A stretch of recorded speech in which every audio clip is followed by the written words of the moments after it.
racers everywhere. The Northwest Race Report. And now, here are your horsepower and performance hosts, Terry Bridges and Glenn Lippy Tower.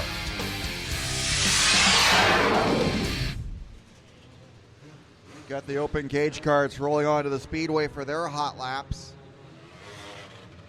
Sounds like most of the classes are down a couple of cars from last night. Some people are having to travel home.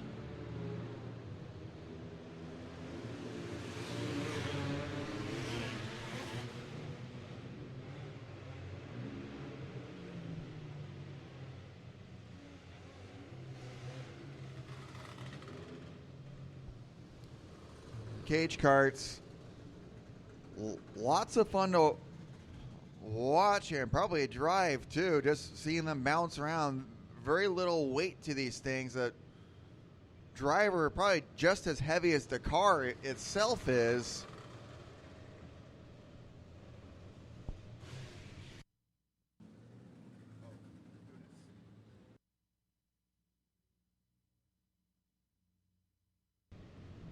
All right. We're also live on Spreaker. You can find it at terrybridges.com /listen-live-2.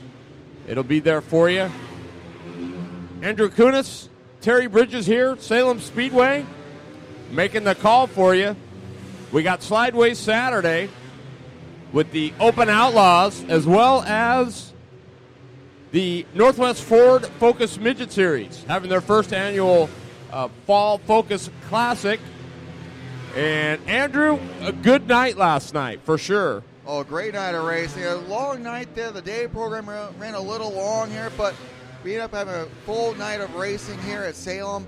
Great racing in all classes. Some crazy stuff happening here and there, but everyone had some fun last night. Absolutely. It was a good deal. Looks like you got some sleep, or did you not very much? I got some sleep there. I do have a 7-hour drive home tonight. I won't be sleeping much tonight. I got to go to work in the morning. more than the sleep, though, for me is a shower. That's the wake up call right there. Coffee. Java. Yeah. No coffee, no worky, as they say. No coffee, no worky. That works.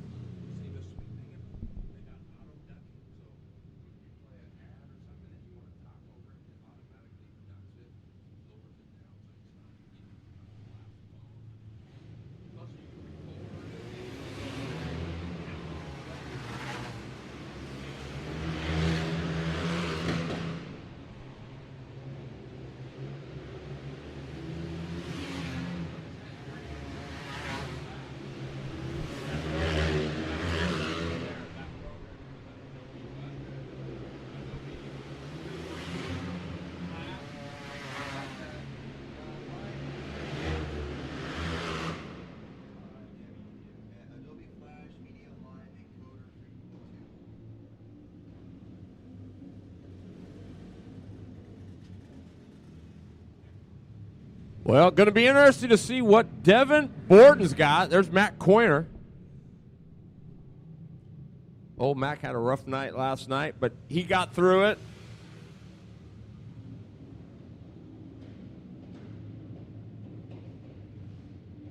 Kersey Ferrando.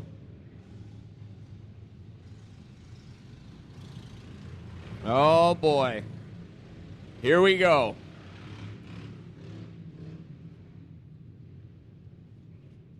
Box stock right here.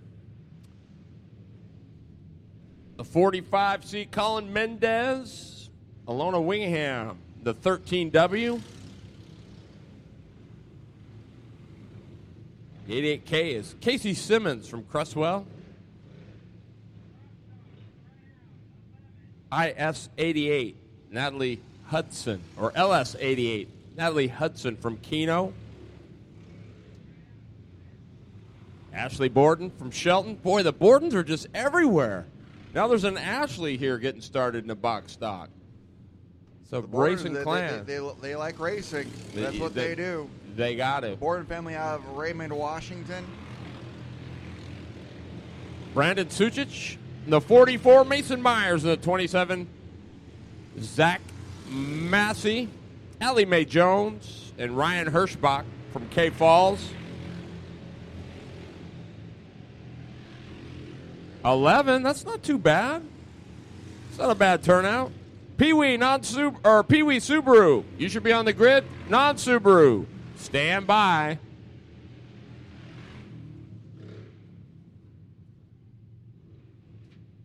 Boy, there's a Cole Borden. I mean, there's Bordens everywhere. They're Bordens. They race. That's it. Glenn Borden, former sprint car champion up at Grays Harbor Raceway. They got a good teacher. Absolutely. So we got more. Was his dad pretty good too? I mean, did he go way back? I would imagine so if he raced as well. So that's what they do. The Bordens, they race. They're racers. They race. They race. Correct. I was here one night for the Slideways Saturday, and I watched Devin Borden win the open 500 cage with a 250. That's pretty darn good. He was rolling.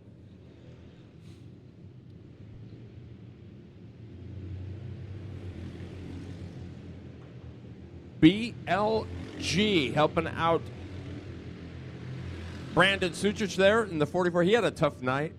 He was one of those involved in that. I don't know if you were here yet. When Madison Basile was piled up over here in the corner, Suchich was involved in that too. Hurt his neck a little bit, but he's back behind the wheel and looks like he's rolling. I wish they would have had this when we were kids. More, you know what I mean. I don't know how old you are, but I'm 53, and I didn't even They had quarter midgets around here, but I don't think they had this cage cart stuff really yet when I was a little tyke. They had the quarter midgets around though. Yeah. Did you do any racing or? I got to drive one a couple of times. It just never happened for me, unfortunately. That's why I'm an announcer. Well, that's okay. Nothing wrong with that. Did you aspire to be one? I wouldn't have minded being one there. Yeah. But hey, being involved in the sport in any way here is it's never fun. too late. Yeah. So what's the deal with you and Hart? Is it going to happen? I mean, the fans want to know on Racing Boy. I'm sure they want to know. Well, will there be an announcer grudge match between Caleb Hart and Andrew Kunas? Yes. I don't know. No one's offered me a car yet.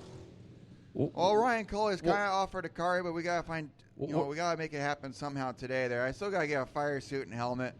We'll have to think of it. We'll have to arrange it to happen another time here. I think. It's too bad we didn't have the Predators here, which are the cart. They're carts, speedway carts, but they have the Harbor Freight Predator 5-horse motor on them. Can't touch them. Can't do anything with them, and it's just an entry level deal. But we should have put you guys in one of that. Then that would have been a good deal. That's like the IROC of go-karts right there. IROC of go-karts here. Evenly prepared cars for different guys. Yes. Even for Andrew Kunas. So this is to give me a chance against Caleb Hart, who's done more racing than me. It's to give me a chance. But I understand. Yeah, but it's equal. Those cars are pretty equal. I mean, the motors they're just pressure washer motors or log splitters, or they go pretty good, actually. We'll see what we can do. Yeah. We'll see what we can do. Carla Stewart, you need to hook that up. You know what, though? I am going to bet on you, though. I think I've raced like once or twice ever, and it was in a little Hornet car up at Evergreen Speedway. Caleb's driven a lot faster than I ever have here. I think Caleb Hart has the advantage over me here. But see, you're learning the first thing about racing. You're beating yourself right now before you even get started. Hey, I'm saying I can't learn here. I can learn. I can definitely learn. But the experience factor. I am putting my money on Andrew Kunas, no doubt about it. All right, put on the record. Terry Bridges bets on Andrew Kunas to win a match race over Caleb Hart. That's right. He's my Dale Holland, like the mini stocks last night. Sounds good. That would be fun here to get all these announcers from around the region here, like Ben Deathridge, Phil Martelli, Kelly Hart, my Padres over in Montana, Timothy James, Jimmy Wise, all these announcers here, Greg over at Madras Speedway here. Just get them all together, get them in race cars here. See a bunch of announcers racing here. That would be cool. That might be something. It could be very bad, but it'd be something to watch for sure. The fans would love it. They might get a good laugh out of it. Well, isn't that what it's all about? all, You can't laugh at yourself. What good are you? all in good fun here. Yeah, absolutely it is. Although I guarantee you would not get by me because I'd stuff you. I'm just telling you right now. I love the confidence. 2 bumps and a dump, I think they say.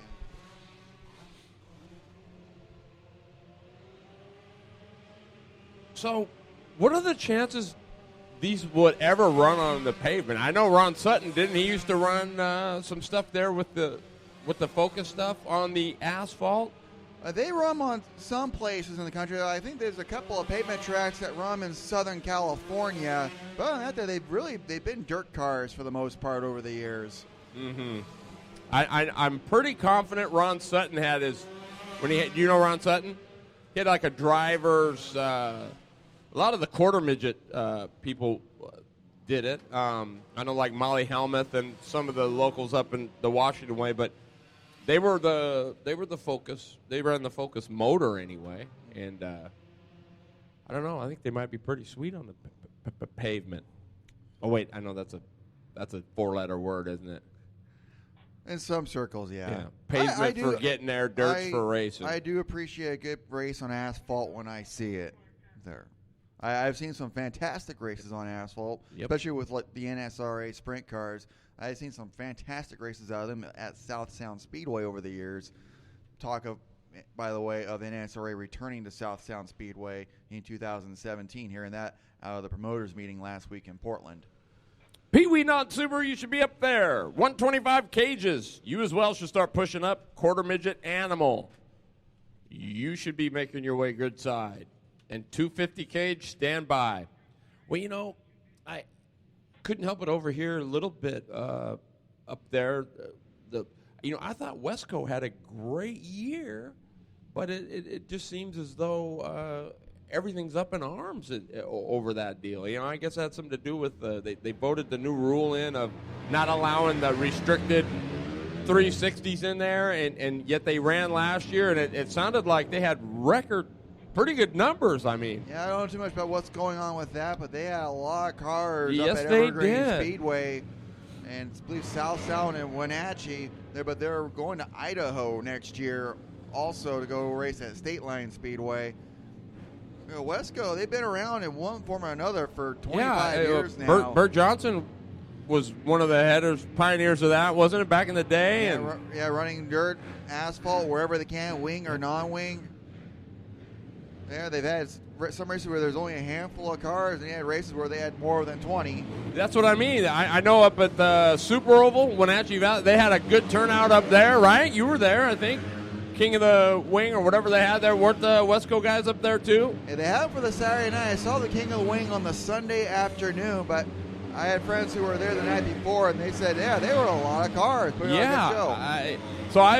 I mean, I'm not sure. I just know I followed a little bit on Facebook, and it seemed like they're, oh, man, we're going to lose another series, or here we go, we're going to start another. I mean, it was just, I think what needs to happen, Andrew, is, and I think this is everywhere for that matter, is the series need to work together. They need to have a rule package that's going to allow people to show up and run and not have to completely change cars. I just don't know that the numbers are that huge where you can have that division where you're making people pick and choose. They really don't have much as far as uniform rules go in the asphalt associations here. They're dirt, their ASCS here is pretty much, even if it's not sanctioned by ASCS, most everyone in the 360 sprint cars across the country runs ASCS rules there, so you can take your car and run just about anywhere, but they really don't have that yet. I don't know why they wouldn't just adapt that over. I mean, it only makes sense, really. I mean, right? I mean, there's only a handful of asphalt sprint car groups in the country. There's only a few of them. Yeah, but the rules can't be that much different. I mean, you know what I mean? Other than tires, maybe, and not a lot of travel between the groups here outside of King of the Wing. King of the Wing has a chance to perhaps unify asphalt sprint car racing here, but they have a mix of 360 and restricted 410 motors involved here. So they got to find some way, at least uniting the 360 front. There's more of the 360s than anything. There's a lot of asphalt 410s out east, but out here in the west, there's a handful of asphalt groups here. They're all 360s for the most part. Well, however it needs to go, that's what I think needs to. I mean, it's the same way in karting and whatnot. It's the same kind of deal. There's just always a division there. The rules are just enough different. Everybody wants to try to get.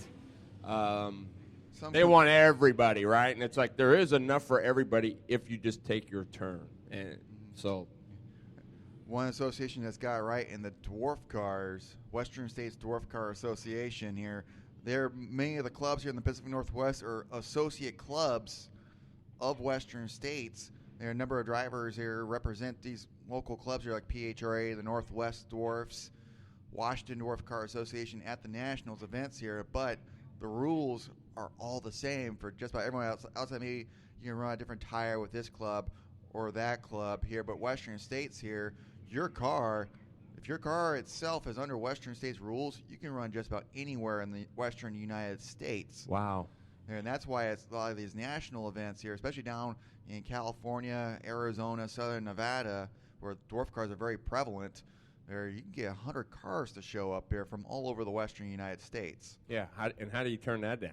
I mean, that's if you're a dream promoter for most here, players. promoter there, just think of the back gate as a promoter here. That's why the promoters down in Southern California and Arizona, they love having those events here. All these cars show them, and they bring people with them. Well, I guess my thing on that is if your back gate is that good, imagine what the front gate must be, right? I mean, if you're getting 100 cars there, something's going on that's right. So I'm sure that the grandstands are just as full. But back gate is great for all those cars there, but you got to put on a good show still. Yes, you do. Good show there. But fans here, they want to see a good car count here, but most of all, they want to see a good show. There, put on a good show here. You have only 20 cars there. 125ers. We got an empty grid up there. Let's go. Quarter midgets. Animal. 250 cage. 5-horse open. You can all start making your way to the grid. Let's try to keep that grid good and full. We do have Focus Midgets in staging. I don't know if we're racing yet or even more hot laps here. Are they running? I think they're running. Are they running open midget class today? It looks like I did see that. Okay. We'll find out soon enough. Nick Evans onto the speedway here. Renee Angel. I think we might be seeing a heat race coming out. Oh, you know what? I stand corrected. Micro open, micro restricted, but no, just the one focus class. All right, Northwest Focus Midget. So this looks like a heat race coming out. So we'll go ahead and give a lineup. On the pole, in the number 24 car out of Grand Falls, driving a stealth chassis, sponsored by Worth Brothers, Parazzo's Mexican Restaurant, Pied Piper Plug, Schaefer Concrete, and Gary Calicott Landscaping Concrete. He won last night here in Salem. He is the 2016 Northwest Focus Midget Series champion. That is bad news. Nick Evans. Starting second, the number 30 car out of Kent, Washington, driving a Beast chassis, sponsored by A2B Auto in Kent and Boo Boo's Bakery in Usk, Washington. That is Ray Stebbins. Starting third, the number 21 car out of Alger, Washington, driving a Triple X chassis, sponsored by Lewis Nutter Trucking, Subway of Skagit County, Core Community Radio, Highline Performance, and Galen Stewart. That's Ryan Culley. Scheduled to start fourth in the 17 car from Arlington, Washington, in a Triple X chassis, Arlington Power Equipment, OPC exclusive, and the Happy Picker. That's Chris Bullock. And in the 2A, from Woodinville, Washington, driving a Triple X chassis, sponsored by Carla and Galen Stewart. That is Renee Angel. Renee Angel in car number 2A. And we were talking a little bit Friday night about, Renee runs a lot here, also in her UAS cart and her carts and her cage cart that she's just now getting rid of. But thought that it should be somewhat of an advantage. But you know what? When you get up to a certain level, I don't know that it makes that much difference. Most of the guys are pretty good at adapting and picking things up. Random pill draw here determines the lineup. So Nick Evans, Ray Stebbins, front row for heat race number 1. We're racing here in Salem. Oh, Chris Bullock. That was a Wheel tough one. hops. And he's up in the wall in the middle of 1 and 2. We're going to have a yellow flag. Boy, that was darn near head on. Yeah. He's got some Tolio there. Almost went over here, but managed to keep it on all fours there. He did hit the wall, but the car... Oh, it looks like all right. It looks like it's all right there. It's rolling. Wow. So looks like he didn't hit the wall that hard. Everything appears to be rolling straight. And here we were saying how delicate they were last night. Oh, the dwarf cars were delicate. He didn't hit the wall that hard there. He did bounce pretty good here, but these cars are made for dirt racing here. They're made to have a little bit of spring in them here. Asphalt cars, you want them as low to the ground as possible, but dirt cars, you need a little bit of clearance here for the varying conditions here. You can bounce around a little bit. All about wheel travel. Here we go.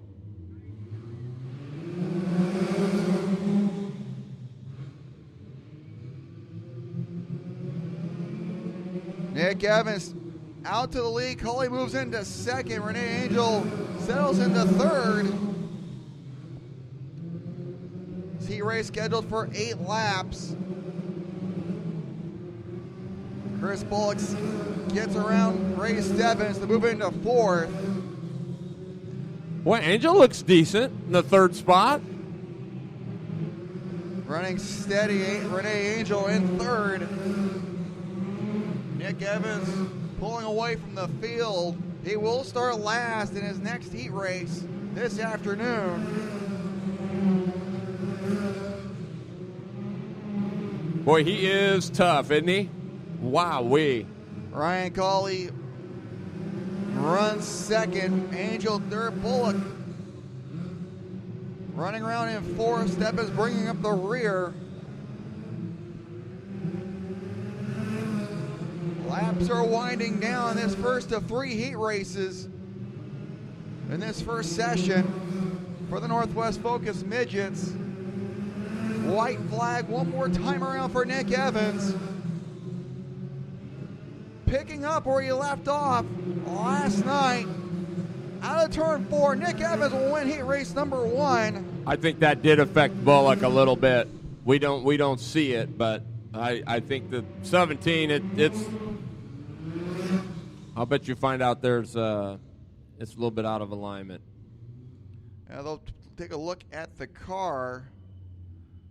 It's rolling here, so I imagine it's not hurt too bad.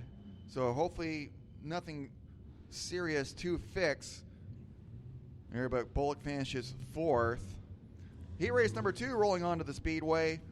On the pole, the number 77 car, that's Jeremiah Franklin. Starting second from Cedral Woolley, Washington, the announcer at Skagit Speedway, driving a Triple X chassis, sponsored by Triple X Race Components, RPM Race Co., Subway of Skagit County, and Core Community Radio in Wenatchee, Washington. That's Caleb Hart. In the 73 car from Langley, British Columbia, driving a Triple X chassis, that is Kenny Roots.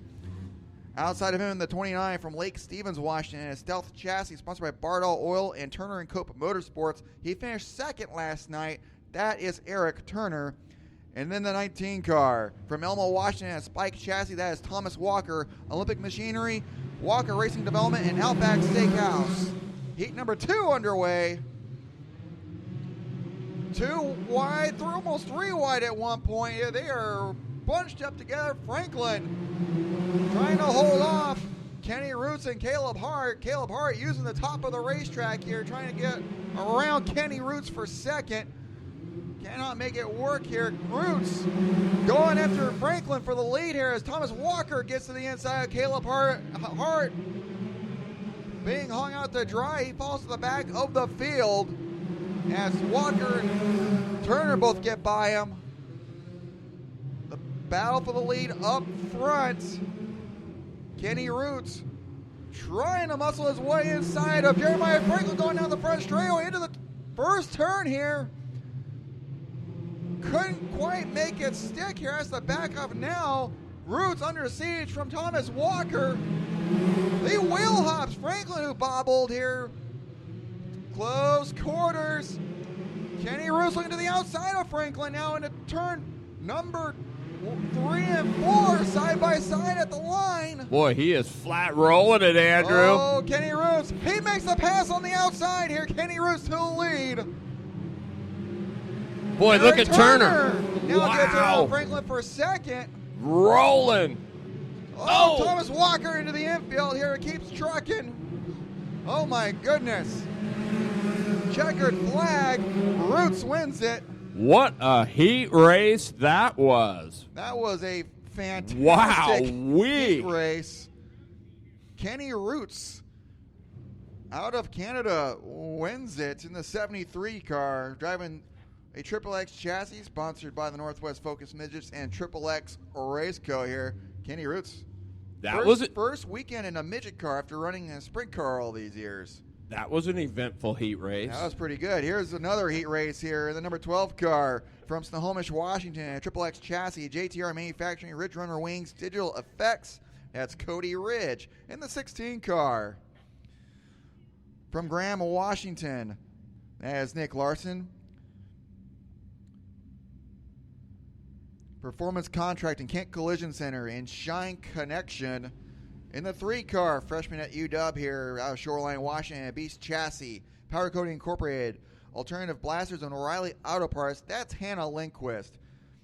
Shane Smith from Bow, Washington, Triple X. In the number 44 car, Highline Performance, Jerry Smith, Chevrolet, and Anacortes. And Chance Crum in the 83 from Snohomish, Clean Crawls, Airband Moving, and Joe's Racing Products. That's Chance Crum in the 83. Heat race number 3 underway. Boy, look at Crum. Go up to the 3rd spot on the inside. Cody Ridge leading over Larson. Chance Crum settles into 3rd. Hannah Lindquist 4th. Shane Smith 5th.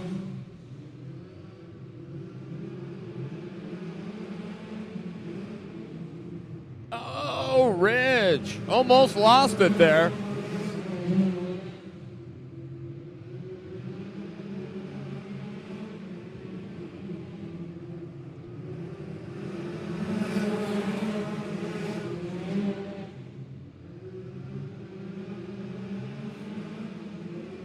So what's the biggest dirt track these guys have been on? Grays Harbor Raceway. Cody Ridge continues to lead. Nick Larson staying within a couple of car lengths. Chance Crum right behind him. Ridge likes to run a little bit higher here. Larson trying to take advantage, go to the inside, but not enough going for him here. White flag one more time around. Oh, Ridge, open up the door a little bit. Out of 3, out of 4. Oh, goodness, Larson gets him. Wow. He earned that one, every bit of it. Nick Patiently waited until the last corner here, and Cody Ridge opened up the door just a little too much, and Larson pounces, and Nick Larson picks up the win in the number 16 car. Ridge will take second over Chance Crum, Hannah Lindquist, and Shane Smith. That'll do it for the Northwest Focus Midgets for session 1. We got mini sprints on the track now. Yeah, the Micro 600 opens. Doug Pirtle is your pole sitter from Gresham, Oregon. On the outside, the 11B of Jeremy Smith from Everett, Washington. Row number 2 on the inside, the 14 of Bailey Jean Suchich. The Blue Line Graphics, number 14. Number 14, the 57. Looks like they got the gearbox issues squared away. From Eagle Creek in the Jab Motorsports, Wolverine Chassis, HPP, and Ray Montgomery Trucking, that's Lindsey Barney. And back there by his lonesome, in the 4 in the Monster Energy Drink Machine. From Caldwell, Idaho, that's Hunter Stanley. last night's winner. Oh, Bertle left the door open. There goes Barney. Do we have a new leader? We do. Sucic falls into third. Stanley is fourth. Smith in the fifth spot. Bertle with problems. Oh, clips Stanley and almost puts him up and over. It's like, don't we see on the racetrack? Wow, yeah, Stanley, boy, hopefully didn't hurt anything on the 4.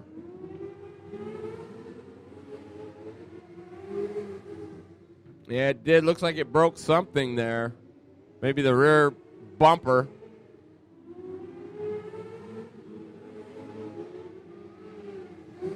Yeah, it looks like he's got a shock or something broken. So keep an eye on the 4. The right rear is, looks like he's got a shock or something gone. Yeah, it's the shock. Right rear shock on the 4. And off he goes. That's too bad. Bertle just turned left, and Stanley was right there. Barney now, your leader. Sucic in pursuit. And Jeremy Smith a ways back. But Barney going to seal the deal with the win. So the battle of the female phenoms. Lindsey Barney and Bailey Jean Sucic. It's 1-0 for Barney. Lindsey Barney, their sprint car main event winner this year. They're a talented young lady. A couple of talented young ladies finishing 1-2 in that heat race. Absolutely. Ben Ferrara, the 24B, is your pole sitter for our micro restricted. Kai Dixon in the 20 is on the outside of the front row. Mason Deneen, good to see Mason back in the 2. He's a former quarter midget standout as well. He's on the inside of row number 2. The 77, Levi Klatt, Langley, BC. He had a good night last night. Peyton Hagen in the 18 is on the outside of row number 3. On the inside is Theron Smith in the 42. And then get back here. Let's see who we got here. The 27C, that's Paul Sinjic from Carson, Washington. Sinjic. So Paul was not on the list last night, so he must have towed in today. But Klatt, Ferrara, Theron Smith, Peyton Hagen were your 4 runners last night. They were running quite well. We'll see what happens here. Put the tune-up on overnight, so you never know. Kai Dixon in the 20K on the outside of the front row. Ben Ferrara bringing them nice and slow as they come out of turn number 4.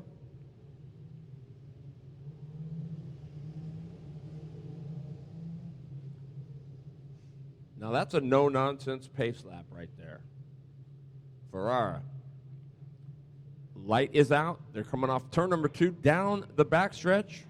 Ferrara, Dixon into turn 3. Looking to go green. Here we go. Boy, Ferrara with a good start. Peyton Hagen is in the 4th spot. Dixon is in 2nd. Oh, we're going to do it again. So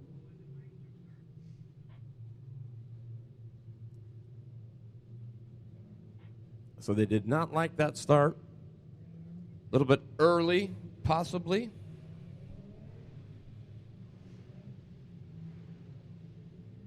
There's usually a line there right in turn number 4, the start box.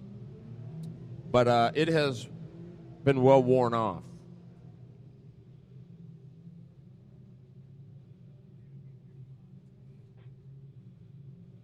You're live on racinboys.com with Andrew Kunas and Terry Bridges. Also, we're live on the Northwest Race Report. at terrybridges.com/listen-live-2. You'll have to check out my podcast sometime. Every Wednesday night, the Northwest Race Report from 6:30 to 8. We talk about karting. We try to talk a little bit about the Focus Midgets. We try to talk a little bit about late models. We have tips, tricks, all kinds of cool stuff. That does sound cool. I'll have to check that out. Please do. That'd be awesome. I'll have to have you on the show. Yeah. Also, a big shout out here. Welcome to Sean Holbert, the Sean Absolutely. the Dirt podcast. Big supporter of all dirt, sprint car, and midget racing in the Pacific He's Northwest. just a supporter of everybody. That's just the kind of guy he is. Boy, look at this. Darren Smith, Peyton Hagen, but your leader is Ben Ferrara. Probably not what you want to give Ferrara that big of a lead, because Ben ran awful tough last night. But here's your man, Peyton Hagen in the 18. He's going to try to get underneath Klatt. Does so handily.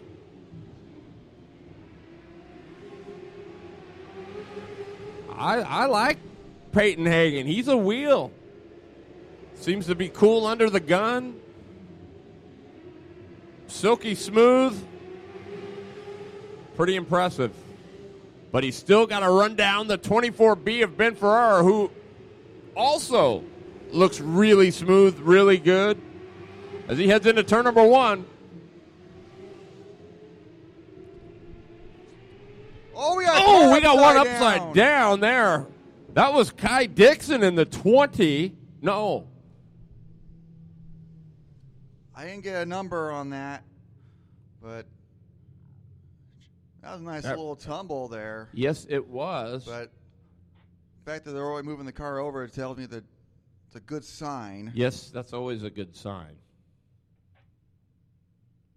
And it's the number 42 car. Oh, that's Darren Smith. Wow. So track crew's over there checking him out. It's a good sign that they already moved the car over. Absolute. Didn't see what happened. I saw him. He had just started going over there. I don't think he had any help from anyone. It's amazing how mad their hops are once they get up in the air. It's like they got some spring to them. I'm almost wondering if maybe maybe got onto the berm at the bottom of 1 and 2 here and upset the car enough. Well, he seemed pretty high when he went up there, but you're right. I mean, it very well could have been.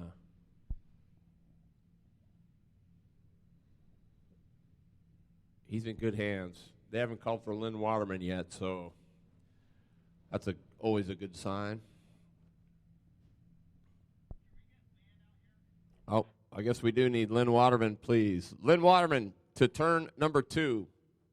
As soon as you can, please, sir.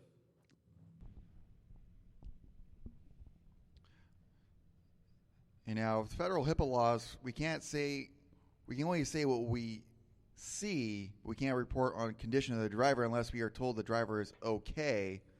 We can report what we're seeing here. If the driver climbs out there, but HIPAA laws, privacy for patients, as they say, that kind of applies to the racetrack, so we can't really speculate either.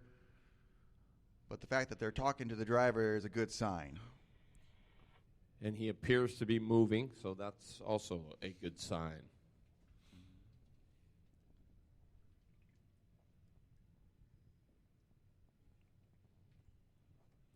So we're under red. We didn't have any red flags last night, if I recall.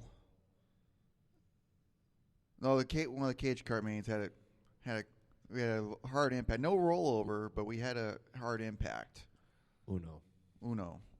Did we have any during the day show yesterday? Oh, yeah. We had one late. Okay. Yep. Madison Basile. She ended up going over. She broke her thumb. Oh, that hurts. So we hope Madison is doing well. I'm sure they do that, but, they tell you you're not supposed to grab the wheel like this on the inside. Just for that reason, you're supposed to keep it on the... Yeah, when you're in the process of crashing here, they tell you, keep your hand off the steering wheel. Mm-hmm. If there's nothing you can do about it, get your hands off the wheel.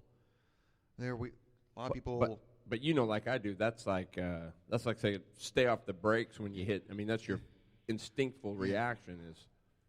Yeah, actually, this is not a knock at all on Danica Patrick here, but that is the thing that they tell you in IndyCar, because they're open wheel, anything can contact the wheels and they're attached to the steering wheel, and so the steering wheel can suddenly jerk here.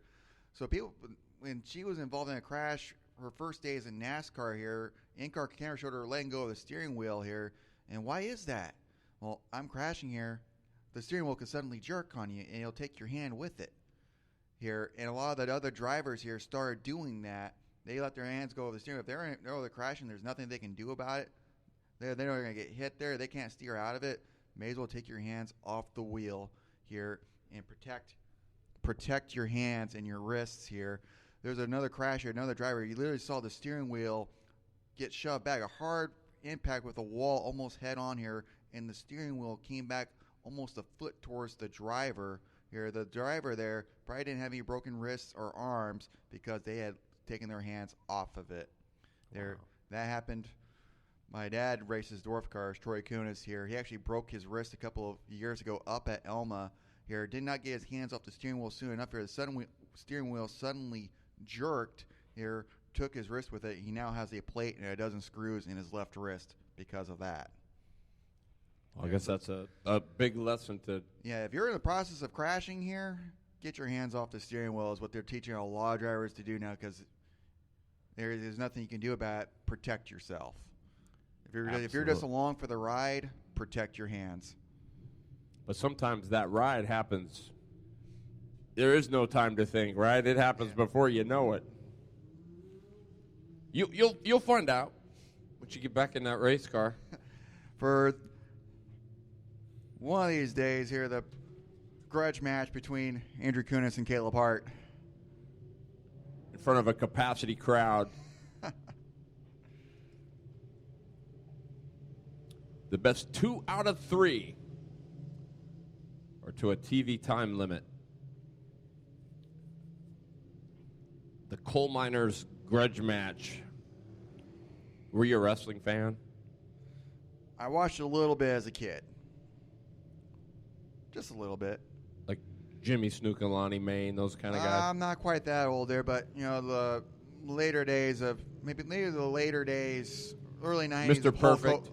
Hulk Hogan, Macho Man Randy Savage. Kurt Hennig. Doink. I don't remember him. Doink. My favorite was the Big Boss Man. I saw him too. Yeah. I like the Billy Club. He used to get after it. I think some race officials maybe should carry a Billy Club. Do you? One guy I would love to see with one is the head flagman at Skagit Speedway, Kirby Hoyle. They call him Darth Kirby up there. Caleb Hart actually has Star Wars music, the Empire music there, that March of the Empire or whatever, for Darth Kirby. He doesn't do that. But you didn't lie, Luke. Dun, dun, dun, dun, dun, dun, dun. Yeah, he did. When Kirby goes down there, Caleb Hart will play that. Here we go, back underway. As we play a little Darth Vader here. Ferrara, Peyton Hagen. So this, Hagen got into the left rear just a little bit. No problems. They're both rolling. So Hagen trying to find a way around Ben Ferrara. Third is Levi Klatt in the 77. We'll give you a report on Theron Smith just as soon as we find something out here. But until then, the action rages on. Ben Ferrara, he's going to win it. We need to put a hole through that cinder block right there. You literally have to lean over here. I know even we then have some laps in here, so I'm starting to lean over here and see, are they throwing the white flag yet? It's the checkered flag They need to be like the AMA guy and be right out here, like bouncing Bob Nally so he can. They should do what they do at the Chili Bowl here, have the flagman on the infield. Mm-hmm. Be fun. Everyone can see him. We can see him there. He's right in front of us. The flagger is a big part of the show. He's got to have some style. And, you know, I mean, he's a big, at least he was for me when I used to go. They do have some fun with Kirby up at Skagit. Do you know Larry Senior? Where's he at? Evergreen, and he helped out up there, but he's also an EMT, but he did a lot of karting stuff. The guy is a great flagger. He's got some style. He's got a wave. He's really, you know, he can do it up. He's got some cool stuff in his bag of tricks. Dean Guest, longtime flagger for NSRA, he always waved that checkered flag with authority. He literally, the first wave, he usually just throw his arm down with it there. That's just his way of throwing the flag. Yeah. He just throws it down. You just don't know how important they are until you don't have one that's got some They flair. control the show here. They have control the lights here. They run the show. All right, there's Eric Schofield, the Schofield kid. The 91 is Ben Haney from Longmont, Colorado. Hey, kiddo? Madison Basile here, everybody. How's the thumb? It's broken. Wow. Is it bothering you right now? Yeah, because I can't race. Oh. She sounds like a race car driver. She is a racer through and through. So kind of quickly tell us what happened, if you can remember. Well, yesterday we were in our main event, and we were just driving, and there was a whole bunch of cautions. And then there was a pileup of 2 cars, and I told somebody that I had no brakes, and they still allowed me to continue. And then I tried moving, but I couldn't in enough time, and I just went full speed into the wall. And then I broke my thumb, and I cut my arm. Wow. But you're A-okay now, right? Yeah, I'm getting a bright pink cast so everyone can sign it. Very cool. So see, there's a blessing even in something bad, right? Yeah. Awesome. Madison Basile, everybody. Her thumb's okay. She's getting a hot pink cast, so make sure you sign it. Schofield, Lynn Waterman on the front row. The 199 is Christian Osborne. The 28, I believe, is Dylan Lamberth. And the 91 is Ben Haney from Longmont, Colorado. Here we go. Oh, Osborne jumped sideways and got tagged pretty good. Schofield having problems, and he's going to go right to the pit area. Dylan Lambert, now your leader. Haney, the Colorado native, in the second spot. Waterman in the 111. Osborne.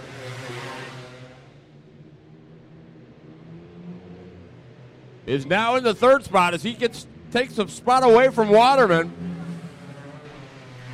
And Dylan Lambert continuing where he left off last night. You're liking this view, aren't you? Yeah.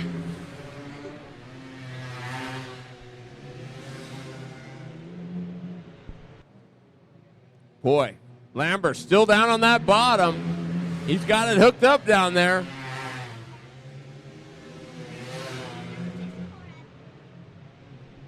Christian Osborne now trying to make up some ground.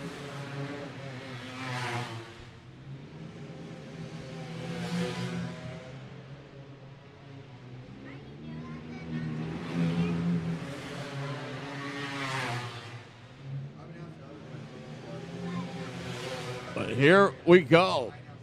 199 in the third spot. He's trying to make up that ground, but Lambert is just too much down on the bottom as he does a couple wheelies down the back stretch. Now, Madison, a.k.a. the Dirt Princess here, you're used to being in a car, but what do you think of the view from the announcer's booth? It's great.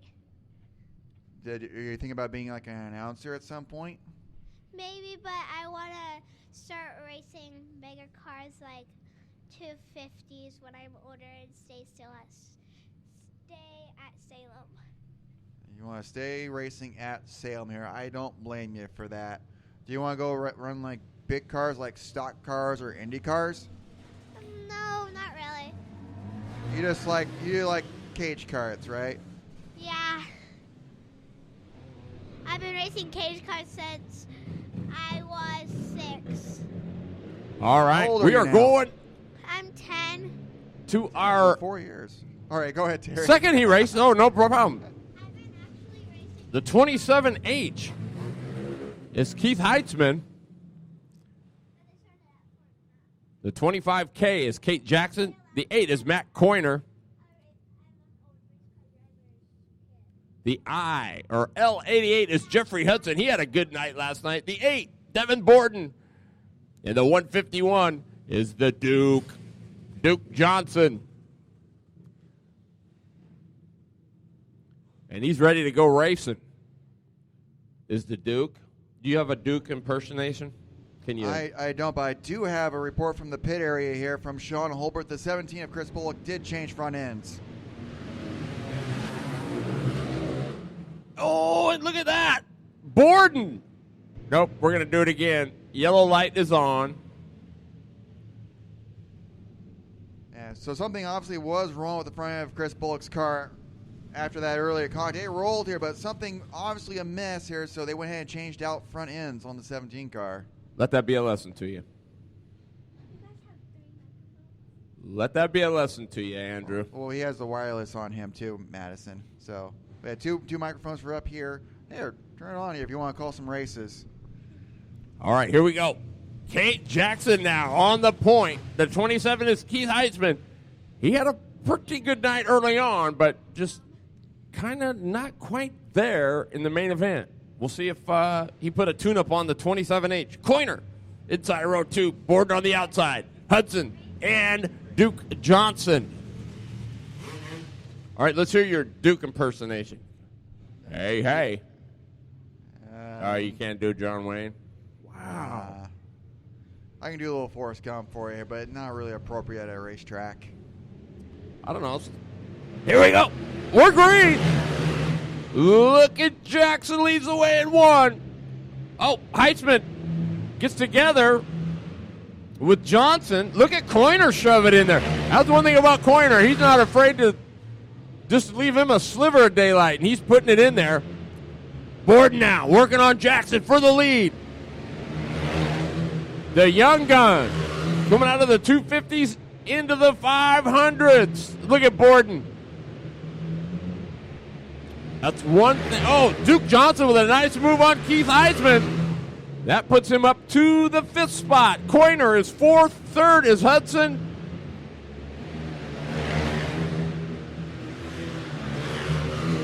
And Jackson's flat running. Kate Jackson. Oh, one mistake there. That allows Borden to really close the gap now.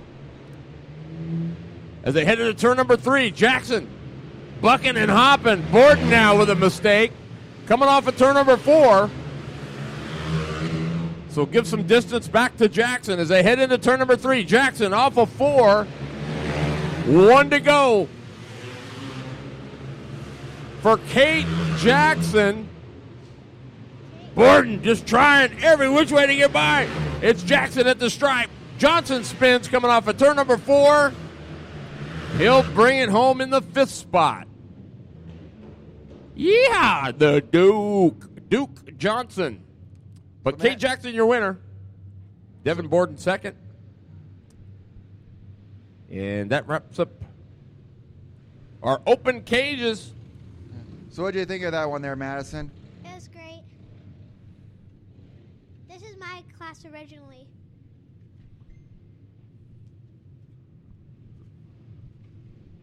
Well, take it away. Yeah, Madison, you know all these kids here, so tell us who they are. Most of them, not all.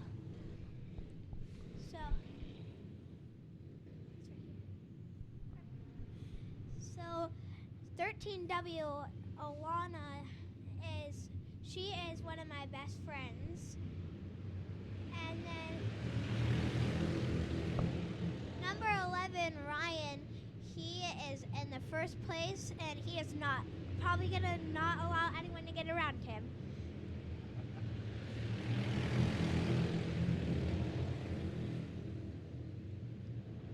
And then Mason Myers, he's on the number 2 spot. He is a very feisty driver. Very feisty. Oh, he's going for the lead. Uh-oh. Something's wrong with the 11 car. Yeah, Hirschbach with some problems. He gets it up to the high side. Good job there. Myers is now in the number 1 spot, and Ryan is now getting off of the track, but his car is starting to stop, and they just threw a yellow.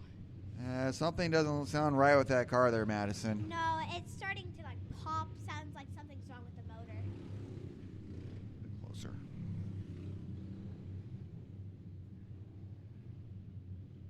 So this is race 5 on the schedule. There, for those of you listening in the pit area, race 5 on the track right now, it looks like. So we need Pee Wee Subaru. You should be up on the grid right now. Pee Wee non-Subaru, you should be pushing up in 125. 125. You should be thinking about putting your final touches on and making your way to the grid as well. Number 88K, who is Casey Simmons, he is in the number 2 spot still, and Ryan is now back out on the track trying to win the race.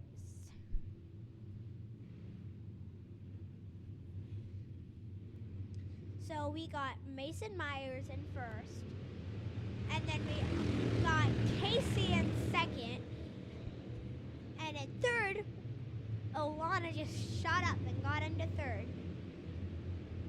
And then in fourth, we have Ryan.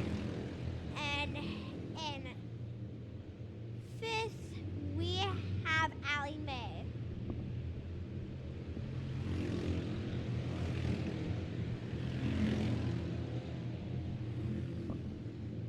Mason Myers is a pretty good driver. And he's super young, too.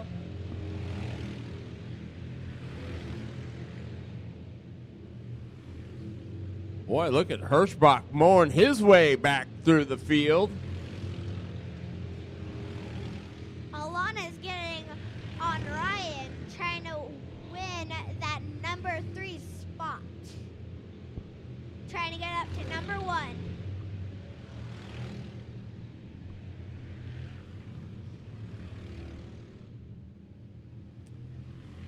Give it up. Terry, what do you think about Mason Alana? Myers. You did a great job. What do you think about Alana? I think she's awesome. What about Mason?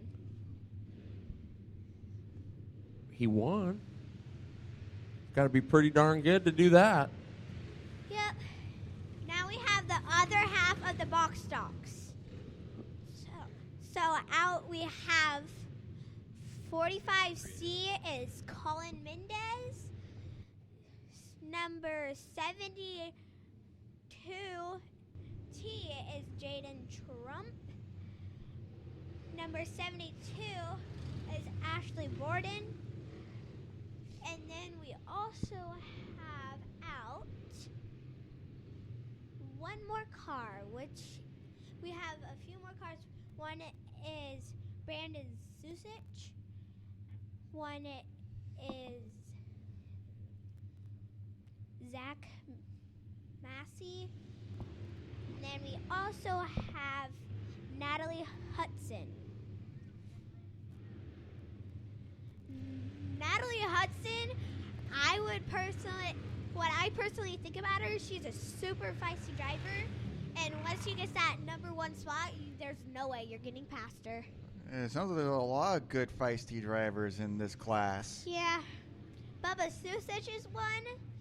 And also Colin Mendez, their best. Bubba Susich and Colin Mendez are best friends. You can see Doc out there taking photos. Yep, Doc, Rob Lambert out there. Doc taking photos. Doc's racing photos. And we have all of our center people in there. We got a good battle for the lead up front here. Yep. Colin Mendez is not allowing anyone past him. He's doing Ashley pretty Bourne's good. trying really hard, though, to get around, and she's going to take the lead here. Oh, we got one going upside we got down. one flipping. And We have a red flag. oh, goodness. And it is Zach Massey. His wing is wrecked. Now let's see if he's okay. All right.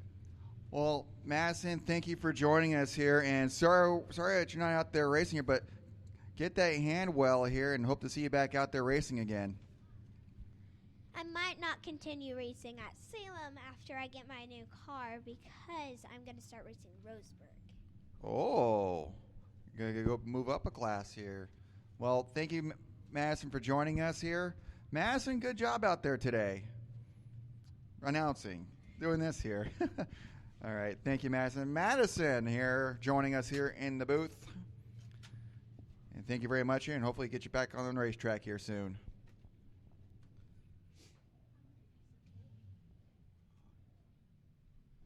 Safety workers tending to Zach Massey out of Newburgh in the box stock cage cart number 24.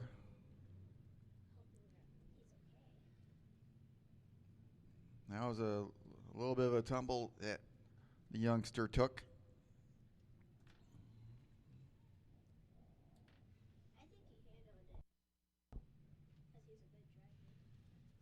Boy, I got to give a shout out to Scott Keady and Tony Williamson tuning in. And you're also listening to us live on racinboys.com. Yeah, people listening to us around the country. Yesterday, Racing Boys based out of Kansas, and they'd handle all of the Lucas Oil ASCS National Sprint Car events there in Northwest Focus Midget Series.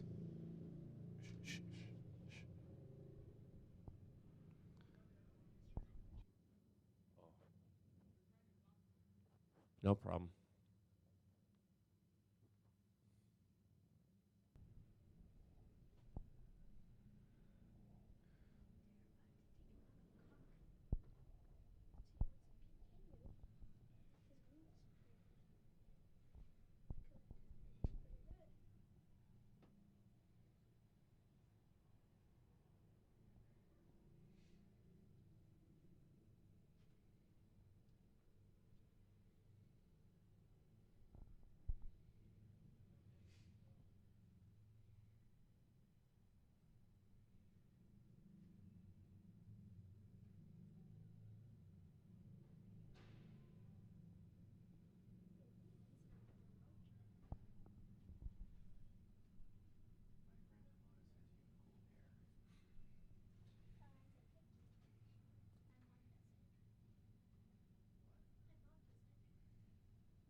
And there he is climbing out of the race car. Give him a hand, race fans.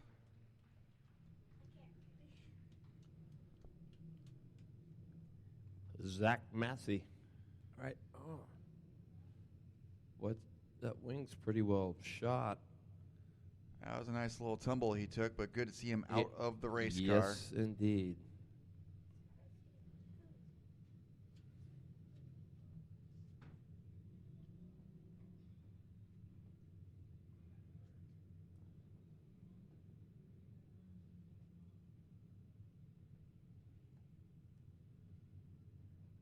And a high five from the safety worker for Zach as well. Give him a hand, fans. Yeah. Yeah, that did take a pretty good little tumble.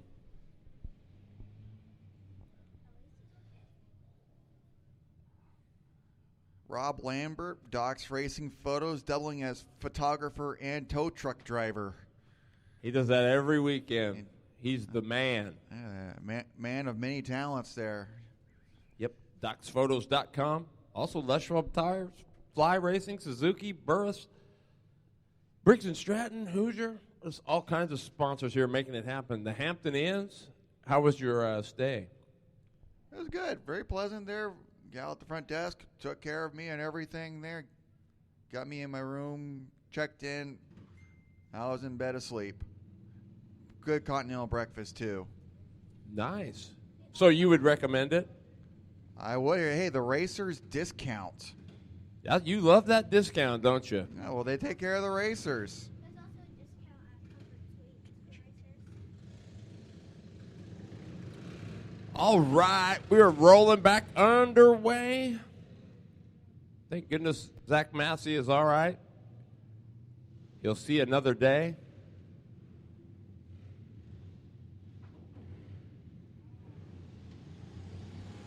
Back green, here we go. Mendez. Keep your eye on the cowboy. Mr. Trump, look at that. He could drive it in there. Mendez, though, looks pretty strong. Sucic in the third spot. Oh, we got a battle. Sucic, you going to leave that door open?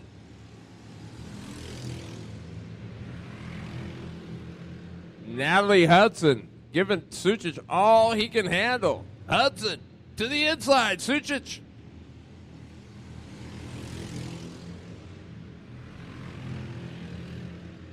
That's got to be tough being dad and kind of race director, you know what I mean? Gotta call it fair. Yeah. Oh, Mendez! Hard into the wall. Boy, not once, but twice. Boy, that track crew was over there instantly. Good stuff there.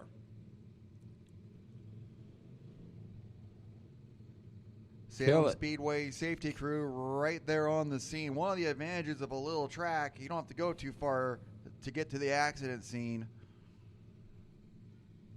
And we will be quiet.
Northwest Focus Midget Series here.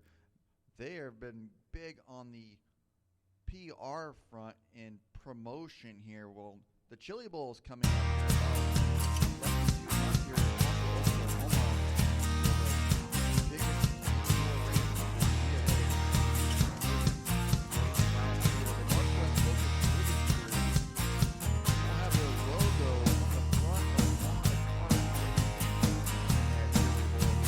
And that car will be on display at the PRA trade show in Indianapolis a few weeks from now. So they're all over the place. In fact, they traveled, Carla and Galen did travel to the Brian Clausen tribute race in Kokomo, Indiana a few weeks or a few months back. And they actually sponsored an award going to the crew of the winning car that night. There, so Carla and Galen Stewart, they have done so much to promote the Northwest Focus Midget Series. They have decals on cars, midgets, sprint cars, literally all over the country here. Done a lot to promote there. And they're going to be on a car at the Chili Bowl here in January down in Tulsa. And if you've never been to the Chili Bowl, go at least once. There are 5 nights of the best racing you'll see anywhere. And the PRA trade show, I went to it a couple of times when I was down in Orlando, Florida, but they moved it back to Indianapolis a few years back. And that's a pretty neat deal here. All the new technology, race cars on display, and a lot of announcements get made. You see a lot of NASCAR drivers show up there walking around here. It's a pretty neat deal that they have in Indianapolis as well.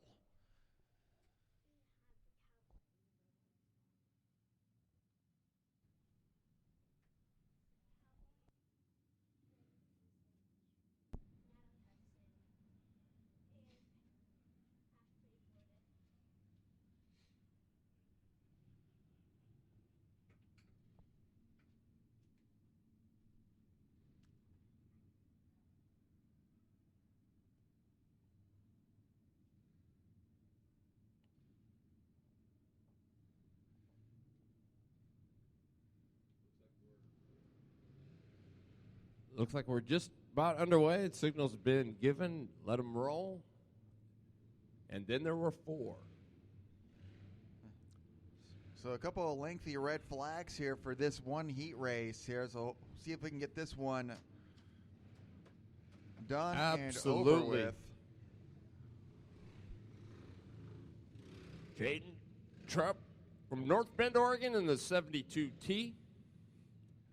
44 is Jason Sucic, the BLG Blue Line graphics machine.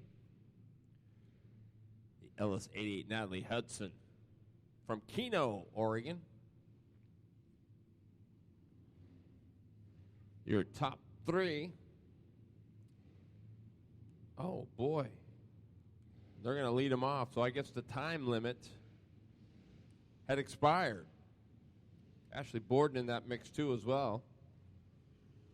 So here comes there's just 2 of our Pee Wee Subarus. Keegan Asher in the 6A from Malala, Oregon, and Jeremy Long in the 54 from Forest Grove.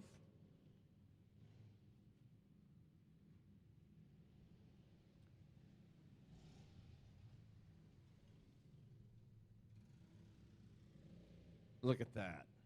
Jeremy waiting up for Keegan. Make sure they're side by side.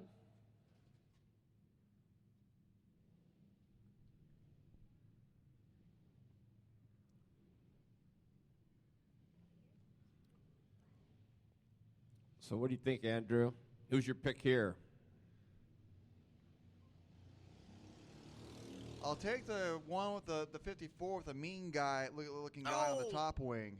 And around goes Long, and he's going to get high centered in turn number 1. I made the wrong pick, but it's only he's going to restart second still. There, so oops there by the 54, but I'll take the guy still with the mean looking guy on the top wing. I don't know who that is on the top wing there, but he looks kind of mean. He's a wrestler. Okay.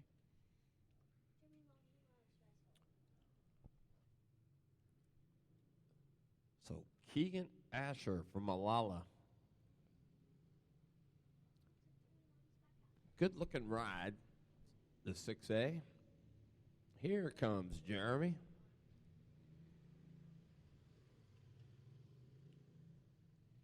Do we know who that wrestler That is? looks like Roddy Piper, kind of, sort of. Or a younger guy? Yeah. Younger version of him? A younger version of him, yep. Well, we'll see here. Asher. Long. Oh. And they get it. We're going to see. It is Long. Off early. Asher. In pursuit. Oh, hang on, Keegan. There. Boy, look at Long. Hanging right in there. Asher. Wide open. Oh, Long starting to pull away now. Yes, indeed.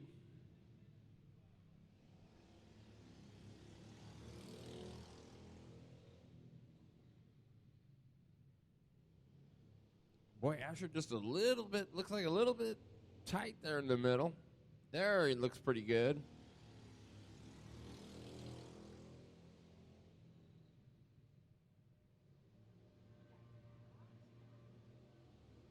Rolling pretty good. Here comes Asher.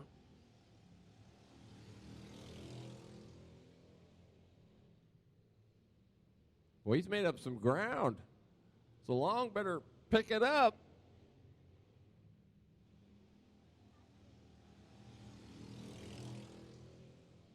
So Keegan Asher in the second spot. Jeremy Long, your leader.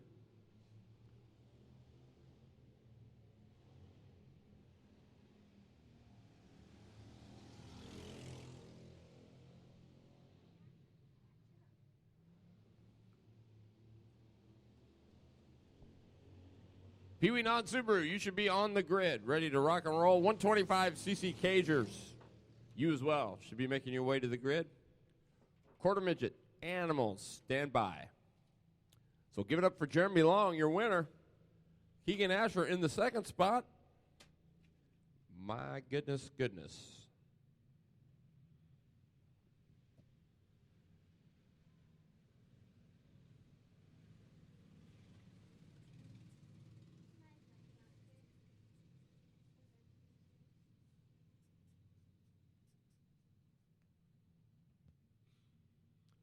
Moving on. Pee-wee Non-Subaru.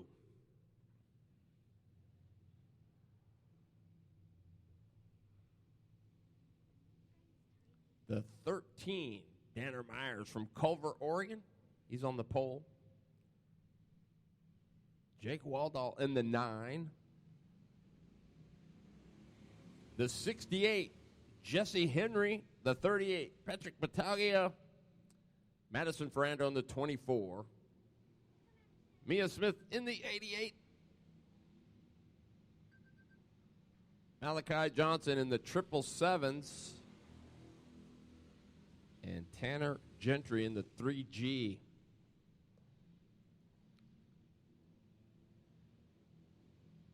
Who is leading the way.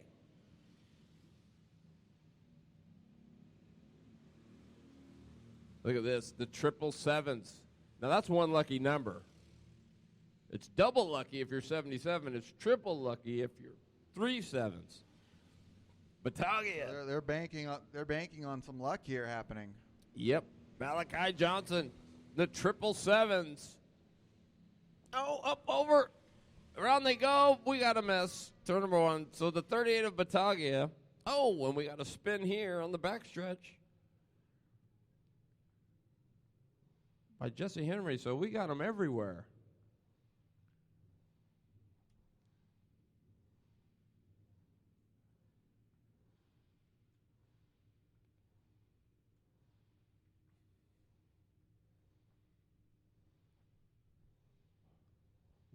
Wow.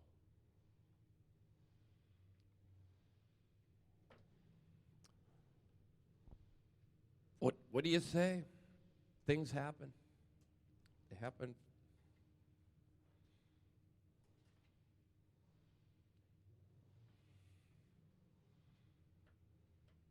We got another heat race in staging here. Yes, we do.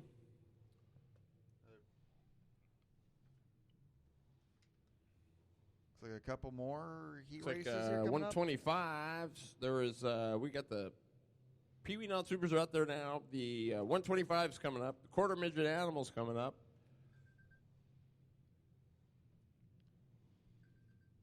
And this is race 7. 250s coming up. Who should be getting ready. 250 should be putting their final touches on. The 5-horse open. So we've got 11 heat races. 22 total.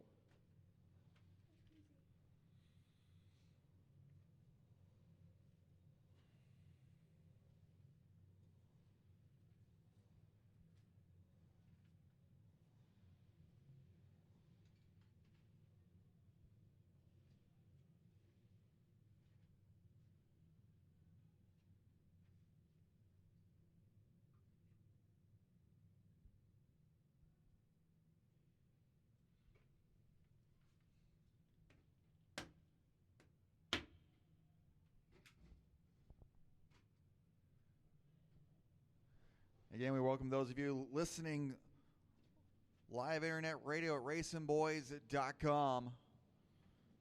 Racing Boys based out of Kansas. All the Northwest Focus Midget Series races can be heard online at racinboys.com, of course, along with the Lucas Oil ASCS National Sprint Car Series. Terry Bridges, you're online as well. Yep, you can go to the Northwest Race Report, or you can go to my website, terrybridges.com/listen-live-2. And you can actually download it there if you want to take a listen to today's action and listen to it at your leisure.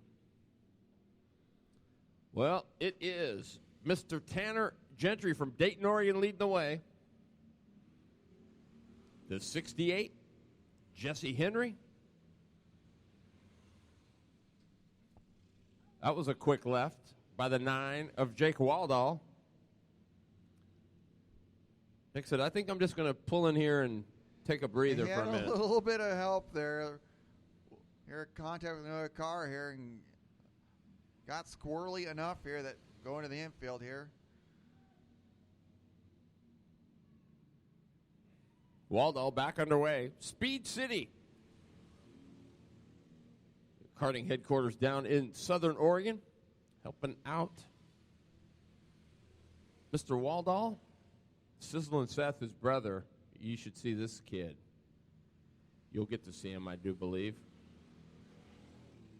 5-horse opens. No, you will not. Yes, you will. He is here. He's pretty quick. That's going to do it for our Pee Wee Non-Subarus. And that was race 7. So we have race 8 coming up. 125ers coming at you. Quarter midget animal, you should be pushing up as well. And 250 cages. You too can make your way to the grid.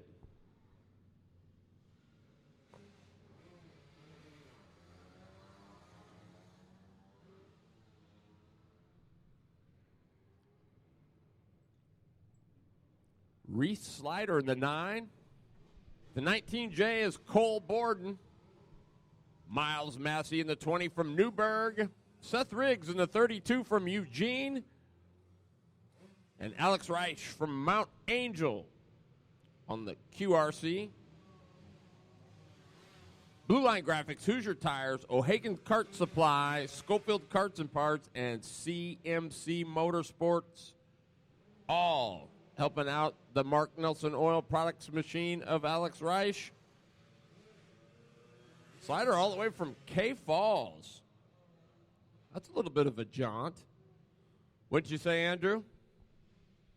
Where from again? K Falls, Oregon. Oh, goodness. That is a little bit of a drive. Here we go.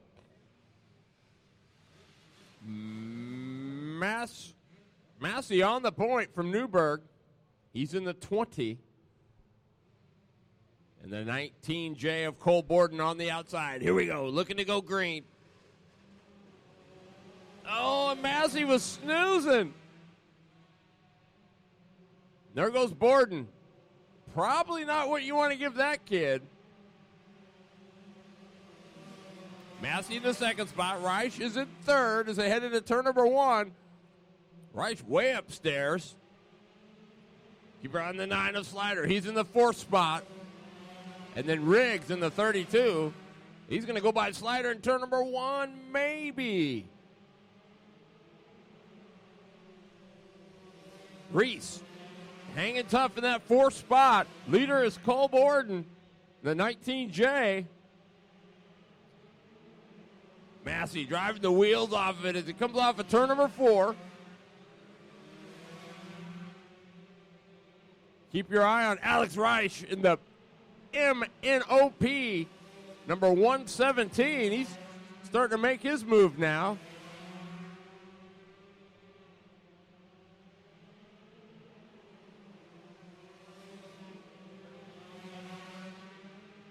Oh, here comes Riggs now, working on Slider. That's for the 4th spot. Borden is gone. He's checked out. Here comes Reich. He is in 3rd. He's trying to run down Massey. Maybe he's going to have to get busy. Here comes the 1 to go. Look at this, Riggs and Slider. Slider having problems. That's going to do it. Boy, it's hard to tell if that's a checkered or the white. So Cole Borden going to win it in the 19J. Massey will be in the 2nd spot. Reich 3rd. And we'll give it to Slider, the 4th spot, and Seth Riggs.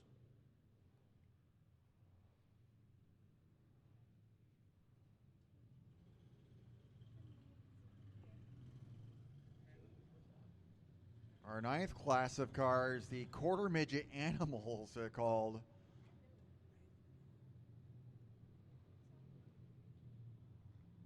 Got 3 of them out here.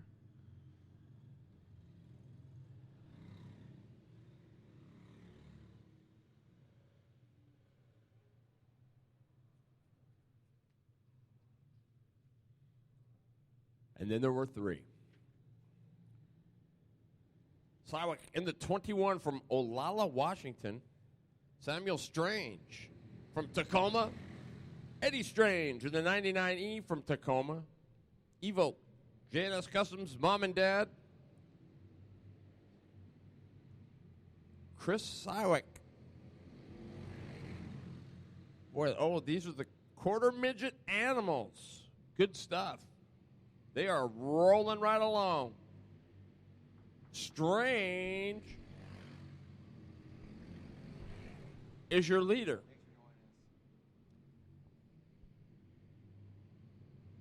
Then it's the 99E of Eddie Strange. And then Chris Sliwick from Olalla. Do you know where that is? Olalla, Washington? No, never heard of it. So big shout out to Madison Basile. Get that thumb well, girl. Get back in that car.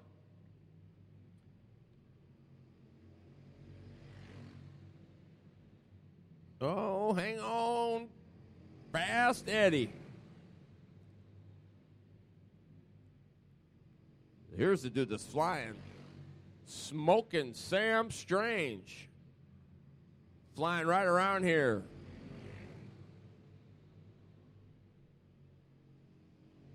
Wow. I don't even think he's lifting. Olalla is on the Kitsap Peninsula across the sound from Seattle. Olalla, Washington, Kitsap County. There it is. Is that the flag?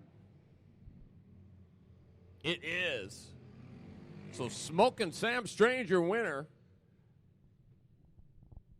And Fast Eddie in the 2nd spot. 3rd will be Chris Sliwick from Olalla on the what peninsula? Kitsap Peninsula in the Puget Kitsap Sound. Peninsula. I learned something today. That's pretty good. I got a history lesson or a geography lesson. I am looking up Usk, Washington now. We talked about Usk, Washington yesterday. Yeah, Boo Boo Bakery. Boo Boo's Bakery. Looks like, according to this, it's a little bit northeast or so of Spokane. In Ponderay County. Jeremy Means, how's the wrist? It's feeling pretty better each day. Yeah. So when's the big, when do you go under the knife? I talked to the doctor to schedule it on the 5th Of? December. Wow, really? Are you afraid to go under a little bit? No. Have you been under before? Yeah, I've had a couple surgeries. Wow. Well, I'm sorry to hear that, bud. How are you feeling other than that? Feeling pretty good. I've been a pretty good weekend. I've been trying to get out and do some more stuff. Got to watch my alma mater win a state championship last night in football. So it's been a good weekend so far. Good stuff, man. So you going to be waving any flags anytime soon? We'll see about that one. Honestly, I don't think so this winter. I'll be back this summer. Good stuff. Jeremy Means had a little bit of a fender bender here. Was that last week? Yeah, last Friday. Yeah. Yeah, those Predators are brutal on a guy, aren't they? Yeah, I learned my lesson on how well the turn 2 wall feels. Yep. Doesn't matter what you're in, it comes up quick. This should be a good heat race right here.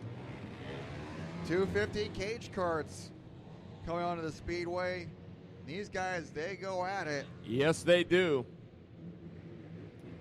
The 4 machine. He has been the guy. That's Lane Taylor from Roy, Washington. Now, I know you know where Roy is. Roy, that's near Tacoma.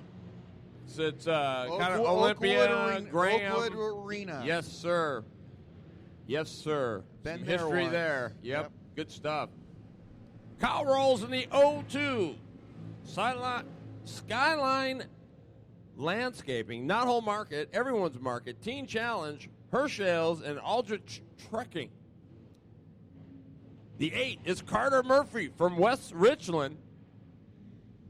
He's on the inside, the second row.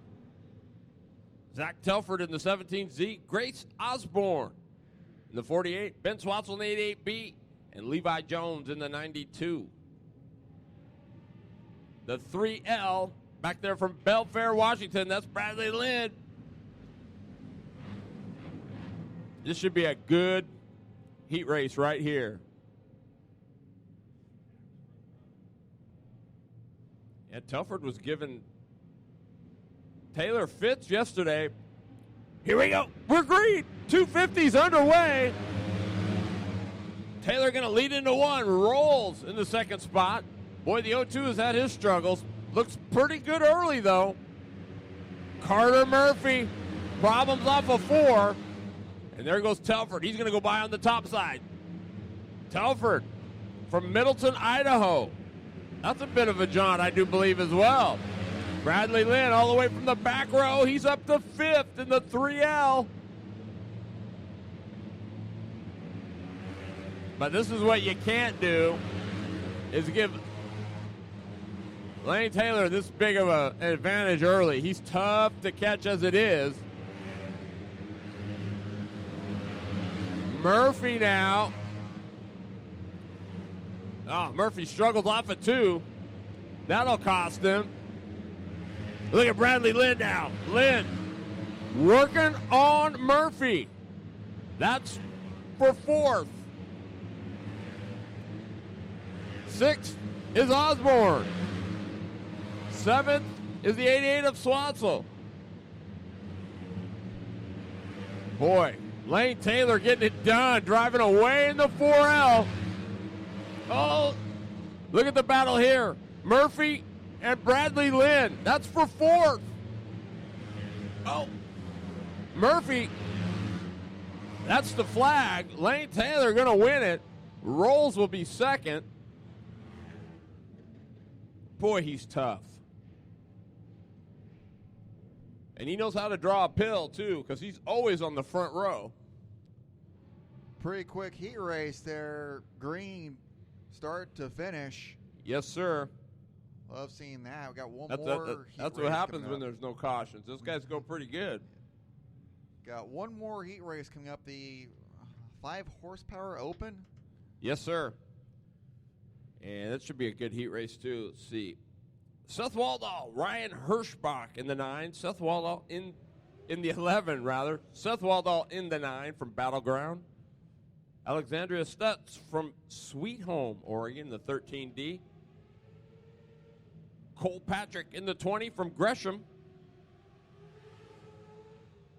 Oh, there's Darren Smith right there. Get some safety laps.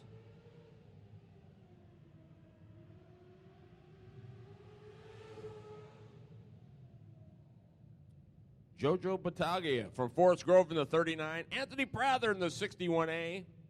In the LS88 is Natalie Hudson from Keno. You ever played Keno? Not really. No. Nope. Schofield back out. I don't know if what happened there. I don't know if it was engine or.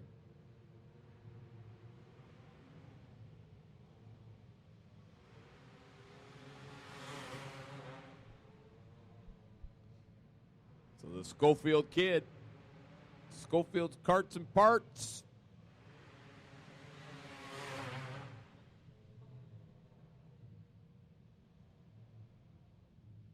Sounds like it's going to run. It looked pretty fast, so I think he's ready.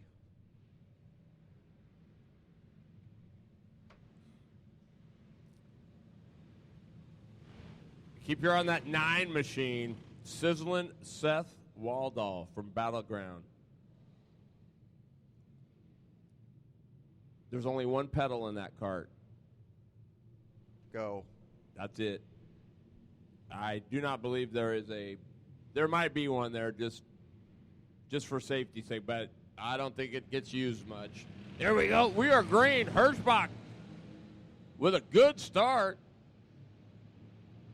Cole Patrick. Waldall to the bottom. Patrick upstairs.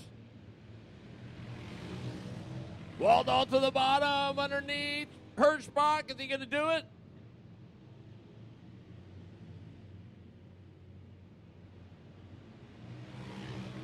He does. Sizzling Seth.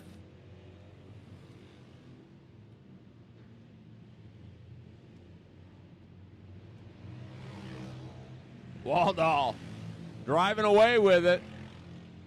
He's got a monster motor in that thing.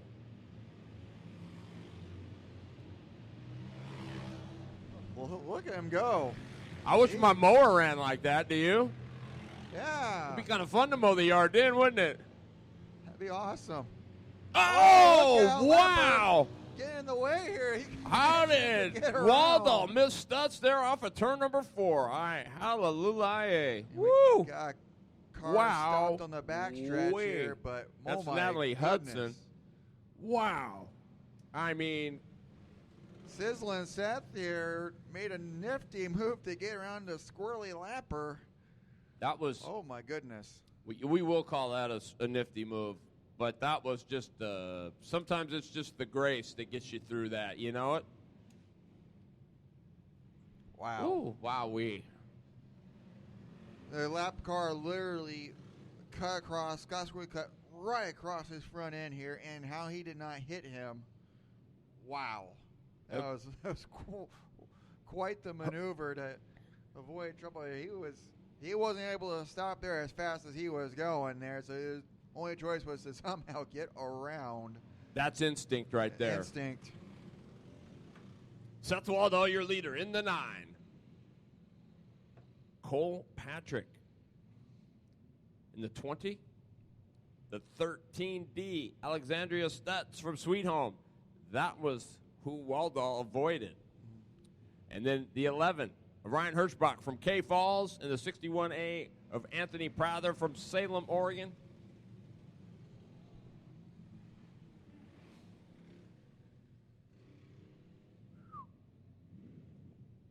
Wow.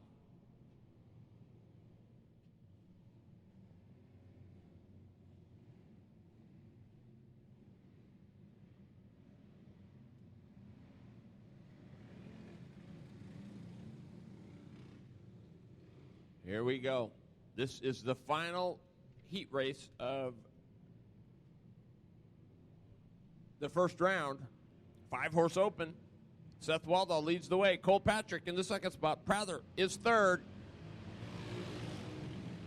Good restart by Sizzlin' Seth. Although Cole Patrick looks like he might have some motor underneath the hood of that 2-0.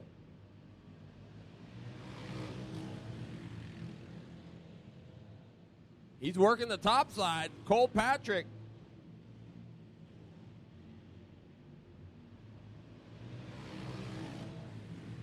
What do you think, Andrew? 9's pretty quick, isn't he? He is. 20 car here trying to catch up, though. And that's the flag. Waldall, Patrick, Prather, Hirschbach, and Stutz. And with that, we've completed our first group of heat races. First 11. First 11. 11 to go. 11 classes here. Some of the classes. Oh, yeah, they had multiple, the so three, we actually yeah. ran a few here, but we're going into session 2 now for everyone. Northwest Focus Midgets come out for their second set of heat races here. Day 2 of the inaugural Focus Fall Classic, featuring the Northwest Focus Midget Series. And here's your lineup for heat race number 1. How they started last time is the opposite this time around. So on the pole, after starting last in the first heat, she's going to be on the pole out of Woodinville, Washington in the Triple X2A, sponsored by the Northwest Focus Midgets and Carla and Galen Stewart. That's Renee Angel. Starting second in the 17 car from Arlington, Washington, they changed out a front end here during the break, driving a Triple X chassis. Sponsored by Arlington Power Equipment, OPC exclusive, the Happy Picker, and the Northwest Focus Midgets. That's Chris Bullock. Starting third in the 21 car out of Alger, Washington, driving a Triple X chassis. Lewis Nutter Trucking, Subway of Skagit County, Core Community Radio, Highline Performance, and Galen Stewart. That is Ryan Colley. Starting fourth in the 30 car, they dealt with a loose wire. They've since fixed that, hopefully. Driving a Beast chassis, sponsored by A2B Auto in Kent, Washington, and Boo Boo's Bakery in Usk, Washington. That is Ray Stebbins. Usk is about 30 minutes or so north of Spokane, according to the map I just saw. Wow. So he lives right by you. Kind of closer to Coeur d'Alene. I'd say about an hour. Have you ever been to Kellogg? Yes, I have. Driven through there many times. I don't think I've ever been to Usk. There where Boo Boo's Bakery is at, but have you ever stopped in Kellogg? Kellogg? A couple of times. Really all that's there in Kellogg is Dave Smith. And the Furniture Exchange. The Furniture Exchange is there too, yeah. That's correct. Dave Smith is the big thing. Yes. Lots of Daves. You see Dave Smith everywhere. Yes. But that's the only furniture store, hardware store in Kellogg. It's my uncle's. Oh, you got family there. Been there since the 40s. Yeah, Kellogg just over the hill, about 35 minutes or so from Coeur d'Alene over 4th of July Pass. Yeah, what was the big mine that was over there? There are a number of mines there, a bunch of mine towns. Kellogg, Smelterville, Wallace. Yep. They're Osborne. They're all mine towns there in the Silver Valley. They call it silver mining was huge. Still is pretty big there. But yeah, North Idaho, beautiful. You've never been, go. I want to find a gold valley. They have a treasure valley there in southern Idaho in the Boise area. Treasure.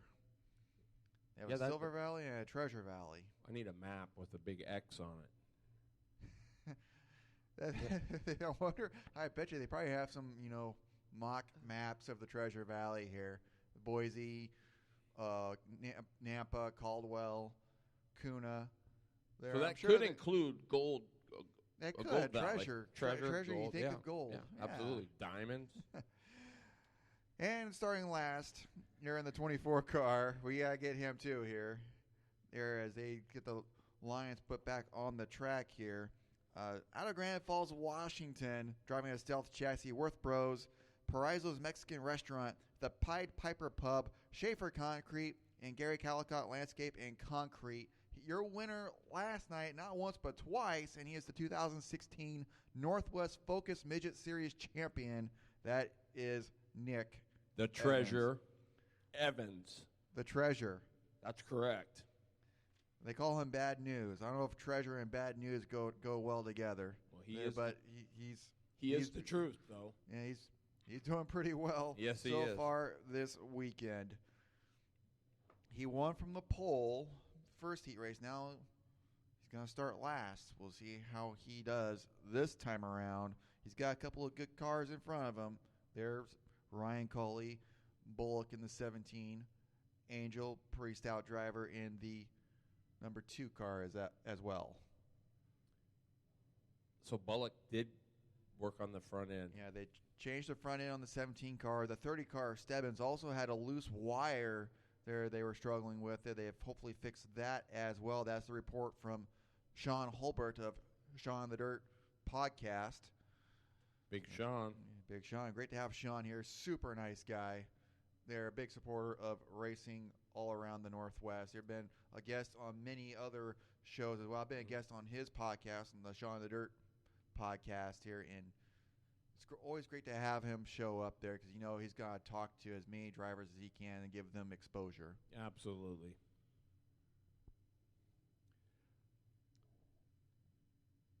Michael Tobash, how are you doing? Hanging in there, he says there. Did I remember you saying the other week in Republic that you're building another street legal?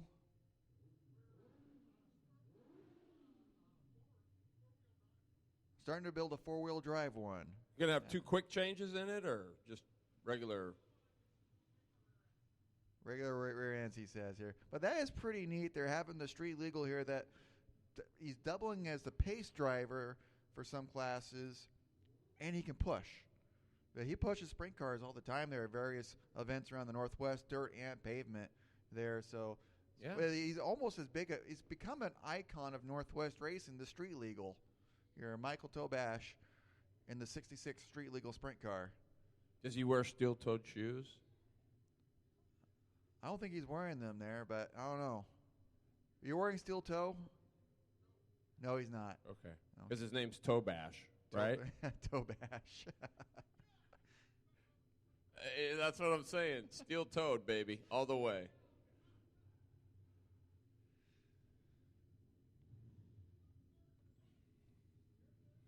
Well, you remember for years, do you remember the Northwest Push Truck Association? Ran at Evergreen Speedway. They ran everywhere. Portland, I think. Cascade Push Truck Association, the Skagit Push Truck Association. Hey, we got midgets on the track here. They got the lines back on their track for starting in the start-finish line. And here at Salem Speedway, we got the Northwest Push Quad Association. Push Quad, yeah. So how is it? Is Evans is it going to be easy pickings, or is it going to be a little bit tougher this time? He's got a couple of good cars in front of him here. I think last night he finished second in a heat race after starting towards the back. So we'll see how he does in this one here. Ryan Coley, he's been hard to pass all weekend here. He's been tough. Hopefully Bullock got that rear squared away. 2 cars starting on the outside as well there that had to work on their cars after the first heat race here. We'll see how their cars handle here. Angel and Bullock front row. Heat 1 of session 2 underway.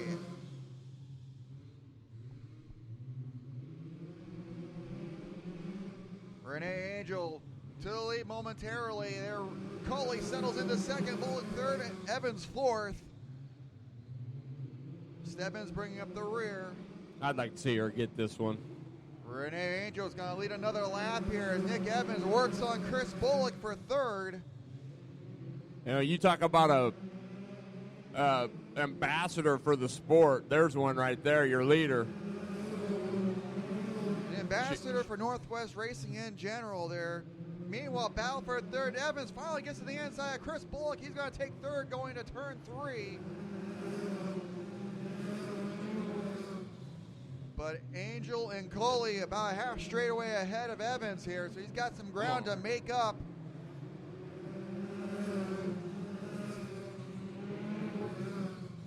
Ryan Coley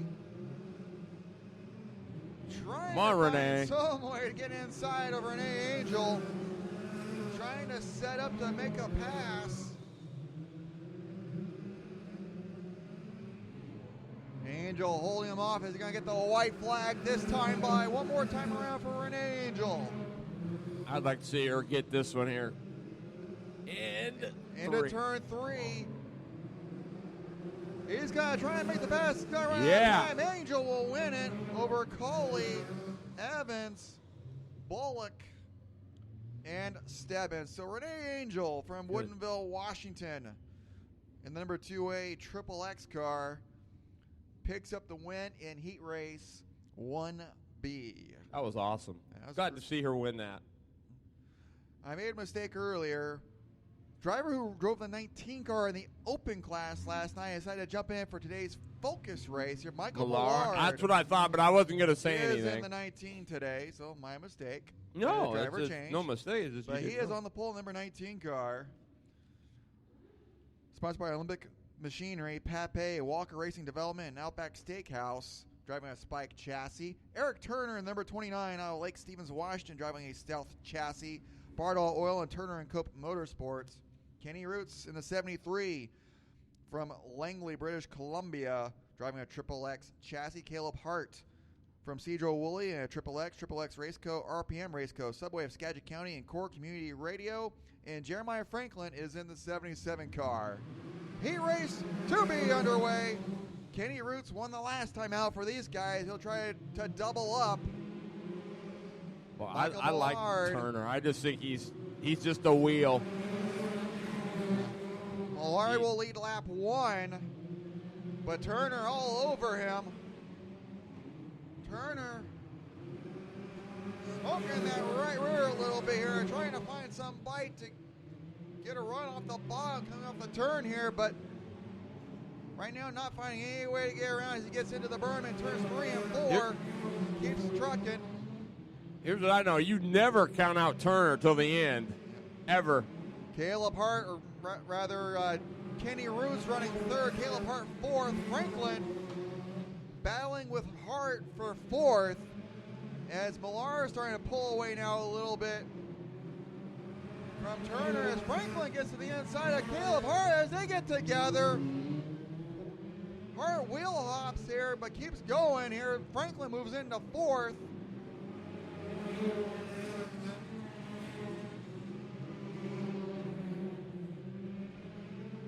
Michael Millard, a 2-car length lead over Eric Turner as he takes the white flag one more time around. Out of 3, out of 4, Michael Millard will win heat race 2B over Turner, Roots, Franklin, and Hart. So Michael Millard driving the 19 car out of Elma, Washington. Spike Chassis, Olympic Machinery, Pape, Walker Racing Development, and the Outback Steakhouse sponsors on the number 19 car, winner of Heat Race 2B. You know, it's funny that if you look at Hart, if you kind of look at it, looks like the back end doesn't move as much as the other ones. Sounds like maybe a setup issue on the 11 car of Hart. Shane Smith having starter issues, so he's needing a push to get going. Your lineup for heat race number 3 of session 2. On the pole in the 83 car, a sophomore at the University of Washington, driving a Beast chassis, clean crawls, air van moving, and Joe's Racing Products. That is Chance Crum. In the 44, from Bo, Washington, driving a Triple X chassis, Highline Performance, Jerry Smith Chevrolet and Anacortes, Triple X Race Components, and Subway of Skagit County. That's Shane Smith. In the 3 car, she's also a freshman at the University of Washington, driving a Beast chassis out of Shoreline, Washington, Powder Coating Incorporated, Alternative Blasters, and O'Reilly Auto Parts. That is Hannah Lindquist. In the 16, from Graham, Washington, driving a Triple X chassis, Performance Contracting, Kent Collision Center, and Shine Collection. That is Nick Larson. And bring up the rear in the number 12 car out of Snohomish, Washington, also in a Triple X chassis, JTR Manufacturing, Ridge Runner Wings, Digital Effects, and Snohomish Napa Auto Parts. That is Cody Ridge. Cody Ridge, we talked last night, ran some sprint car races on and off over the years. Got his first career win in a sprint car back in July up in Republic, Washington. Republic? Republic. Northeast Washington, a couple hours north of Spokane towards Canada. Towards Usk. Towards Usk. Past Usk. Heat race 3B underway. Chance Crum, your leader. He'll lead lap number 1 over Shane Smith and Hannah Lindquist. Look at one time, rolling it. Nick Larson runs 4th, Cody Ridge 5th.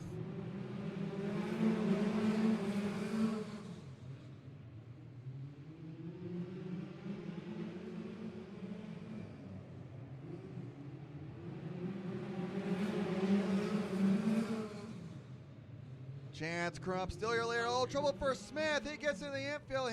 Lindquist tried to move to avoid. Spins out herself and collects Nick Larson. That's going to bring out the yellow flag. Lindquist and Larson get together over in turn 2. Shane Smith was getting sideways, head to the infield, and Lindquist tried to move up a little bit to give herself room, but loops it herself, gets a little sideways, and Larson had nowhere to go.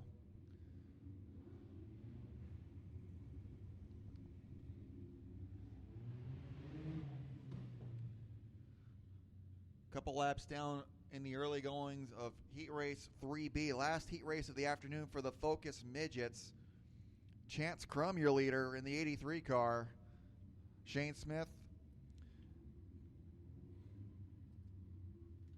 He was spinning here, but was not part of the caution here, so he gets to go back to 2nd. Cody Ridge moves up to 3rd now. He started 5th. Lindquist and Larson behind him here. They double file behind your leader. Shane Smith picks the inside. Cody Ridge lines up outside of him. Green flag back out. We're underway again. Great start by Cody Ridge, who moves into 2nd over Shane Smith.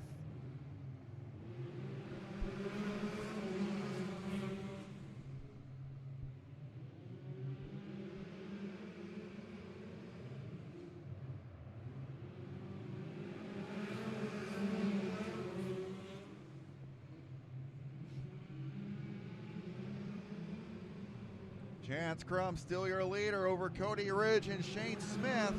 Laps are winding now in this final heat race of the afternoon, the inaugural Focus Fall Classic.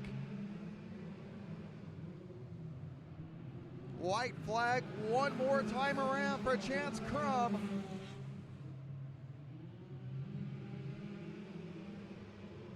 Cody Ridge, he's going to run out of time. Chance Crum will win heat race 3B over Ridge, Smith, Lindquist, and Nick Larson. So that's going to do it for heat races for the Northwest Focus Midget Series.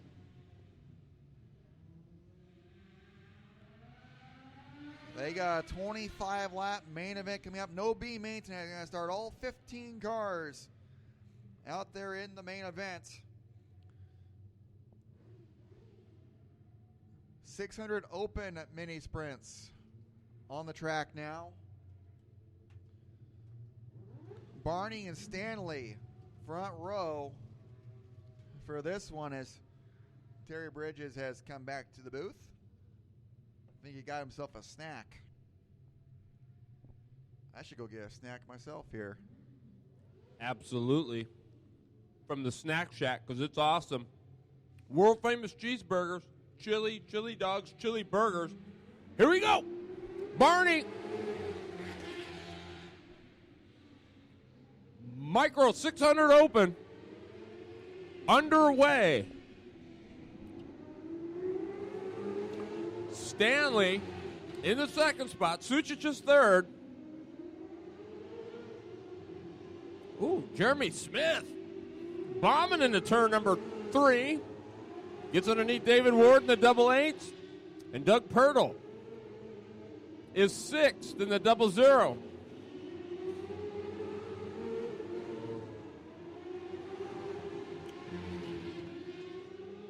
Boy, Lindsey Barney is flat tough. She is driving the wheels off.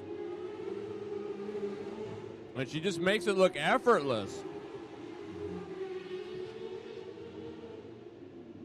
Tony Thomas doing a nice job tuning up the 57 of Lindsey Barney.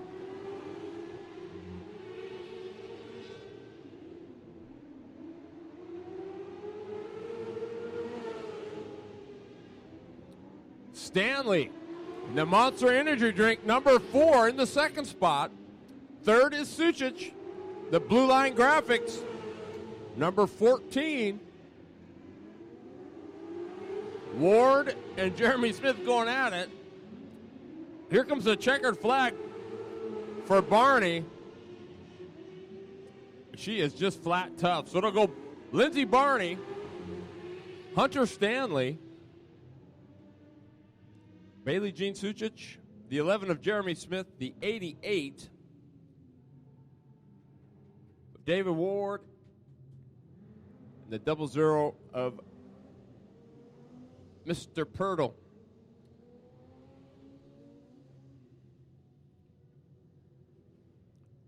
Coming up next, micro restricted.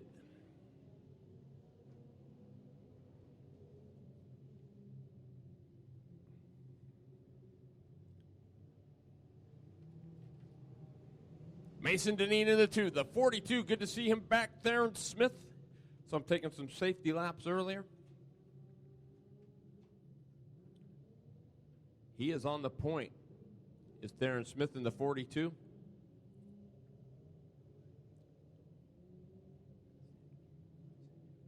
Paul Sinjic in the 27 from Carson, Washington. The 18, Peyton Hagen, last night's winner. Kai Dixon in the 20K. Ben Farrar in the 24.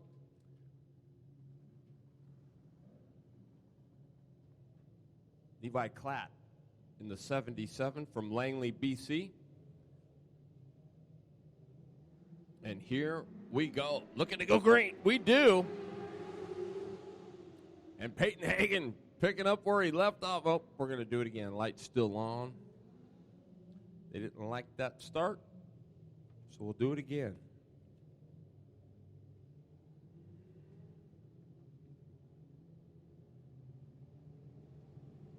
All About Metal, custom fabrication. On the 42 machine of Theron Smith.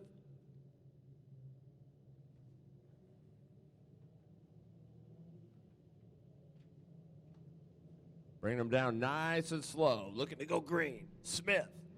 Hagen, here we go. Drag race into 1. Give it to Smith. Boy, Hagen drives it in there. They touch wheels. They touch again coming off of 4. And they touch again, and Theron Smith goes up into the turn 2 wall. I'm sure he's not real thrilled about that. Here's Ben Ferrara. Still right on the apron, the front stretch, just off of turn number 4.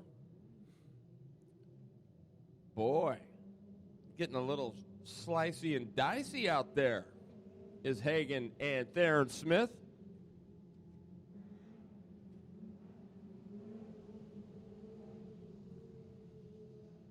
That's when you got to pick your battles right here, because you still got a main event to go. So you want to start that nonsense, let them go. The main's still coming up. In order to win that, you got to be there.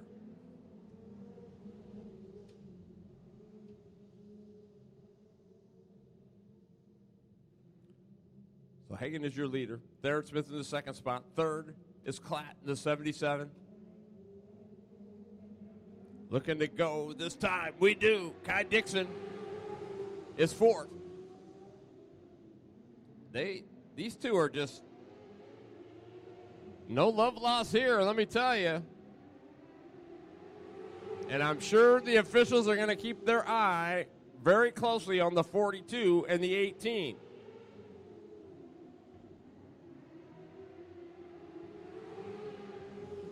Smith, your leader, as he comes off of turn number 2. Oh. And Smith going to pull off there. I'm not sure why.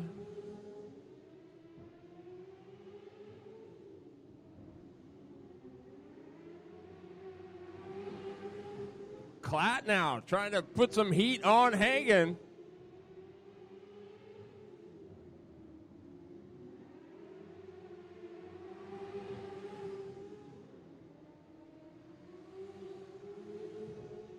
Peyton Hagen, your leader. Levi Klatt from Langley, BC. There is the one to go.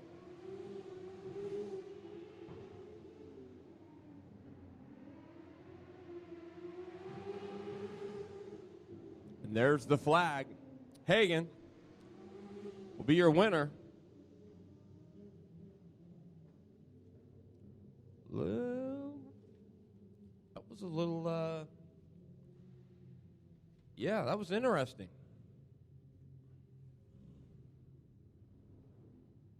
Open cage coming up next.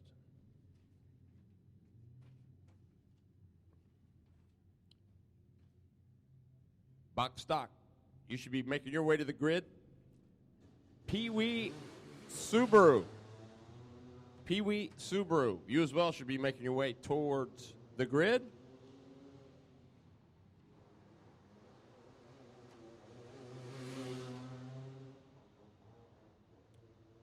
Donovan Barr.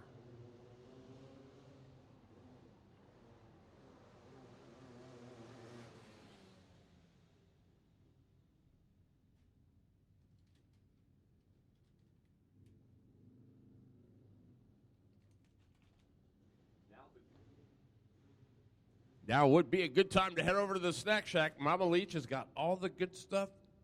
Nice, hot, warm chili. So you have a chili dog, chili burger. I guess they've got some fantastic cheeseburgers over there.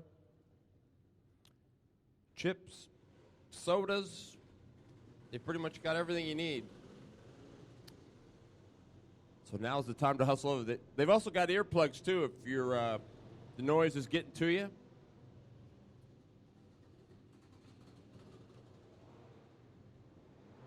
So here we go, first round of our Open Outlaws.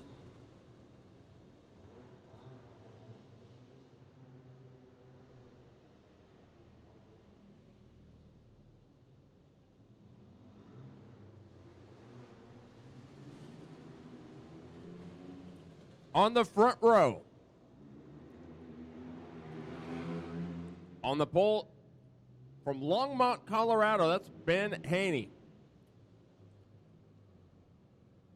On the outside of him, in the 199, the Oregon LL Speed Shop machine of Christian Osborne.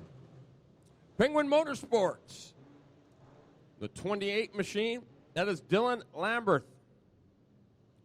The 9B, all the way from Napa, Idaho, that's Donovan Barr. The 37 is the Schofield kid, Eric Schofield. And the 111 is Lynn Waterman. Look at Lambert. Schofield. Wow, he got into the backstretch wall just a bit.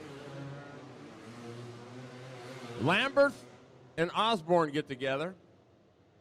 Schofield did a whale of a job to get that 37 machine turned.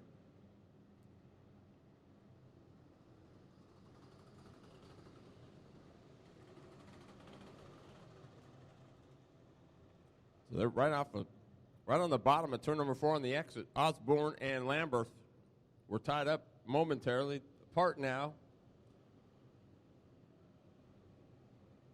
But Haney is your leader. Donovan Barr, he's been solid. They've had a few problems here and there, but Donovan Barr looking good so far. Napa, Idaho driver.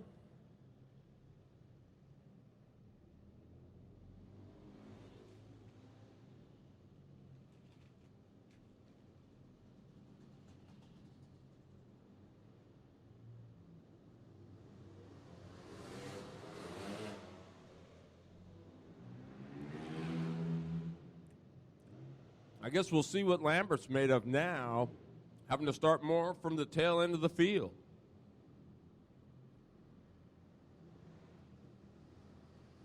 He and Osborne will start 5th and 6th.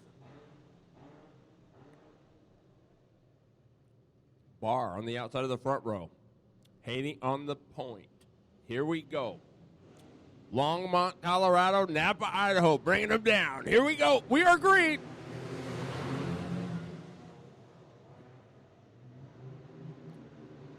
Boy, Schofield. Oh, Lambert drives it in there. He gets underneath Barr for 3rd. Schofield going after the 91 of Ben Haney.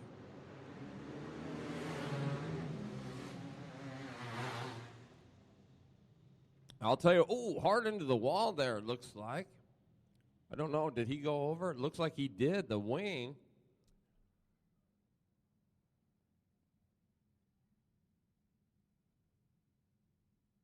Oh, my.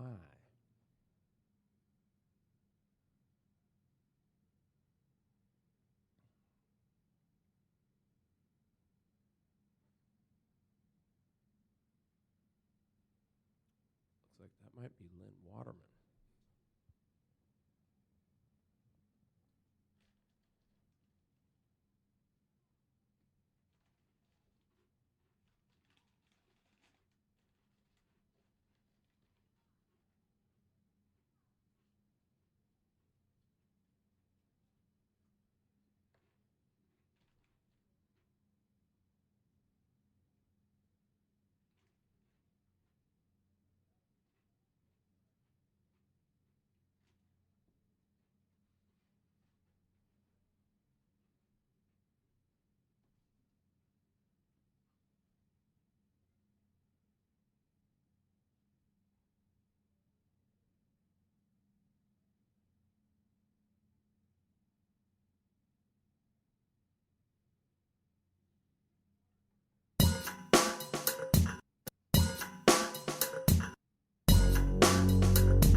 The wave that he is A-okay. That's good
Hey racers, Glenn Tower here from the Northwest Race Report. You know, with the invention of the internet, our local go-kart shops have really taken a huge blow. One of the great go-kart shops out there is O'Hagan's Carts and Supplies. They offer a great selection of carts, parts, and service. We all want to win, and O'Hagan's wants to help. O'Hagan's Carts and Supplies, Lebanon, Oregon. Hey race fans, this is Shane One Time Smith, and you're listening to the Northwest Race Report with your horsepower and performance broadcaster, the one and only Terry Bridges. All right, so Lynn Waterman. Boy, usually he's the one running over there,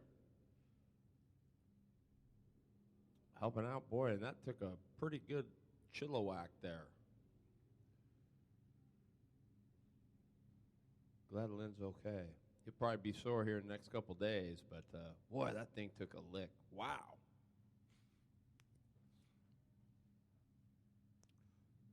So we're back live on terrybridges.com, Race Stream Live. You can find it at my website, terrybridges.com. And just click on the Listen Live page. The player will automatically play the latest episode. And also got a podcast every Wednesday night, 6:30. It's called the Northwest Race Report. We try to cover a little bit of everything. Or what maybe is going on big at the time. But it's from 6:30 to 8. We got guests. We got tips. We got all kinds of different stuff.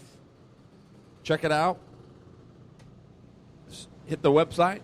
Click on the follow link there, and you sign up to get a reminder in your email box. We'd appreciate it. Check us out Wednesday nights, Northwest Race Report, 6:30 at terrybridges.com. All right, the 91 is Ben Haney. And so far, what I've seen, my first time seeing Haney, and he is tough. I'm impressed. Schofield is in the second spot. Schofield Carts and Parts at Albany. Dylan Lambert in the 28, Penguin Motorsports, and the 9 of Donovan Barr. Osborne going to go by Barr. Maybe, boy, Barr hopping the front end. Haney with problems in turn number 3, it looked like. And there goes Lambert down on the bottom. Haney on the top side. Oh, they get together coming off of turn number 2. Haney and Lambert. Osborne, and he's hooked up with Haney. And I'm just not sure at all why that took place, but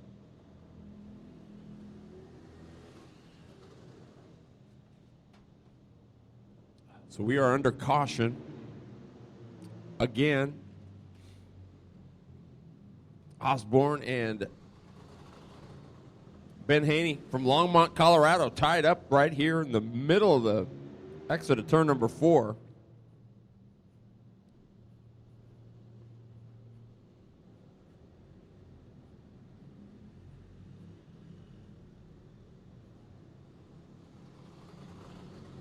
racinboys.com. Listen live to the 2016 Fall Focus Classic. The Northwest Ford Focus Midgets are here at Salem Speedway, part of our Slideways Saturday show. And what a show they have been putting on. Caitlin and Carla Stewart got one heck of a series going on here. And they are marvels here in the Northwest. Great stuff. But we are under open cage. We're under our second caution. Lynn Waterman first, and then the 199 of Christian Osborne. There he is in the infield. So now it's down to 3. Schofield, Lambert, and Donovan Barr. Second round. Here we go. Schofield going to lead into 1.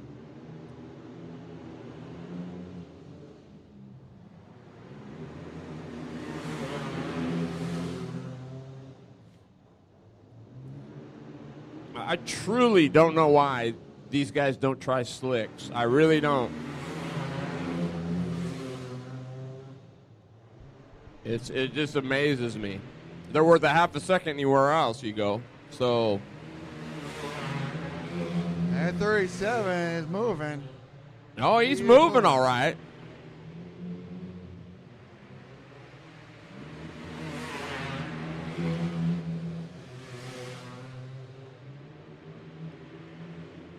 Schofield is flat rolling. So a QRC versus an RFC.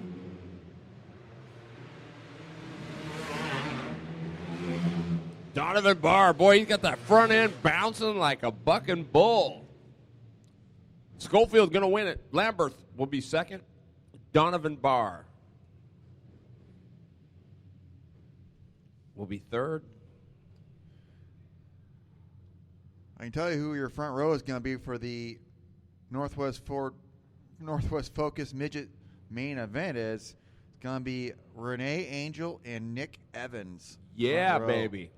Yeah, our friend Sean Holbert got to draw the invert card, and second night in a row, the Joker gets drawn. So straight up, they line up. Here, Kenny Roots and Chance Crum will be row 2. Cody Ridge, Ryan Coley will be row 3. Eric Turner's going to start all the way back in 7th with Michael Millard outside of him here. But Renee Angel in the 2 car and Nick Evans, 24, starting front row. Evans looking to go 2 for 2, technically 3 for 3 because he won the Open Midget Main last night as well. Dude is a wheel. Colin Mendez out there looks like he's getting some safety laps here to check it out after his hard lick into the backstretch wall.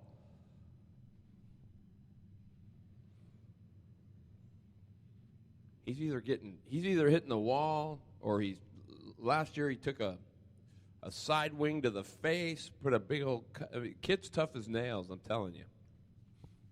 There isn't that much, keeping things out of the cage of these. No, he was cars just here, he was just in the pits. Fell and boom, hit his. Oh, really? Yeah, it was. Goodness. Pretty good Chilliwack there for old. I saw the Colin video of the guy stopping the cage car rolling around last year. What's that? I saw the video of the guy. I don't know if it was here, but someone actually stopped the cage car by using his hands to stop a car. Ouch. Cage car wasn't going fast, but the guy literally grabbed it and stopped it. It was something. Did it jerk him around? No, he just grabbed it there and car did a couple, 3 little spin arounds there, but he got the car stopped. I think a little kid was driving it. Yeah. There and said, I don't have to. Yeah. You're not my dad. And he said, well, you want to bet?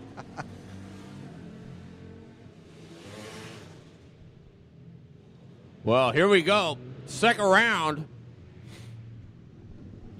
Kate Jackson getting underway. The Duke Johnson. I got to hear one from you, Andrew. Just one. Hey, Pilgrim. Hey, we're going racing. You know what I mean there? I haven't really watched a John Wayne movie in a long time here. Come I need on. to watch. Andrew, you know better than that. Here we go. The 151 of Duke Johnson. The 8 is Devin Borden. That's your front row. That's a pretty solid front row. The LAD Jeffrey Hudson. The 27H is Keith Heitzman. The 8 is Matt Coyner. The 25 is Kate Jackson. Here we go.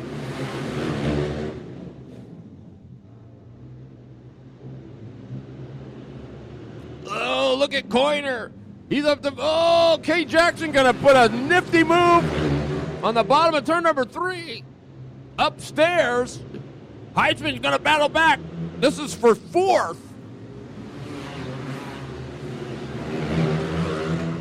Boy, Jackson gets in, shuts the door. Leader is Duke Johnson. Second is Devin Borden. Coyner is still trying to find the handle or something on that 8. Borden, chain let go or motor let go. Something freewheeled there as he comes by start finish. And that will bring out the caution. It just wound up and quit moving forward. That's never good, typically.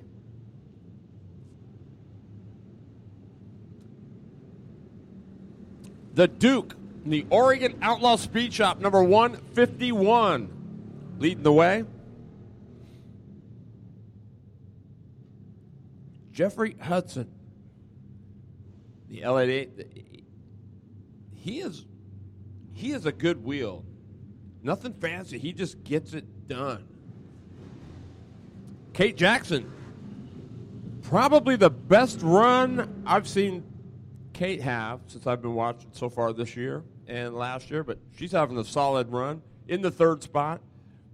Keith Heitzman, the 27H, and Borden, the struggles with that moving up continue. They were here in the opener, and they went through two motors, and both motors had the same issue.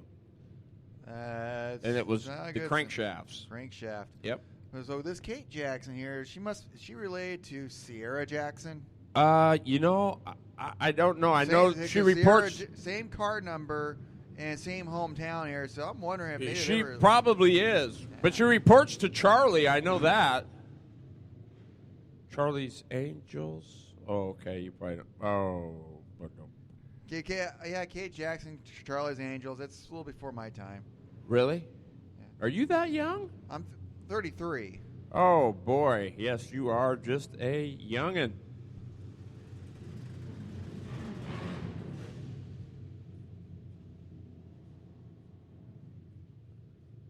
All right, I can remember when I was 33. Holy smokes.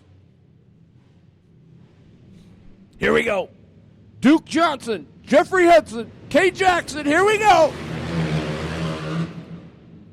Yeah, she's from Middleton, Oregon. Boy, look at Jackson coming now in the third spot.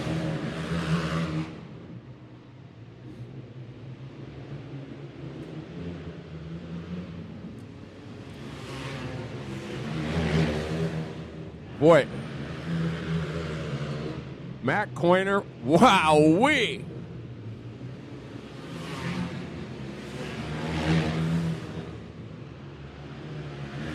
Boy, Duke Johnson is money today. And I'm telling you, Andrew, I like the L88 of Jeffrey Hudson. He's not anything ferociously fancy or out, he just is a good hike up the boots and let's get to work. And I like that. Solid driving. Got another report from Sean Holbert in the pit area. The 44 Shane Smith changed a battery, and the 11 car of Caleb Hart knocked off the oil plug. Come back to the pit area, lost all oil in the pit area here, but engine's okay. Put in more oil, and they should be good to go for the 25-lap main event of the Focus Fall Classic. I hope they brought a container to pick that stuff up in, right? I saw a lot of people with rags trying to pick up the oil off the grounds out there. Grease sweep. Do you remember that stuff? Grease sweep? They have that speedy dry now that kind of picks up stuff. I think the grease sweep used to be like they were like hollow hulls that they sprinkled down in the hulls would actually soak up the Earl.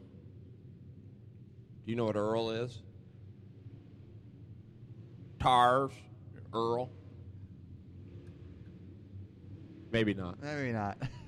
Here we go. We are underway with our box stock.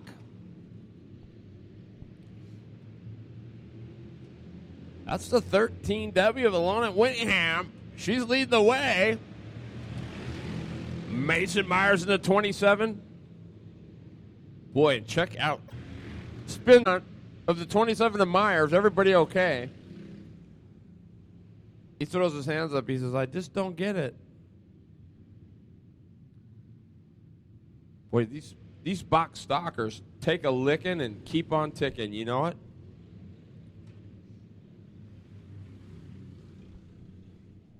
I don't know what's going on with the Seattle Seahawks. Into the first quarter, Seahawks 0, Tampa Bay Buccaneers 14. What? I know. But reading social media, a lot of people are kind of upset right now. I don't know what's going on here, but Seattle, I did see, has the ball in Tampa Bay territory trying to score here. We'll see if they get back in the game here in the second quarter.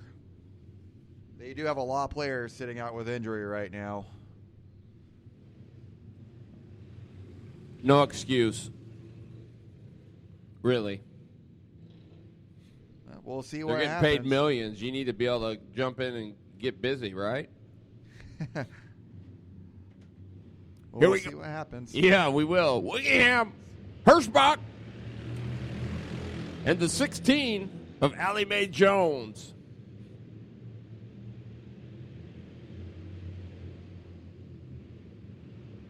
Winningham looking good. Tell me that 16 isn't a good-looking car in the 5th spot. That is a shiny-looking car. I like that 27 car as well. Yeah, Myers, he's got a good-looking piece, too. But look at that. That looks like a sprint car should right there. Boy, Hirschbach in the 11, putting the heat on Winningham. Winningham hanging tough, though, in the 13W.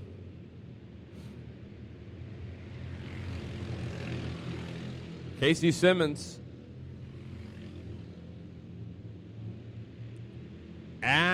Coming to the flag. Let's see what happens here. Winningham going to win it. The 11 of Ryan Hirschbach in the second spot. Third will be Mason Myers. Fourth will be Casey Simmons. Fifth will be Allie Mae Jones. So what do you think, Pilgrim? Fun day of racing. Moving along quite nicely here today. We had the one cage car heat with a couple of red flags, but we're doing well. You just had to say it, didn't you? Hey, I just had to say it. The confidence is good. Yes, you're right. Confidence is good. Looks like another box stock heat. Yep. Out here. The second half. Brandon Suchich from Mount Angel, QRC Chassis, Briggs LO206 sponsors, O'Hagan's Kart Supply, Hoosier Tires, and Stripe Line.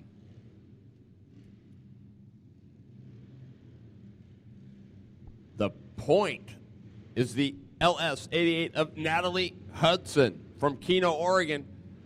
Keep your eye on the 72. Is that? Boy, I believe that's actually, well, we got a mess up there. Three of them. Suchich involved, Borden involved, and yeah, Borden, Suchich, and the 24 of Zach Massey. All right, so Zach is back. That's awesome.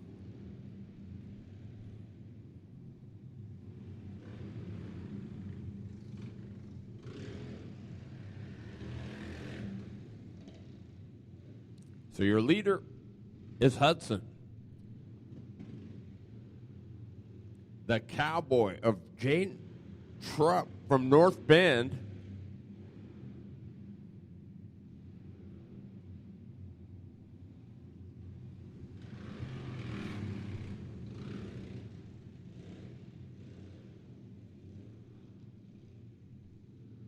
Well, we're going to redo it.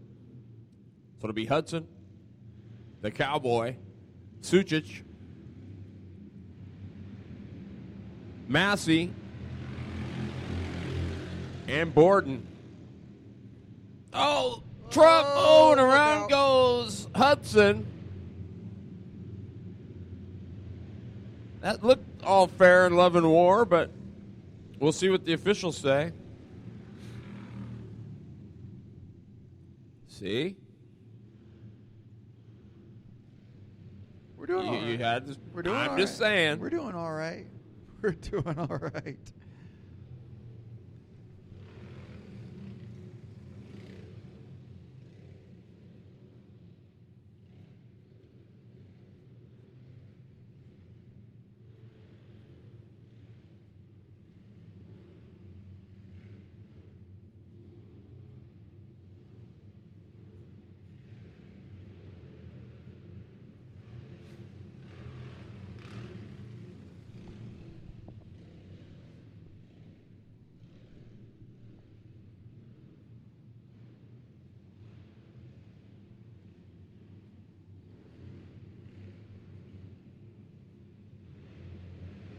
Here we go. We're green. The Cowboy, Jaden Trupp.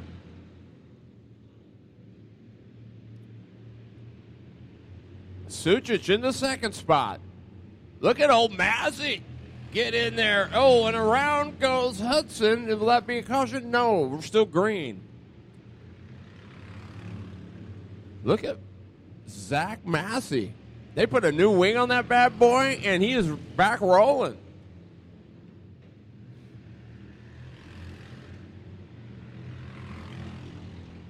Trupp moving right along. Oh, yeah, the Cowboy rolls it. All the way from North Bend. You know where that is? On the coast?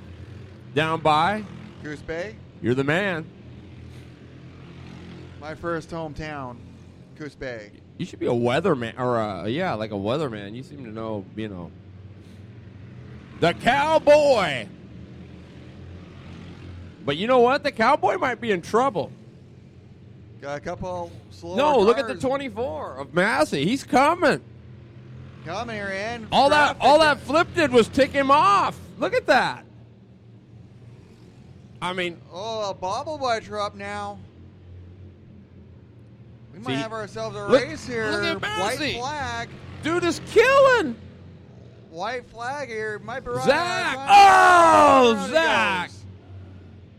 Trupp's going to win this here. Yes. Checkered flags. Got out. it. Well, let me tell you why that's a good deal for Trupp, because at the last event he was here, he leads it it was in the main 19 out of 20 laps. They go into one on the white flag, and the Cowboy spins out. Oh, goodness. Fuller goes by and takes the win. That was a long ride home. That's all I know That's was. it is a long ride home. Looks like the Pee Wee Subaru. Keegan Asher in the 6A. Jeremy Long, This is Group 6. your racing For buddy. those of us, or wrestling us buddy. keeping track here. So Ye- we're about halfway through this second set of heat races. The Pee Wee Subarus. Green flag, Long takes the lead. Pee Wee Subarus.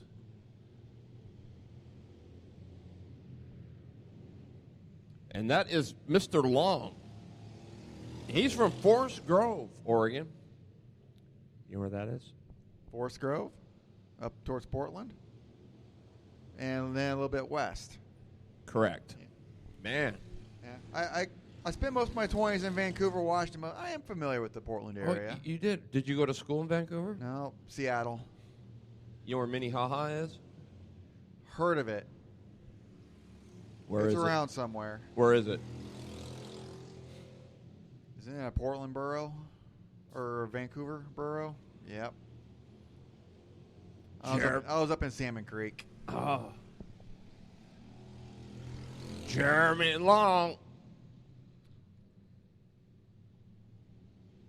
Moving a lot right along. He's out on a cruise right now. Andrew Kunas knows where Forest Grove is, so Jeremy Long has got to take this thing to victory here.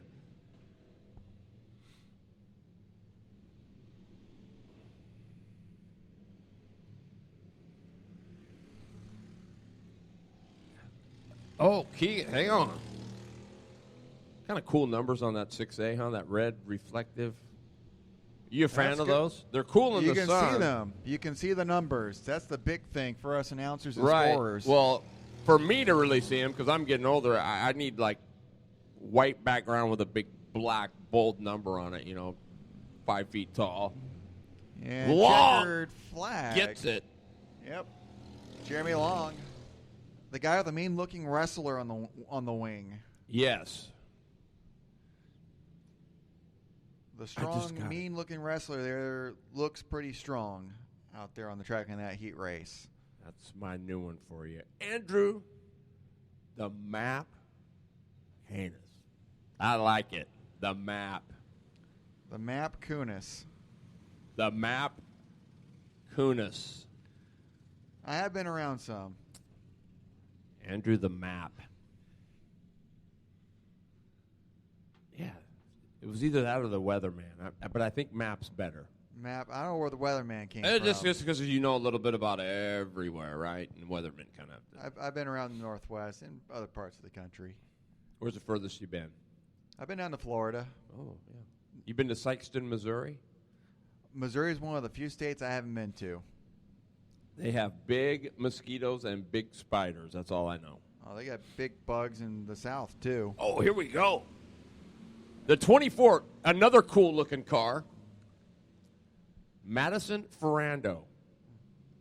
Another one. Another Ferrando. You know what I'm saying? They're everywhere. They might be more than the Bordens. These are the Pee-wee non-Subarus on the track right now. Yep. Tanner Gentry is in the 3G. There's Tanner in the third spot. The 68 is Jesse Henry. The 9 is Jake Waldall. What is that? The 8? The 88, that's Mia Smith. Oh, that's the 38 of Patrick Battaglia, because I see the red 3 they got bolted in there. The 777 is Malachi Johnson. 777. Bank Lucky 7 there. He's not just doubling down, he's tripling down. He should be from 7. Keno, right? The casino. But he's not. I'm not sure where Mr. Johnson is from. Not listed here. Mia Smith in the 88. I don't see Mia out there. The 13, Danner Myers from Culver, Oregon. What part of Oregon? Culver. Culver. I don't think I heard that one. Culver? Culver, Culver, Oregon. Yeah. Oh, look at Gentry. He's going to go to the bottom. He gets 2 of them. He gets Johnson and Battaglia in turn number 1. And Mr. Gentry is on the move. Freeborn Motor Company in Dayton, Oregon. His grandpa, Sean, is a heck of a wheel man. Sean Gentry is raced a ton at Willamette. And oh, we got cars getting together. Uh-oh. That's the 68 of Jesse Henry and Speed City's Jake Waldall.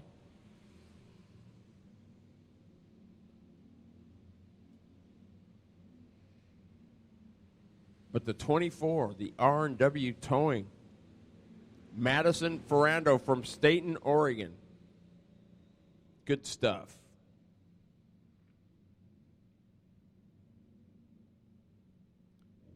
Big Mike. Big Mike. Big Mike. Well, we're getting closer. Map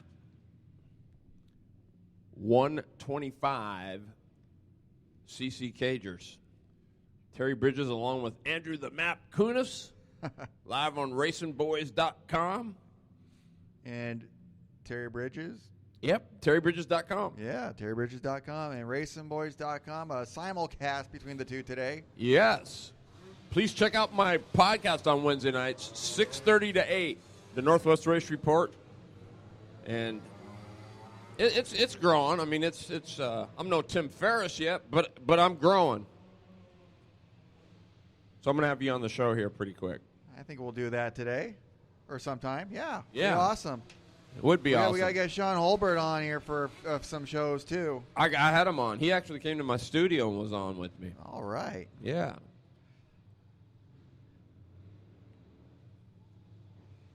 Well, here we go. 125ers. Seth Riggs on the point. Alex Reif, the Mark Nelson Oil. BLG, Hoosier Tires, O'Hagan's Kart Supply, Schofield Karts and Parts, and CMC Motorsports Machine.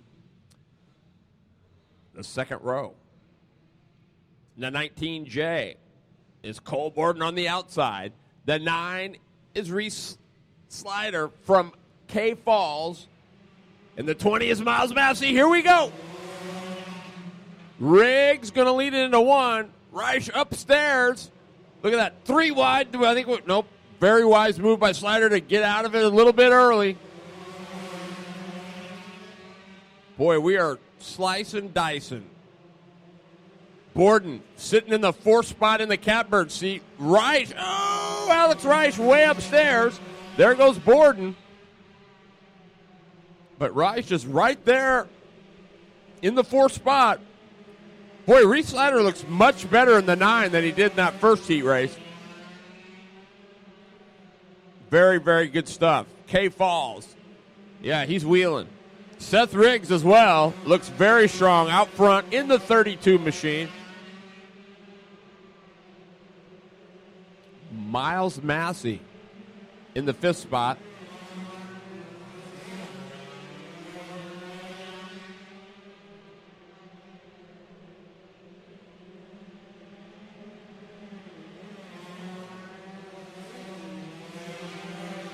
So Seth Riggs your leader, and he's got a pretty sizable lead on the 19J of Cole Borden. Oh, Massey gets underneath Alex Reich at turn number 4.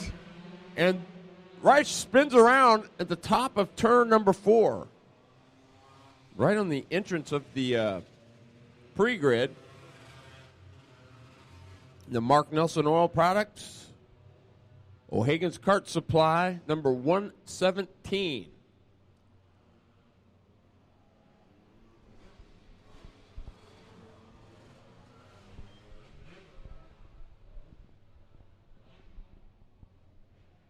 So Reich was rolling pretty darn good.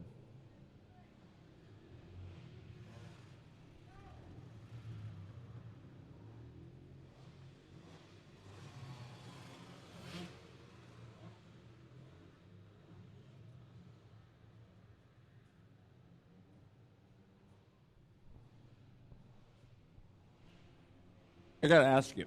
Oh, we're ready to go green. Riggs and Borden. We're going to go one more time. Have you ever been to Buster's Barbecue? No, I haven't. On your way home, it's I-5, 90 Barber Boulevard exit, right? Right as you go up by the Ford dealership there before it winds into the curves. Oh. Here we go. Riggs going to lead it into 1. Borden now right there. Reese Slider from K Falls is in the 3rd spot. And I'm not doing them justice. These kids are rolling it. They're getting around this track. They are getting around here. Good. Really good. This is the best I've seen Riggs look. So they got put a little tune-up on. Look at that Borden pushing him down the straightaway. Really pushing him. I saw the wave of the flag, so we may be coming to the checkers here. No? Oh, I think that was... I think that was it.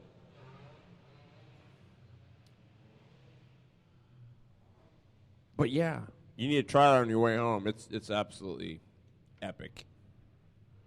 Yeah, have to look up Buster's Barbecue. Yeah, it's on 99 Barber Boulevard.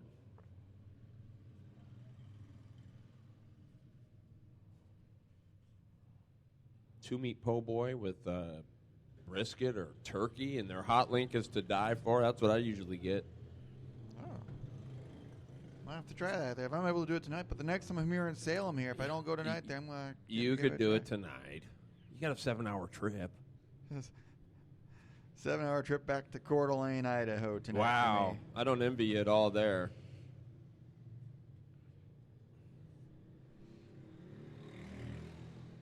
I got a 12-hour trip back to Olympia. 12-hour. I just wanted you to feel for me a little bit. You know what I'm saying? You're home in like 4 hours, if that. 2.5. 2.5? That sounds about right. If I drive like Nick Evans, I'm home in maybe 2.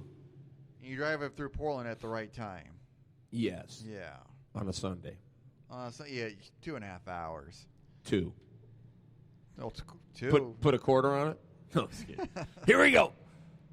This is Smoking Sam Strange in the 99X. Fast Eddie Strange in the 99E. And Chris Seawick from Olalla, Washington. All right, Map. Where is the 21 from? Olalla, Washington? Oh, you said that's up past the... Olalla. That's past... That's on the Kitsap Peninsula. It's the peninsula. It's in the middle of the Puget Sound. Gotcha. Where Bremerton is. Olalla is on the peninsula. Olalla.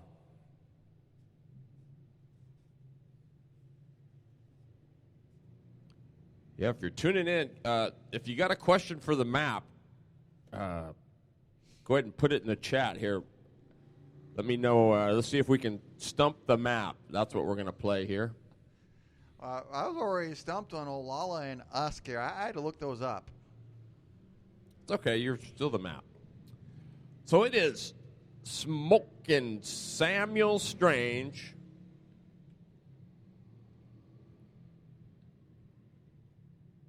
The Olalla Kid from the Kitsap Peninsula in the 21. And then there's Fast Eddie Strange from Tacoma in the 99E. That thing just looks kind of stealth, doesn't it? Looks low and fast, and the white one there. It's got the good lines, Yeah. too. It's like one of those Yeah, beast looks chassis quick. on the pavement, right? Yeah. Here we go. Smoking Sam and the Olalla Kid from the Kitsap Peninsula in the heart of Puget Sound in the second spot. Fast Eddie.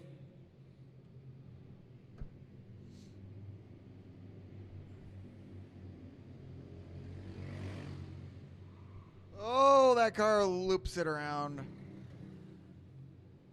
Is it? Oh, Eddie. that's Fast Eddie. Eddie Strange loops it. This is the Quarter Midget Animals.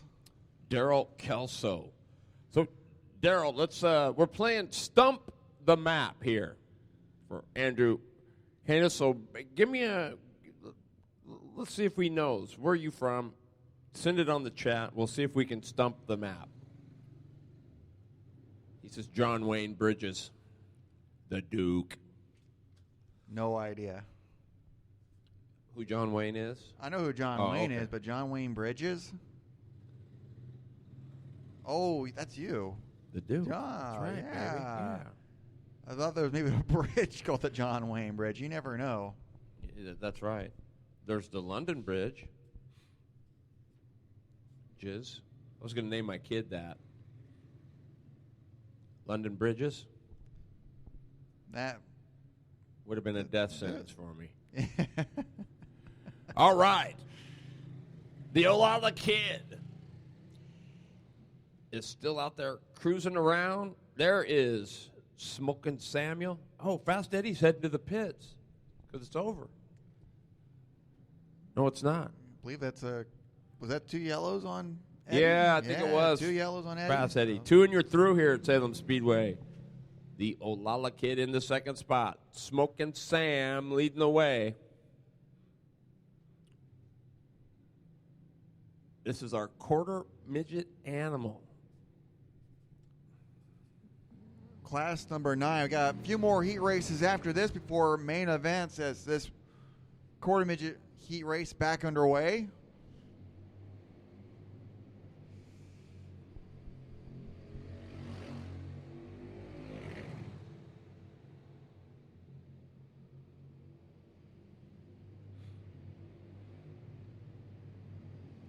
Boy, Smoking Sam is getting it done.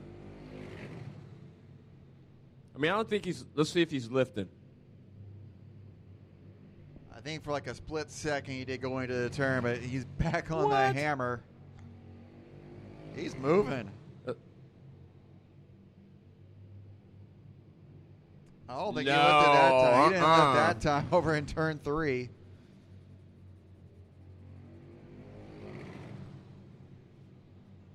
That takes big feet to be able to do that. You know it?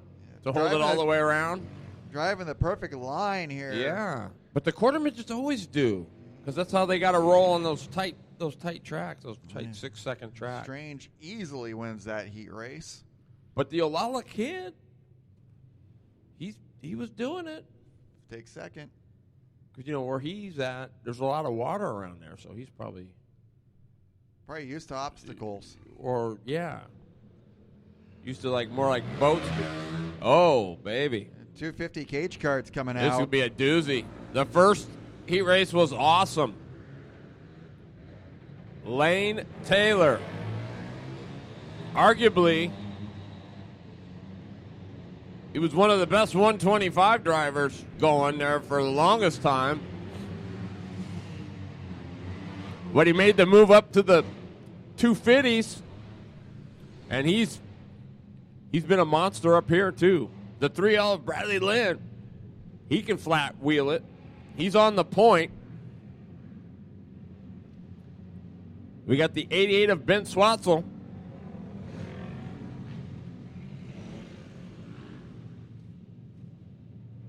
Zachary Telford from Middleton, Idaho. Boy, so Jackson's from there. Telford's from there.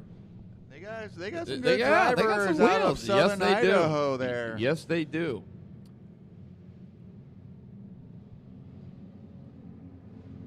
The 92 is Levi Jones. The 48 is Grace Osborne. Her dad, Ron, owns the Oregon Outlaw Speed Shop in Boring, Oregon. Carter Murphy in the 8. Lane Taylor in the 4L. Bradley Lynn, your pole sitter. And Kyle Rolls in the 02. Skyline Landscaping, Not Old Market, Everyone's Market, Teen Challenge, Hershales, and Aldrich Trucking.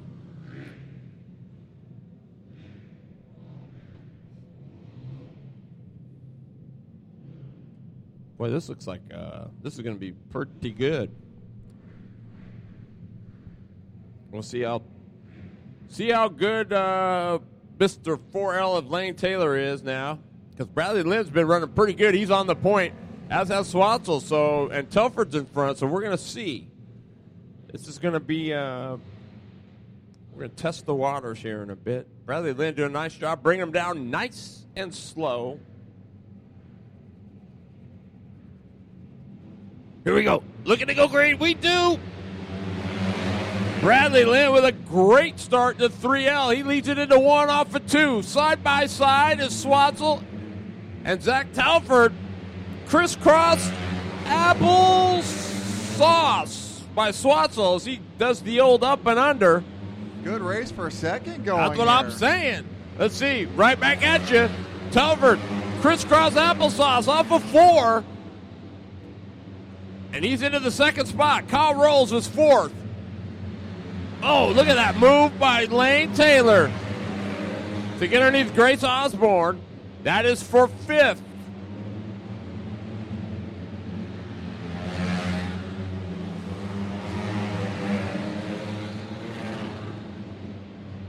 Zach Telford hanging on to the second spot. Swatzel, a strong 3rd. Look at Taylor bombing in turn number 3.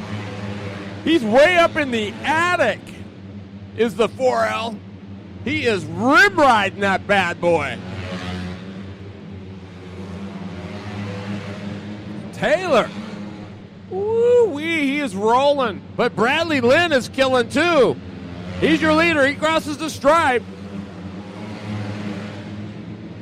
1 to go. Bradley Lynn driving it, hopping it, bucking it. He wins it.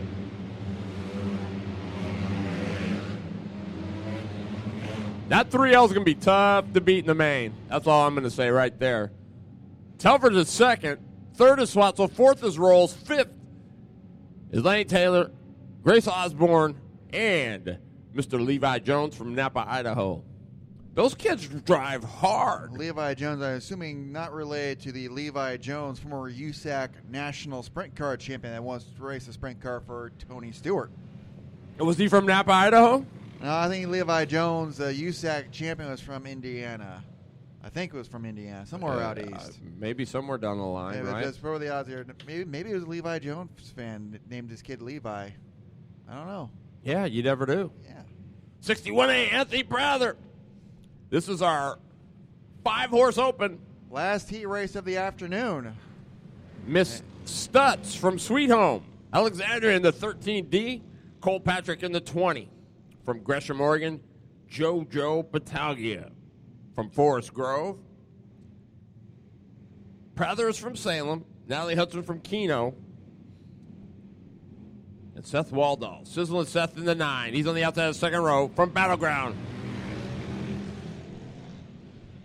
Sizzling Seth. Prather's your leader. Oh, we're still going, though. I bet we still go. Waldall going to go to the bottom of Prather. Can't do it into 1.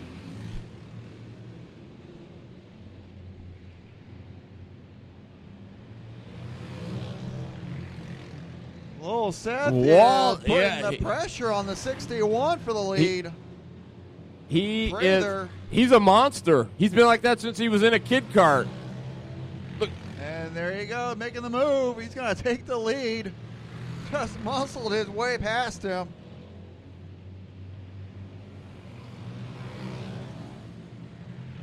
He's been watching your boy,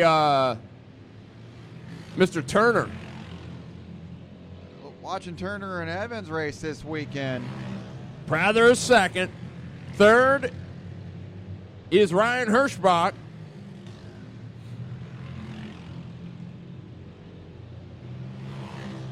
Motor sounds good, too. Waldall.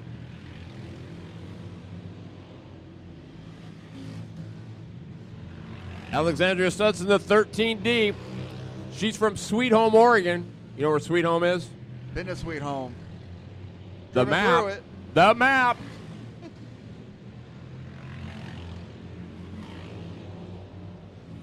Look at Hirschbach driving it in there. Sizzling Seth Waldall. Easily winning that heat race. He's going to be good. He was sizzling. He is, and he's fearless. I mean, fearless. Keeps his head on straight. That kid might have a future there. Not to try and... He will. I almost assure you of it, because his head is on pretty solid. Yeah. Well, that's going to do it for heat races. Main events next. The first one up, main event number 2 of the inaugural Focus Fall Classic with the Northwest Focus Midget Series officially racing here for the first time this weekend as a series under the guidance of Carla and Galen Stewart. It's been a fun weekend here. We're going to see if Nick Evans can double up here and sweep the weekend. He also won the Open Midget main event last night. See if he can get his 3rd win of the weekend here. That would be a sweep. A sweep indeed. Have your brooms ready, folks, because it's possible. And he is starting outside the front row as well. Question. You said this is the first time here, right? Yeah. Trivia question. Where was the very first Northwest Ford Focus Midget Series event run, and what year? Probably around 2000 here. Fred Brownfield started the division here. More than likely it was at Grays Harbor Raceway. They consider that their home track up there in Elma. So it more than likely started at Grays Harbor Raceway around 2000 or so. And that thing has grown here, especially over the last few years. Here, the Northwest Focus Midget Series. So if anybody knows that answer, we're playing Stomp the Map on racinboys.com with the map. Andrew Kunas. We're trying to stump him here, so let us know. But tell you what, Fred Brownfield started the division about 15, 16 years ago. Car count's gone up and down here through various promoters here, but Carla and Galen Stewart over the last few years, they were the recipients of the top promotion award at last year's Western Auto Racing Promoters Association meeting in Portland here. That's an award they don't give away lightly here. They're a big standing ovation for them for all the hard work that they had done that 2015 season here. But they've been doing it for a few years now, and they had a couple of shows with over 30 cars this year, and once upon a time, they had a hard time getting 10 or 12 of them to show up. Here, the previous promoters have here, but Carl and Galen, they work with the racers and for the racers, and they are all about having a good time and putting on a good show. You know what I say? I say passion covers a multitude of sins. That's what I'm saying, passion. It covers a multitude of sins. Doing a little bit of watering on the racetrack here, a little maintenance here, but while we got a moment here, another cool thing here, we talk about promotion. You know Greg Burgess? Greg Burgess now is the promoter at Longdale Speedway in Oklahoma. He was at Kokopah Speedway for a couple of years. I just heard that he made the move. Yeah, he went to Longdale Speedway this year. But another cool thing that Carla and Galen do here is because they travel around, they love putting stickers on cars. But if they see, as they're traveling up and down I-5, if they see a sticker on a vehicle, a Northwest Focus Midget Series sticker on a vehicle, they'll take a picture of the vehicle here. If they find out who that is, that person gets a pit pass to a race. They see you on the freeway with a sticker. They take a picture of your car. They find out who you are. You get a pit. $100? Pit pass to a race. Oh, a pit. Okay. Yeah, that's all about the promotion here. And they got 41 here. Carla just told me 41 drivers registered, signed up to be a part of the Northwest Focus Midget Series next year. There, that is just outstanding. Here it is. They signed up 41 new people this weekend? No, just 41 total people here signed up for the series next year. They had some races with over 30 cars here. I would not be surprised if they had some races pushing 40 early next season. Well, here's the deal. It doesn't matter what you're doing. At the end of the day, it's all about relationships, right? If you can't manage relationships or you can't, you might as well just pack it in. You're done. Especially in something like this, it's all about that. So, just Carl and Galen Stewart, they have got it going on. They've got it going on with this series here. The work they have done over the last few years, they are in high demand. There are tracks in Montana and California wanting to bring them to their track. I don't know if it's going to happen there, but they're going to have some more races in Oregon, it sounds like. In 2017, they had one show at Banks and a show at Cottage Grove. Here, they're going to see about getting more races here in Oregon this year, in addition to all their home races at their home track in Elma and Skagit and Deming. Wow. So when you say Oregon, are they going to be like Madras and maybe probably more races here, maybe at least one at Banks and Cottage Grove here. But they might, you never know, they might get a race at Willamette or Coos Bay. I know Coos Bay was talking with them. Coos Bay is a little bit of a drive. Yeah, I've never seen their dirt track. I've been to their pavement track, but never seen them. They literally threw the dirt on top of the asphalt. There's literally like 3 or 4 feet of clay sitting on top of the asphalt track. Oh, really? So it's the same racetrack? It's the same racetrack. They just threw clay on top of it. My last experience there, we took a rental car. We were turning hot laps there right before the NASCAR Northwest Tour event. Fun. Yep. Fun.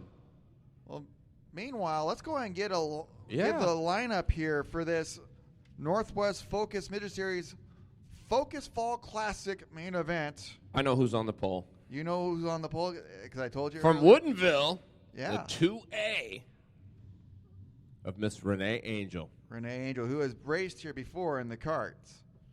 So, and she's very good. She's very good. You're driving a Triple X chassis sponsored by Carla and Galen Stewart. Outside of her, looking for the sweep this weekend, the 2016 Northwest Focus Midget Series champion out of Grand Falls, driving a Stealth chassis, Worth Bros, Parizo's Mexican Restaurant, Pied Piper Pub, Schaefer Concrete, and Gary Calicott Landscape and Concrete. 2 wins this weekend, looking to make it a hat trick. Bad news, Nick Evans. The broom. Looking for the broom. Looking for a broom here. Starting third, racing in a midget for the first time this weekend after running lots of sprint car races. First time running non-wing here as well. Driving a Triple X chassis sponsored by Triple X Race Components out of Langley, British Columbia. That is Kenny Roots. Outside of him, starting fourth from Snohomish, Washington, driving a Beast chassis. Clean crawls, air van moving, Joe's Racing Products. That is Chance Crum. A beast. And starting fifth from Snohomish, also driving a Triple X chassis. JTR Manufacturing, Ridge Runner Wings, Digital Effects, and Snohomish Napa Auto Parts. That's Cody Ridge. And outside of him, from Alger, Washington, the 21 car, Lewis Nutter Trucking, Subway of Skagit County, Core Community Radio in Wenatchee, and Highline Performance. That's Ryan Culley. Inside of row 4, he finished second in last night's main event from Lake Stevens, Washington, driving a Stealth chassis, Bardall Oil, Turner & Cope Motorsports, in the number 29 car. That's Eric Turner. Starting 8th in the 19 car from Elmo, Washington, Olympic Machinery, Pape, Walker Racing Development, and Outback Steakhouse, driving a Spike chassis. That's Michael Millard.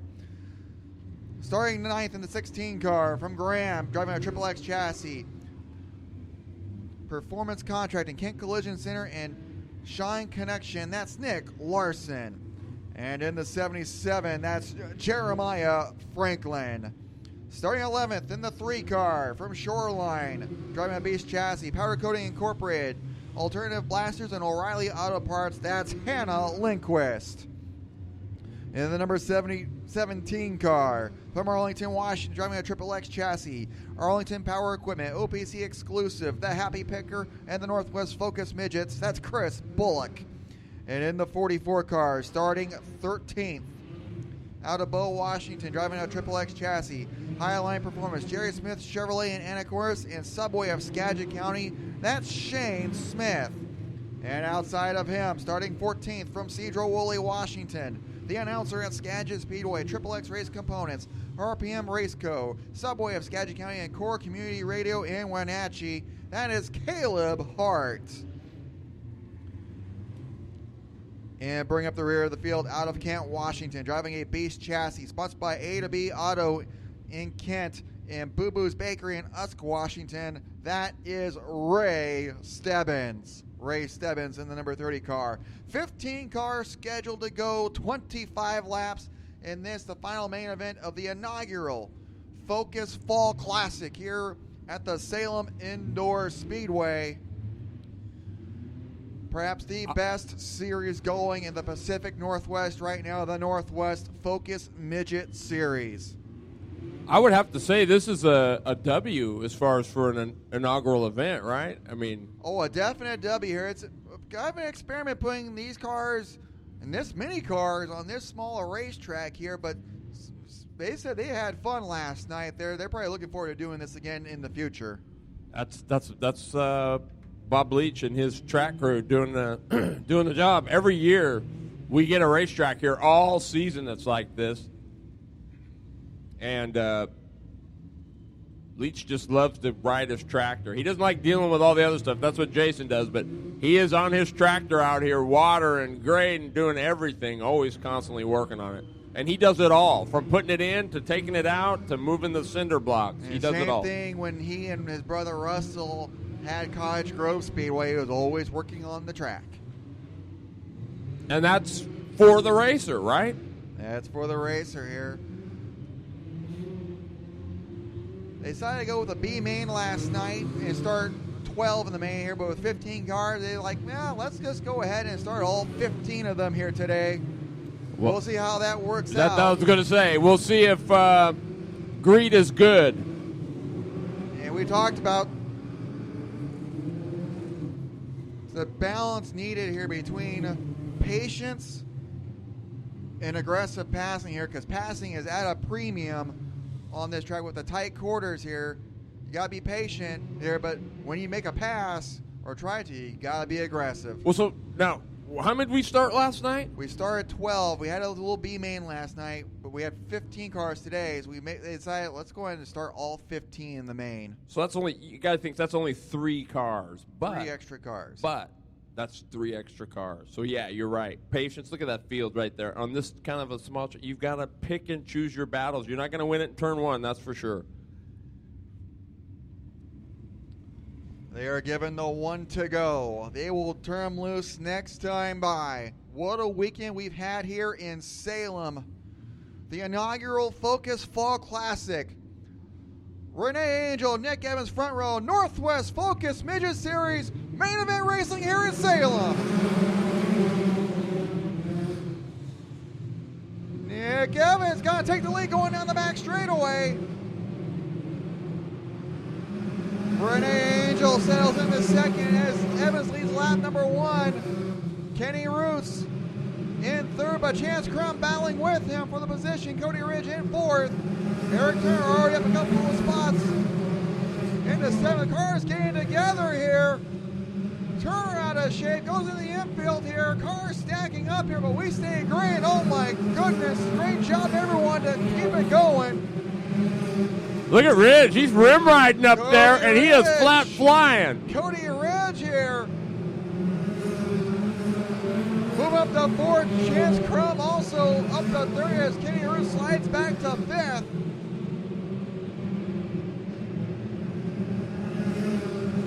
Nick Larson running 6th. Millard 8th. Ryan Coley running 9th. Or make that 8th rather. Nick Larson now up to 5th. Kenny Roots 6th. Millard 7th. Coley 8th unofficially. Look at Ridge, I'm telling you, man. Cody Ridge trying to make that outside work. After a Chance Crum for 3rd, but Nick Larson is going to try and take advantage. He looks to the inside of Ridge, battling for 4th. And he's got it for the moment. Nick Larson has 4th. He slams the door shut on Cody Ridge here, trying to go after Crum for 3rd. They make contact. Has to back off. Cody Ridge going back after him on the outside. Cody Ridge back up to 4th. Great racing for 3rd between Crum, Ridge, and Larson. Nick Evans pulling away, meanwhile, almost a straightaway lead over Renee Angel. Ridge is up there rim riding, but every time he makes a move, somebody doesn't see him up there, and they shut the door on him. And Cody Ridge up to 4th now. There he goes. Chance Crum for 3rd. One of the things that they requested last night, there was work on the outside. Crum again. Try to give us an outside groove here. And the track is trying to give him that outside groove, and Cody Ridge is trying to use that outside groove. Cody Ridge, he gets to the outside of Crum here, but the yellow flag's got to come out, however. We have Turner and Kenny Roots getting together over in turn 2. I mean, that's like a face-off right there. Probably had some cars getting together. Again, tight quarters here. But they were talking. Some of us were having some food last night after the races here, and they were talking like one thing they wished there was maybe throw a little bit of water up on the top, towards the top of the track here. Try and get some bite on the outside here. They must have talked to the tracker because they were watering the top part of the racetrack here before the main event. They're trying to get some bite on the top here, maybe promote some outside passing. Cody Ridge getting outside of Kevin Larson, and he had just gotten by Chance Crum for 3rd here, unfortunately negated by the yellow flag here, but Cody Ridge was starting to make that top side work. Well, I'm telling you, it's like I told you yesterday, that really, unless you're up front and you don't have all the traffic, you've got to go upstairs. But what's even more amazing is when you go upstairs and you go by people and nobody else goes up there, it's a head scratcher. They don't even try it. So I don't know. We'll see if Crum realizes now that maybe it's good up there. It's hard telling. But the bottom may be it, but I think I like what Ridge is doing, taking the chance of going upstairs, because that's what you got to do. The driver who gets a break here is your leader, Nick Evans here. He was approaching heavy traffic here, but now with this yellow flag here, the track clears in front of him. Though Angels was in second, I think she was far enough back that Evans wouldn't have maybe had to really sweat it, as if maybe Ridge was there. But they were racing in front of Evans there, so he didn't quite have the room to make a pass right away here, so it might have allowed Angel the chance to catch up some. They double file Angel and Crum behind Evans. We're back underway. Oh, we got cars getting together here. Stebbins gets it back going here. We stay green for the moment.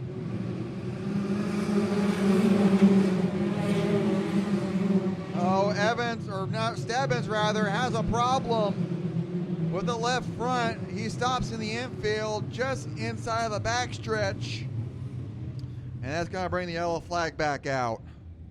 Now, here's where it gets tough, Map, is if you're Nick Evans, you're leading, you get in that rhythm. You get you've got your rhythm flowing, then you get a caution.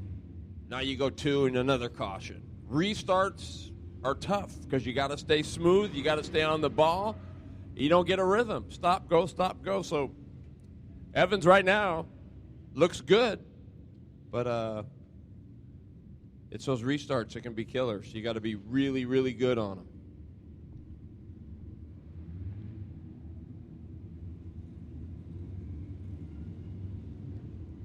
And saw something clearly not right with the left front wheel on Ray Stebbins' number 30.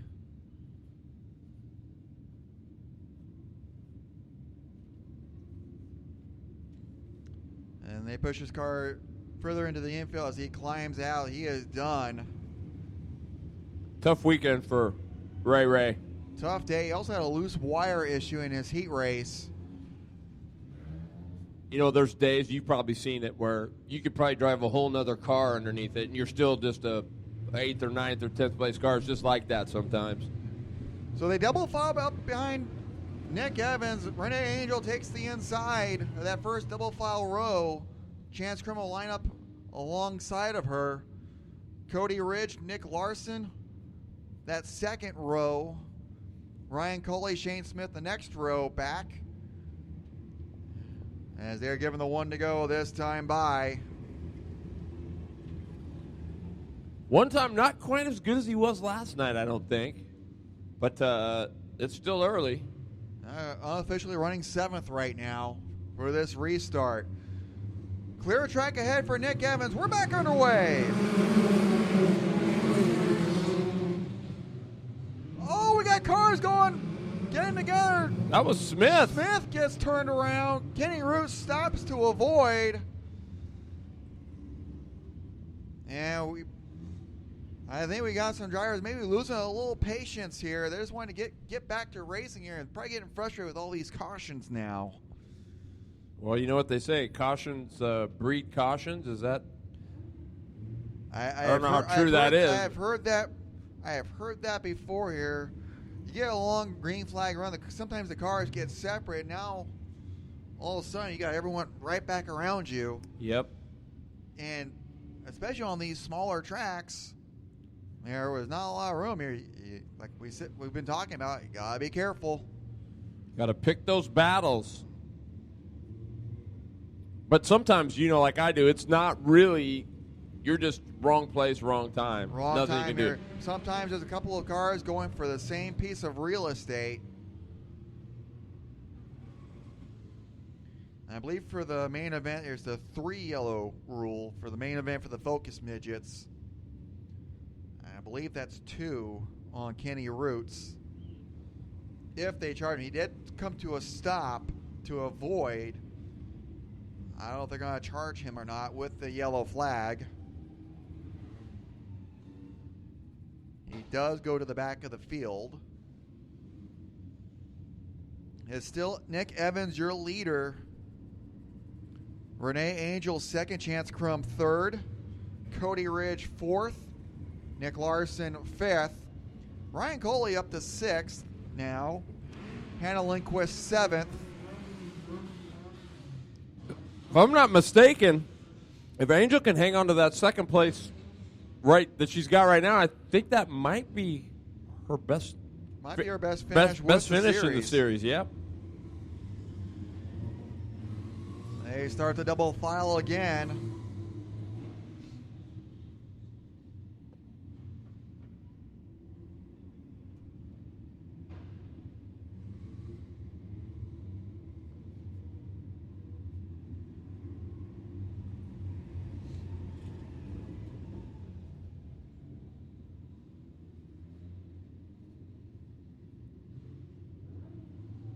Nick Evans, still your leader out front. Angel Crum behind him. We're back underway. Well, you know. Oh, Cody Ridge gets the inside of Crum. He's got third.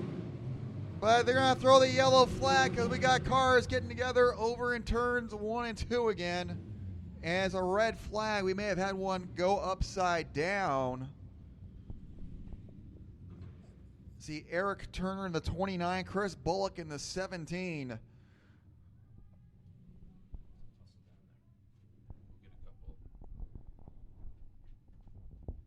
right, so we're under red here. They're taking a look at Chris Bullock and the 29 of Eric Turner. The map, Andrew Kunas is going to go down there and get a word with some of the drivers trackside.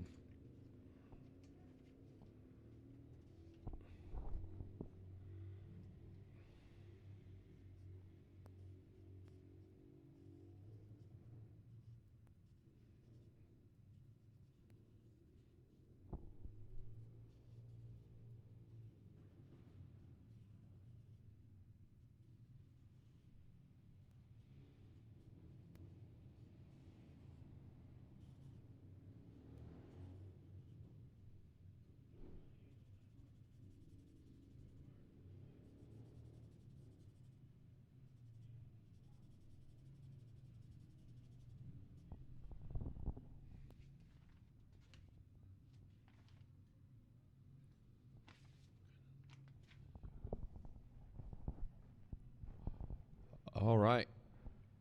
Do I see him here?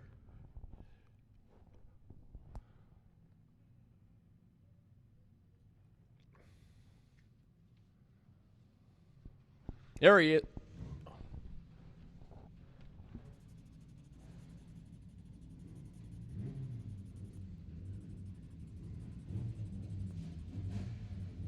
Well, we were going to try to get Andrew down there trackside, but as usual, as soon as he goes down there to get a word, he probably could have made it. They're still trying to get him rolling, but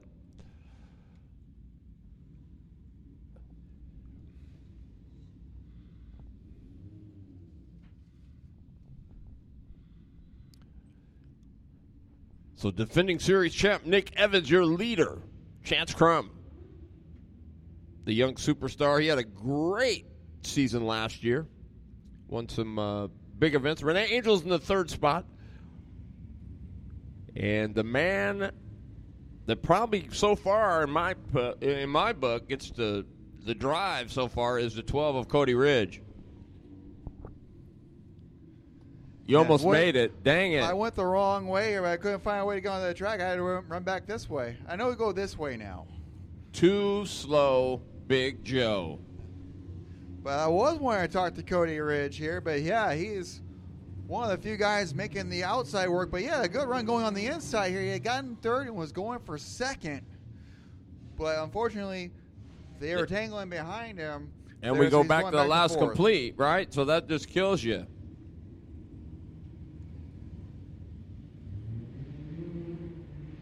Are you a fan of not racing back to the yellow?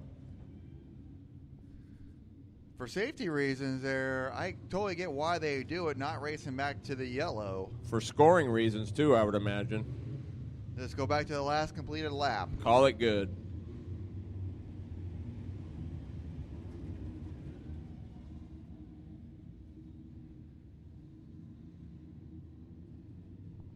All right, lights are back out. Nick Evans still your leader.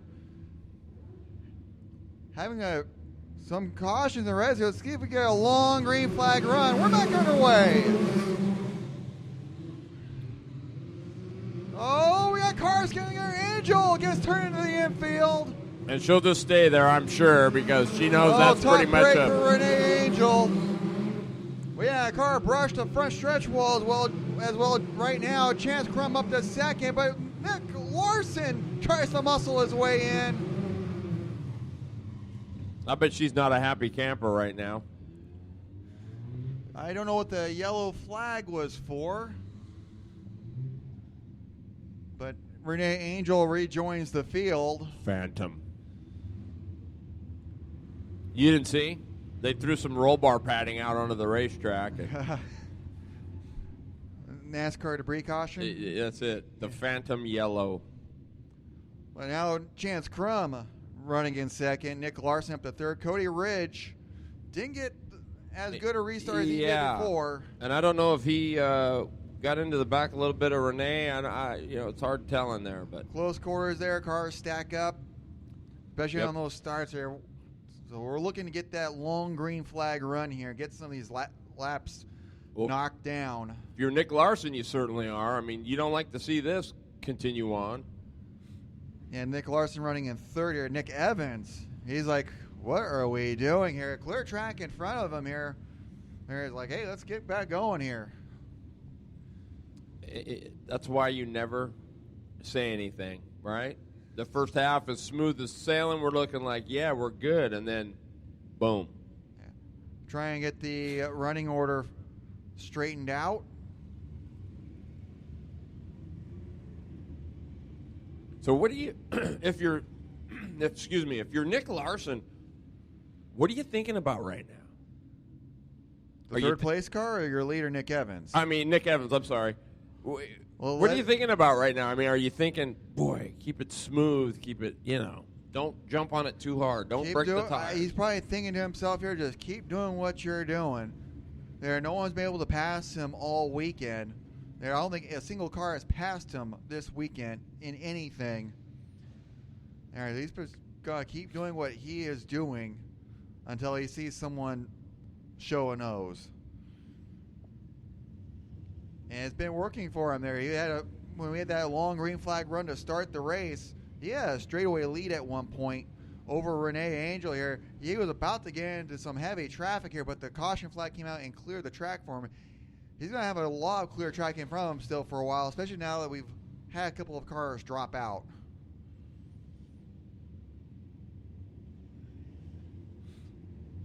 Well, he's got to be telling himself, all right, don't buzz the tires, right? I mean, just keep it underneath you. Of course, it helps with the double file, the California kind of style restart they got there with the one up and two back. You don't really have to worry about somebody being... Yeah, but now Nick Larson, who's passed a couple of cars, he started ninth, by the way. Nick Larson has started ninth. He's now in third. And Ridge started? Ridge started, looks like he started fifth, but he at one point was in the mix again to the second spot here, if not for one of those cautions. Keep an eye on the 16 of Larson. I don't know if he could have got by him, but I think Ridge could have gave him a run for his money. Contact between Crum and Larson, but Larson's going to move into second now. Ryan Coley gets around Cody Ridge for fourth, but now Cody Ridge is going back to the top of the racetrack. He was passing cars up there earlier.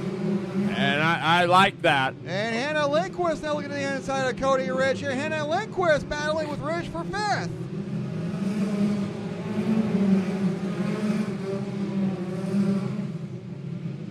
Hannah Lindquist up to fifth now.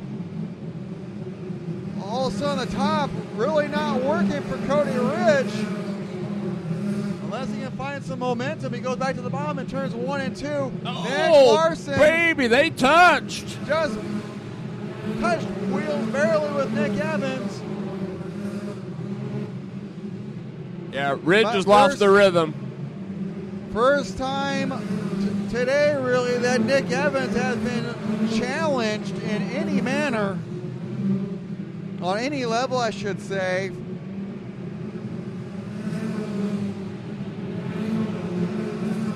See, I would have liked to seen Ridge go back up and try what he was doing before. I mean, I don't think this is going to get him anywhere. His earlier contact with Angel may have hurt his car. Not quite sure. Evans still leads over Larson, a couple car lengths now, and then a half straightaway back to third place, Chance Crum. Ryan Coley finished third last night, is up to fourth. Well, it's exactly what you said, Nick. Your leader, Nick Evans, he saw the nose, he felt the wheel in turn 3, and then he just took off. adjusted accordingly, Nick Evans did. Cody Ridge going back up to the top of the racetrack here. Oh, Michael Millard off the pace in the 19. Yellow flag. Oh, we had one go to the pit area. Actually, the race is over. Wow, I couldn't even see the We white. didn't even see the flags. This is where... well, that's how awesome it was. Next year, I'm going to request a lap counter up here in the booth. But Nick Evans picks up the win for the second day in a row, and that's his third main event win of the weekend. Bad news, Nick Evans. It's a sweep. We're going to take the wireless down here and get a word with him here in just a little bit. We got another main event coming on the track here, the 600 Open Micro Sprints. Here, let me do this, because I don't want it to go. They've been in there all day, so. You start this one and I'll get some fresh batteries. Got 6 Open midgets here for this main event. Lindsey Barney on the pole. Sukic outside of her. Hunter Stanley starting third with Smith outside of him. We're underway.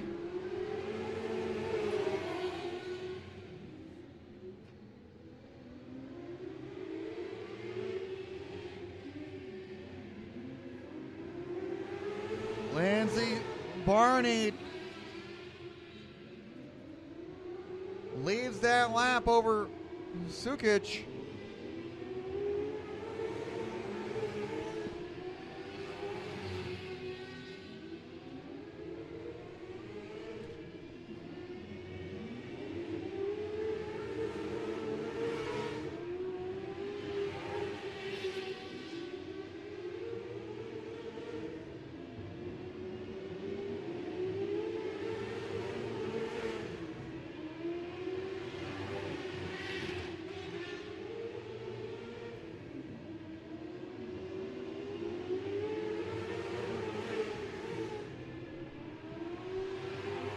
Lindsey Barney continues to lead.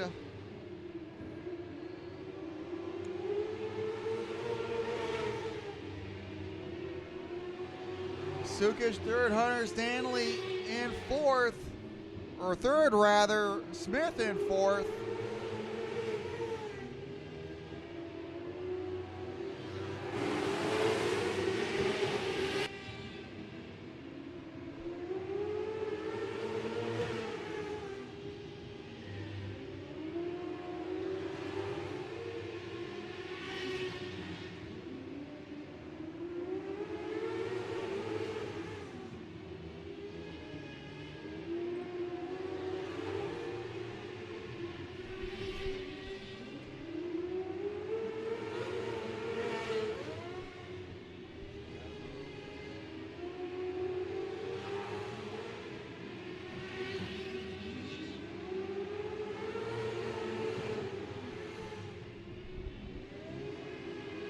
Lindsey Barney continues to lead over Sukic.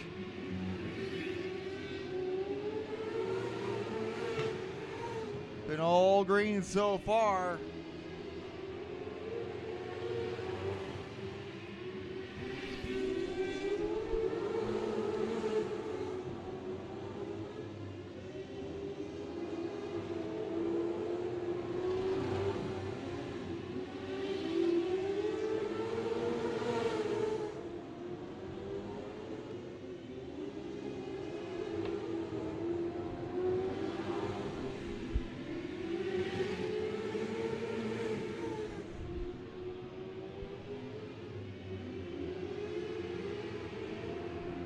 Slower car coming up for your leaders.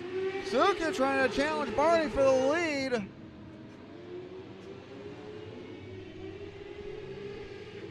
my recorder down and turn it on when you...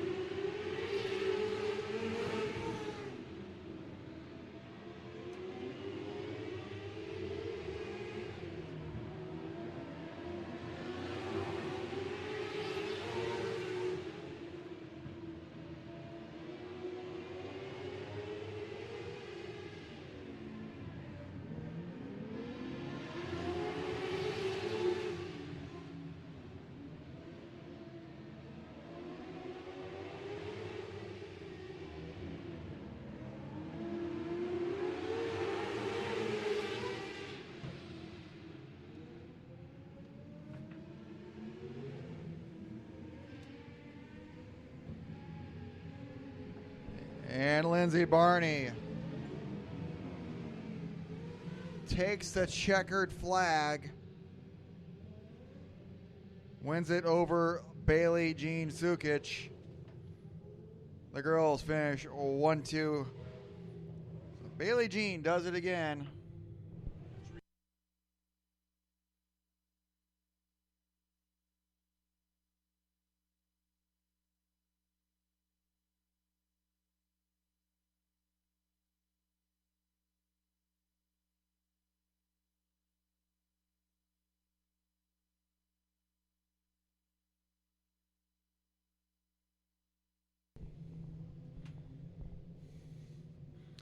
All right, here we go.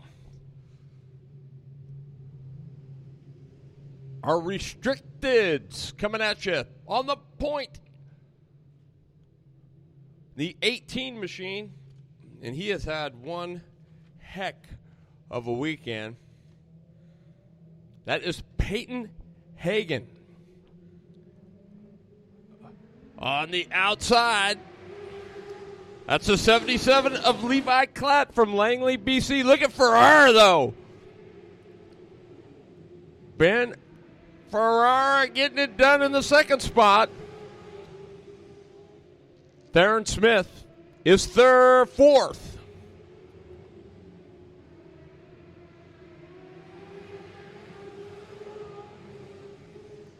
And the 27 is Paul Singic from Carson, Washington.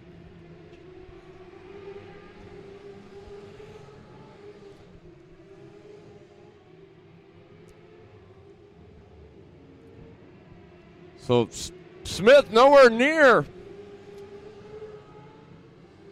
Hagen now like they were in the last heat race. Boy, no love lost there between those two.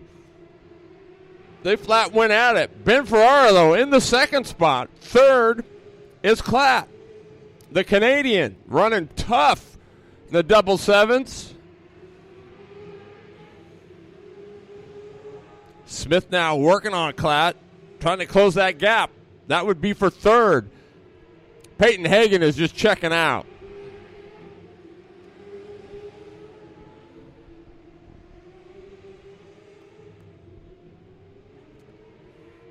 Boy, Ferrara, a nice drift into turn 3, off of 4, back off of turn number 2. Ben Ferrara in the second spot. Klatt in pursuit. Theron Smith. Klatt now. He tried it in turn number 1. Hagen is checked out. He is rolling. The race right now is Ben Ferrara in the 24. Oh, and around goes Ben Ferrara in the 24. Just tried it a little bit too much. Lost the handle, and around goes Ferrara. So now it gets interesting, as Ferrara's going to have to do it from the rear of the field. Boy, I'll bet he's not happy about that at all.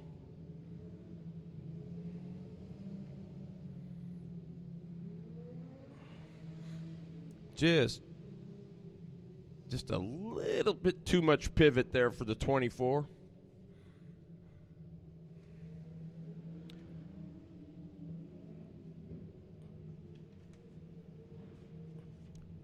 So Mr. Kunas on his way down to see if we can get a word with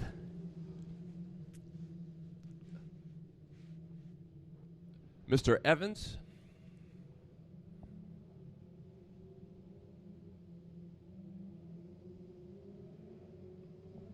Here we go. Peyton Hagen leading them down. Here we go. We're back on the way. Micro restricted. Restart. Smith now in the third spot. Ferrara is fourth. But Levi Klatt is in the second spot.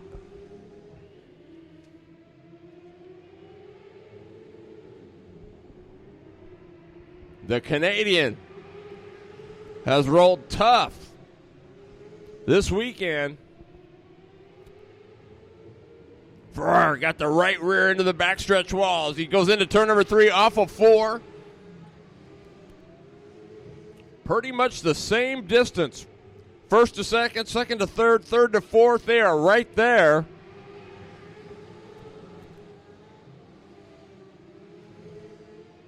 Kai Dixon is in the 5th spot.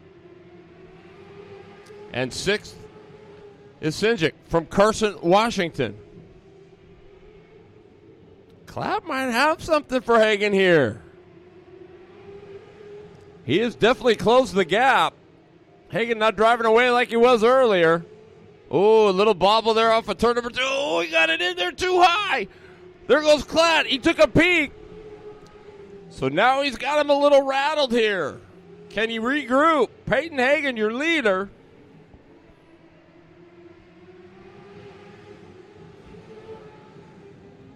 So has Klatt rattled Hagen? We'll have to see how he responds.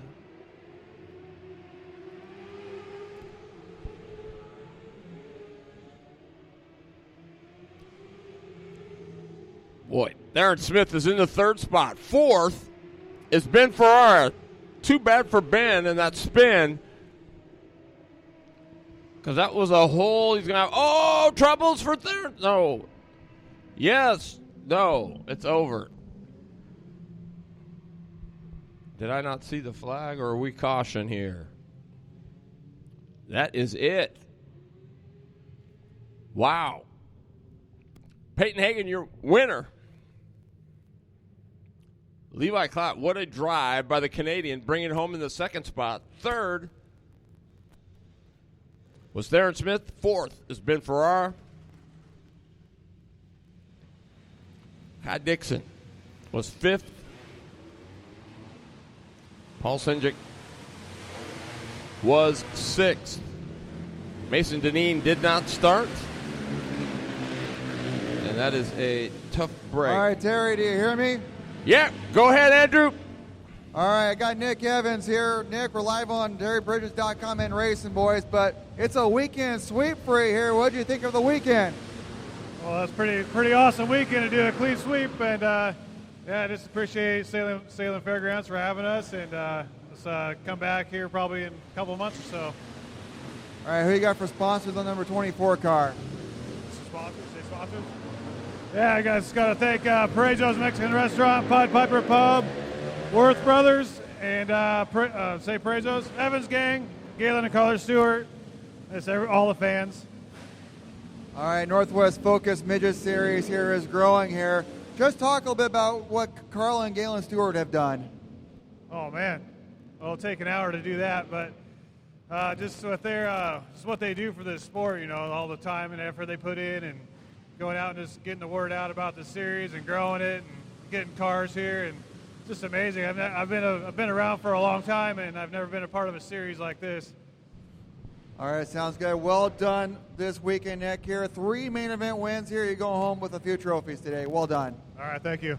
All right, Terry, back up to you. Thank you, Andrew. Open cage main event. Here we go. On the point is Dylan Lambert. He has been solid all weekend. He's in the 28. On the outside, from Middleton, Oregon, that is Kate Jackson. The L88, Jeffrey Hudson. The 37 is Eric Schofield. Hang on, here we go. Lambert leads it into 1. Schofield into 2nd. Jackson got it a little too hot. Turn number 3, Schofield. He's going to go the outside of Lambert as they go down the back chute into 3. Oh, and around goes Kate Jackson. Luckily, she got up on the berm, or that could have been chaos in turn number 4.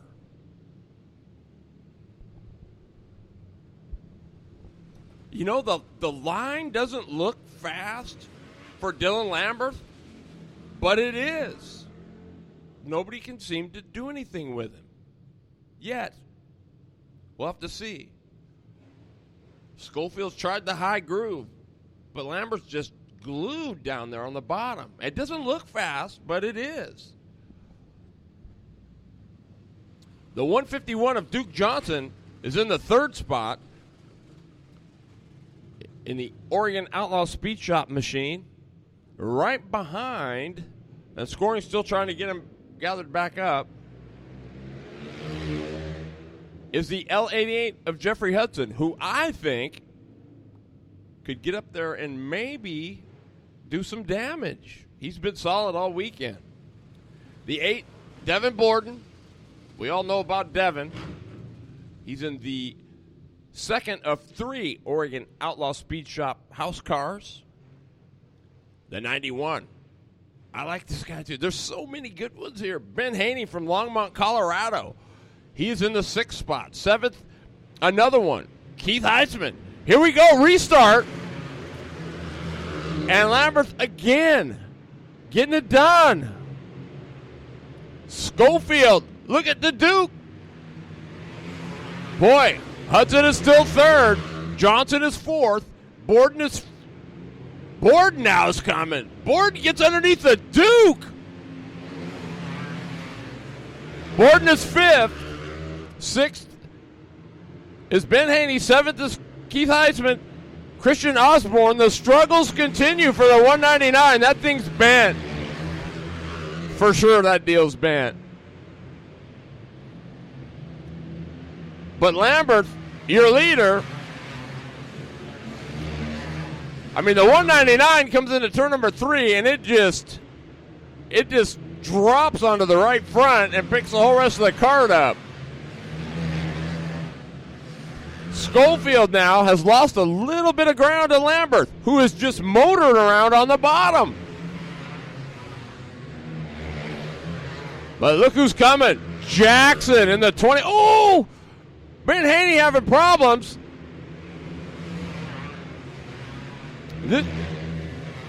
All I can tell you, folks, is it's like controlled chaos here.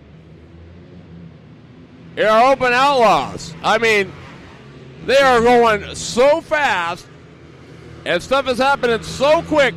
Johnson now into the 2nd spot. He gets by Schofield. Schofield drops to 3rd. Hudson is, Osborne, hard into the wall.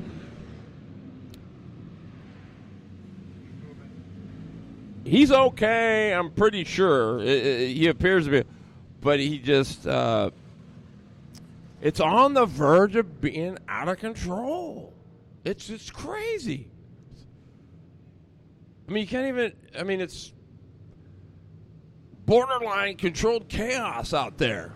It's just absolutely wild. That's cage cards for you. At this time here, it's time for us to sign off on the Racing Boys here. But Terry, everyone at Salem Speedway, thanks for having us here. Yeah, those man. Those of you listening online here, thanks to Racing Boys for putting on the Northwest Focus Midget Series all season long here. On behalf of Terry Bridges, everyone here at the Salem Speedway, Carl and Galen Stewart with the Northwest Focus Midget Series, I'm Andrew Kunas. Thank you all for joining us. If you want to listen to the rest of the races, terrybridges.com. Here to get the rest of today's races in Salem here. Everyone else listening on Racing Boys, have a great day.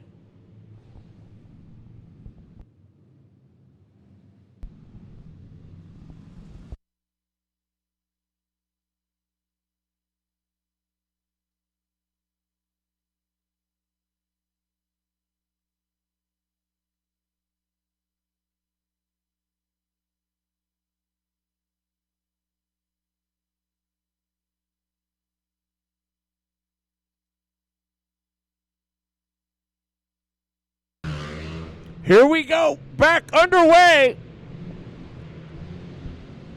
Dylan Lambert, your leader.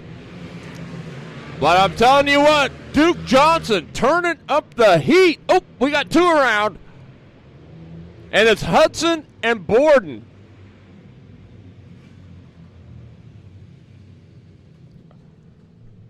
All right, so I get it. But still, a bit to go here. I think calm and smooth, cool, calm, and collected is like your man up front, Dylan Lambert.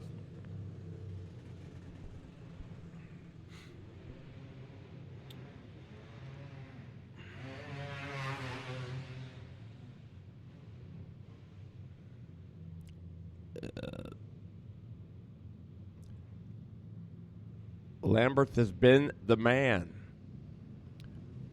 But I will say, Duke Johnson he could easily put the pressure on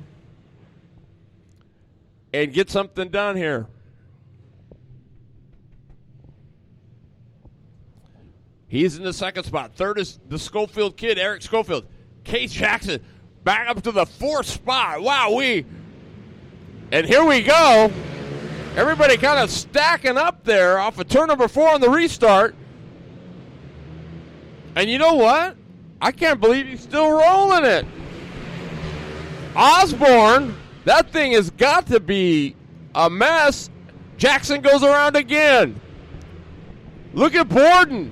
He threads the needle in turn number 3 as he slides underneath Keith Heitzman. Good Lord. Look at the Duke, though.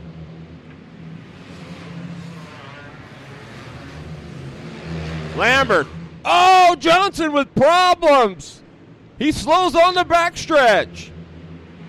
Oh, my goodness. That is heartbreak for the 151 of Duke Johnson. Ay, ay, ay. Boy, if you're a Duke Johnson fan, you got to be just going, my goodness. How does this happen? Boy, he was there. Doesn't mean he's out, but boy, it sure doesn't make things any easier. That's for sure.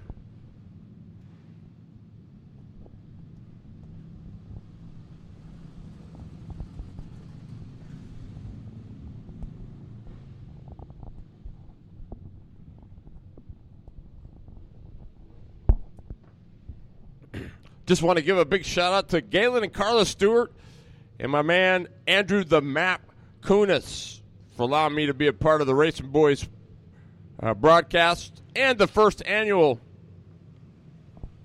Fall Focus Classic for the Northwest Ford Focus Midget Series.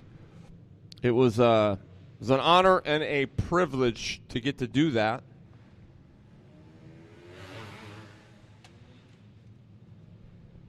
So your leader is Dylan Lamberth. The 37 of Eric Schofield. The 91 is Ben Haney. So he's salvaged back up to third. Keith Heitzman in the 27H is fourth. And I don't know how he did it, but Borden is back up to the fifth spot. Jackson is sixth. The man who's really salvaged it is the 199. That thing has got to be far from right. But that's what you got to do sometimes. You got to just will it where you want it. And that is exactly what Osborne is doing. He is seventh at the moment.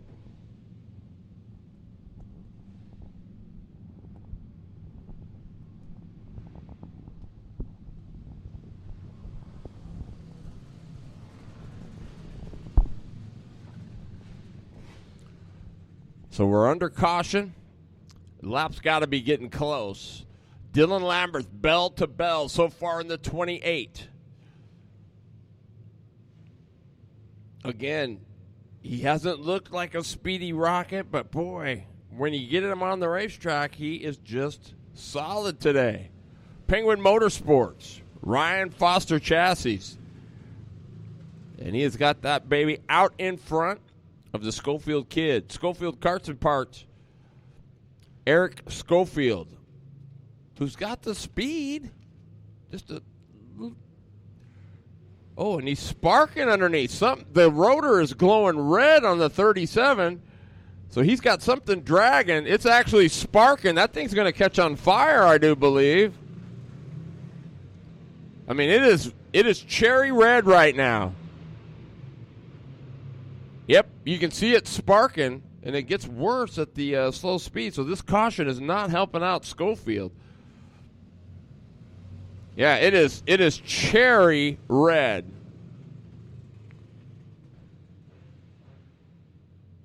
I mean, you can see it sparking out from underneath there, so something dragging big time, and that's probably going to end his day. Boy, tough weekend for Schofield. Wow. It has just been a tough one for the Schofield kid. One thing's for sure. It's not the first and it won't be the last. He'll be back. Just not today. Big shout out to Shiloh Inns. Affordable excellence. And the Hampton Inn. They are the official overnight stay of the Salem Speedway and Slideways Saturday. And Slideways Sunday. Slideways weekend. Here we go.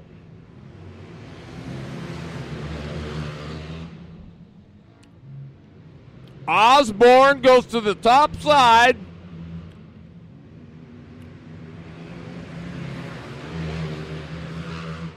And he is third. Christian Osborne somehow. Look at Borden. He dive bombs underneath Heitzman. Jackson going to get underneath Keith Heitzman. Well, I'll tell you what. Christian Osborne and Devin Borden are using every inch of the racetrack. There's no doubt about it. The Duke back out. Haney and Borden almost get together. Wow. Good bit of driving by Borden.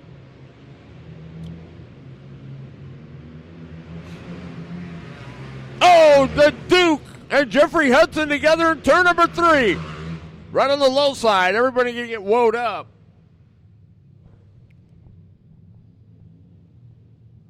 That's going to do it.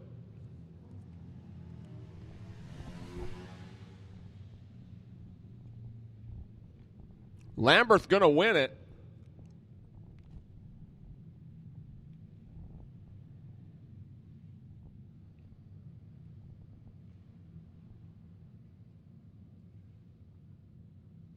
Wow. Schofield was just a few laps away from being able to make it. And the Duke as well.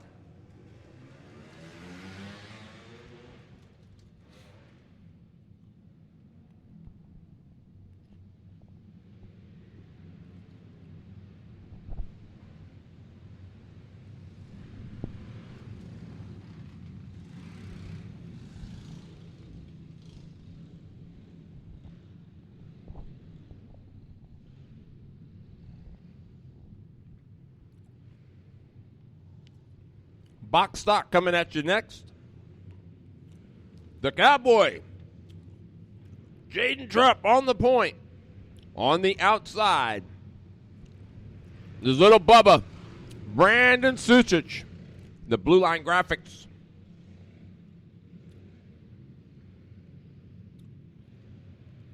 O'Hagan's Kart Supply. Hoosier Tires and Stripe Line. Machine. Ryan Hirschbach in the 11. The 88, Casey Simmons, the 27 is Mason Myers from Culver. And it's the Cowboy. Jaden Trupp leading the way. Suchich is second. Third is Hirschbach. Fourth is Simmons. Fifth is the 27 of Mason Myers.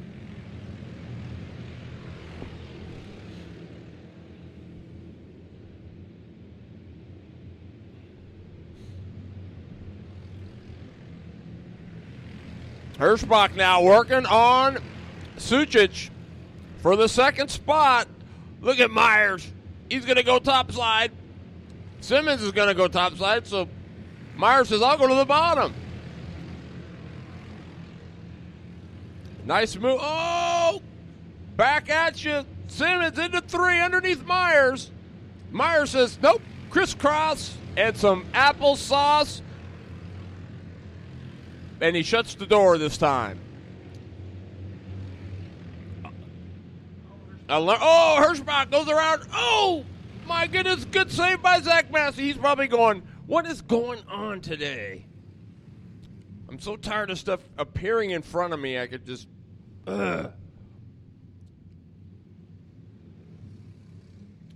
So Hirschbach, good thing you got up on that berm.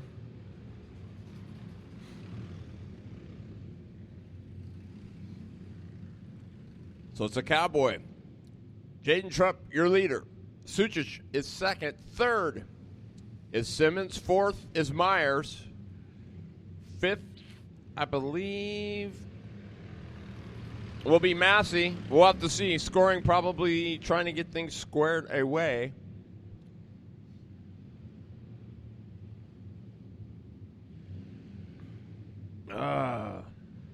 Man.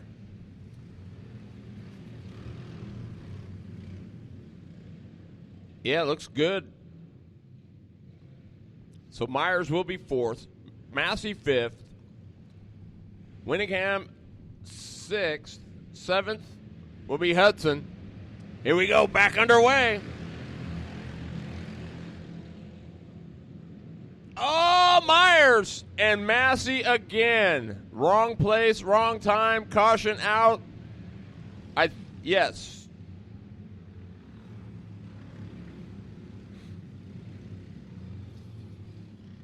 Boy, Massey has had a tough weekend. Just no two ways about it.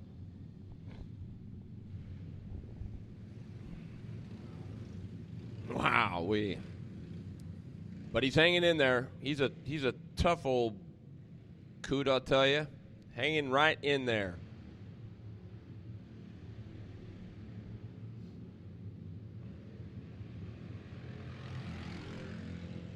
He said, just leave me alone, you guys.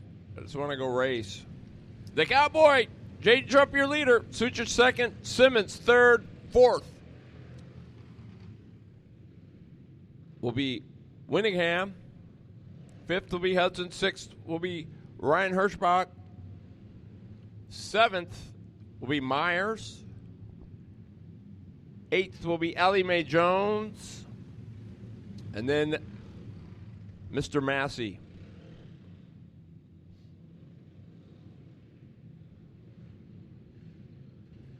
Laps winding down here, or the time limit, one or the other.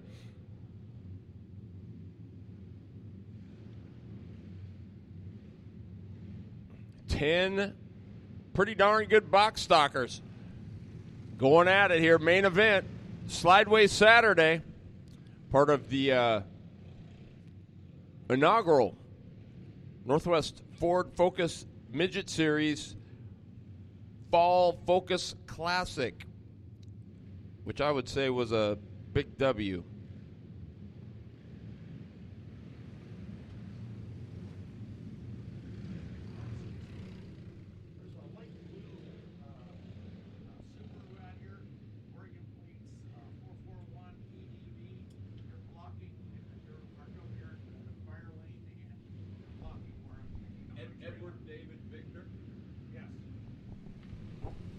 All right, we have a blue Subaru. Blue Subaru. License number 441, Edward David Victor. You are blocking the way for a trailer. We need to have it moved immediately. A blue Subaru. License number 441 EDV, Edward David Victor. It's an Oregon plate. We need your car moved immediately, please.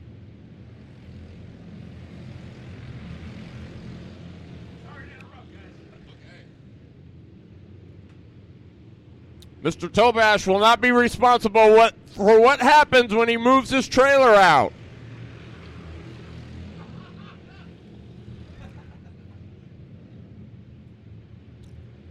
You have been warned. Blue Subaru, we need you moved. The Cowboy, way out in front. Got a pretty big lead on Bubba.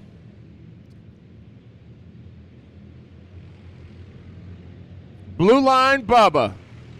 BLG. Oh, Hirschbach with problems. He's back underway now.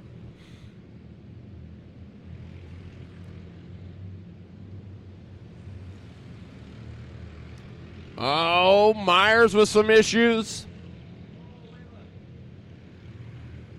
Winningham. Boy, and now Hirschbach again.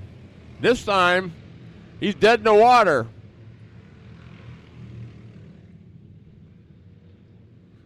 I like how Big Ed would not turn his back. That was very, very good. Because one of these will crawl up and maul you in a hurry. All right, caution is out. I would imagine it's got to be getting pretty darn close.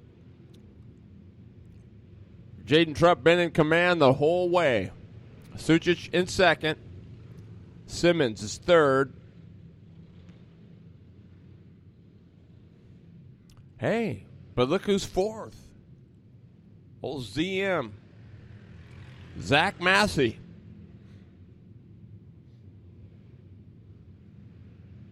Pretty good stuff. He's going to salvage a decent finish if he can hang on to that.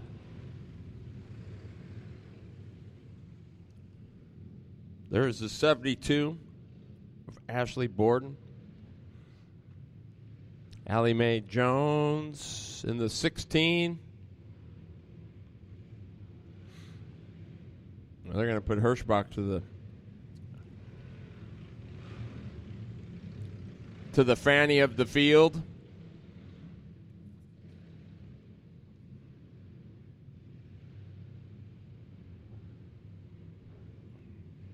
Here we go. Looking to go green. The Cowboy leading them down. Box stock. Underway. Oh, baby. Oh, Massey. Had some issues. Got through it.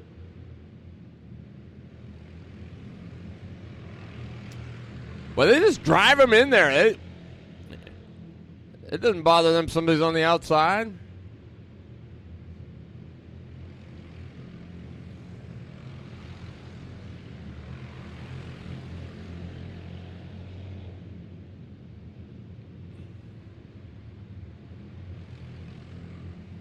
Oh, Myers. Boy, Hirschbach did a good job of driving. There's the flag. Give it up for the Cowboy, Jaden Trupp again. Oh, look at it. He's going to do a little burnout there. Good stuff.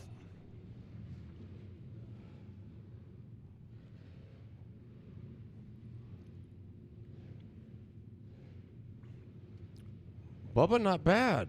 He gets a second out of that deal. That's pretty decent. Keegan Asher. Jeremy Long coming up.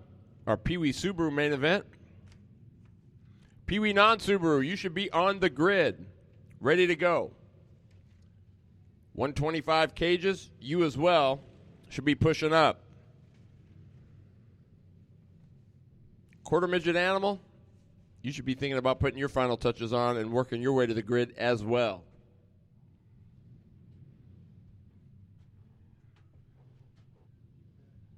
What'd you leave, Map?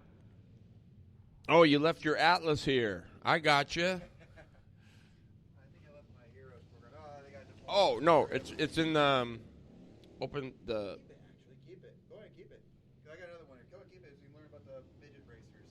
Cool. Keep it. Yeah. Thank you. Thanks for having us. Thanks for having me. That was awesome, man. Oh, hang on, Keegan. Yeah. Hope to do this again in the future here. Hey, let's.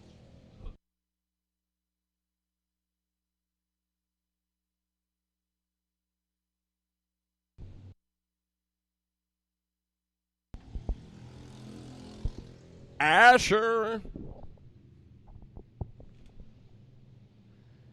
Keegan Asher trying to catch up too long after that little spin over in turn 3 and 4.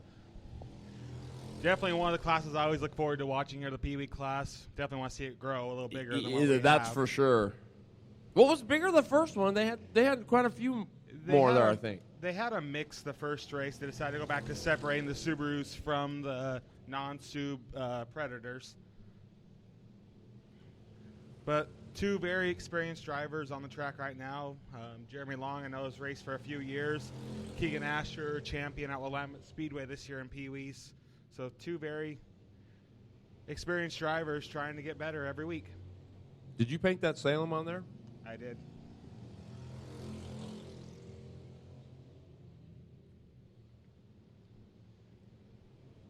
How tall are them letters? I'm gonna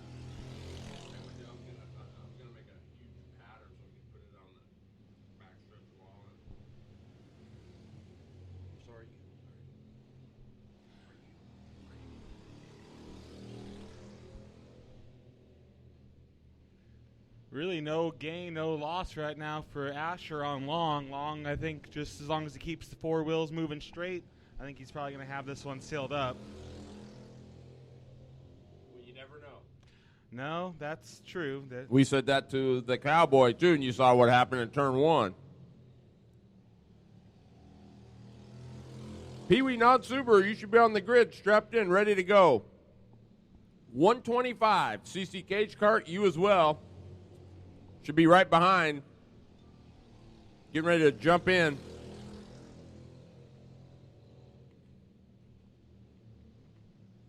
So what do you think of the midgets? Good show. I've seen a couple good midget shows here in the past. That one is up there towards one of the best I've seen here. Definitely the biggest car count I've seen here in that class.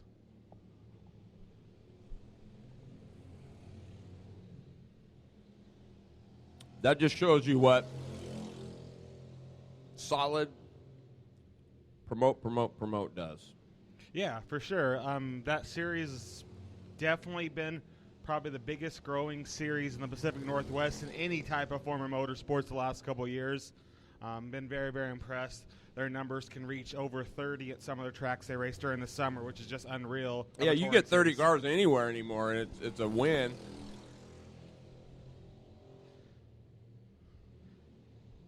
I mean, there was one, I think Spokane had 12 late models. Yeah. Yikes. Unfortunately, I've been to one of those races. I went to, and there's the win right there for Jeremy Long. Congratulations. He rode good today. Way to go, Jeremy. That away. Keegan Asher, 6A. Is that Dustin's? Yeah, his little brother. Wow, cool. Big Mike. Yeah, so there sits Doc, like a Maytag repairman, all by his lonesome. Rob Lambert, one of the good guys in the sport for sure. DocsPhotos.com. You can get all of today's action and yesterday's action. Be sure you patronize the good man. He's out here shooting every event here at Salem Speedway, and he is the official photographer of the Slideways weekends here at Salem Speedway. And he's a former open wheel superstar himself back in the day. How about this Pee-wee non-Subaru class? Man, I know it, right? How about that Mr. Gentry, Tanner Gentry from Dayton on the pole. Gentry, starting this season, his first time in cage karts this year, has been very, very impressive. These 2 weekends we've seen him at the track. For sure. Ooh, we already have a wreck over in turn 1 with Waldall and Ferrando. Boy, I know Andrew and I were laughing because it was like, man, how many Ferrandos are there? It's like every time you turn around, there's another one. Well, especially when you come here Saturday night. Anybody that knows the Pro 4 history of this area, Salem Speedway, the Pro 4s were pretty much started by the Ferrando family, and most nights, if you have 7, 8, 9 of them, they're all last name Ferrando. So it's just you just call the race on a first name basis. Toby gets my bill, because they're all Ferrandos. What looks like the 24 of Madison Ferrando is okay. It looks like the 9 of Jake Waldall is okay. Been impressed today, too, with the drive of the 68 of Henry this weekend. I'm not sure if that's a normal driver. I'm used to seeing Xander Cook in the car, but seeing Henry in the car this weekend, he's been pretty impressive. It has. It hasn't been lights and glitter and glam, just good, solid, steady as she goes. And the 777, another one I'm really impressed with. Malachi Johnson, yeah. Never seen that kart before. Me either. Really good driving this weekend. What's the 37s, I think? That's like well, you play the slots, don't you? Oh, yeah. Oh, yeah. I never win anything on the slots. But that's what you're shooting for right there.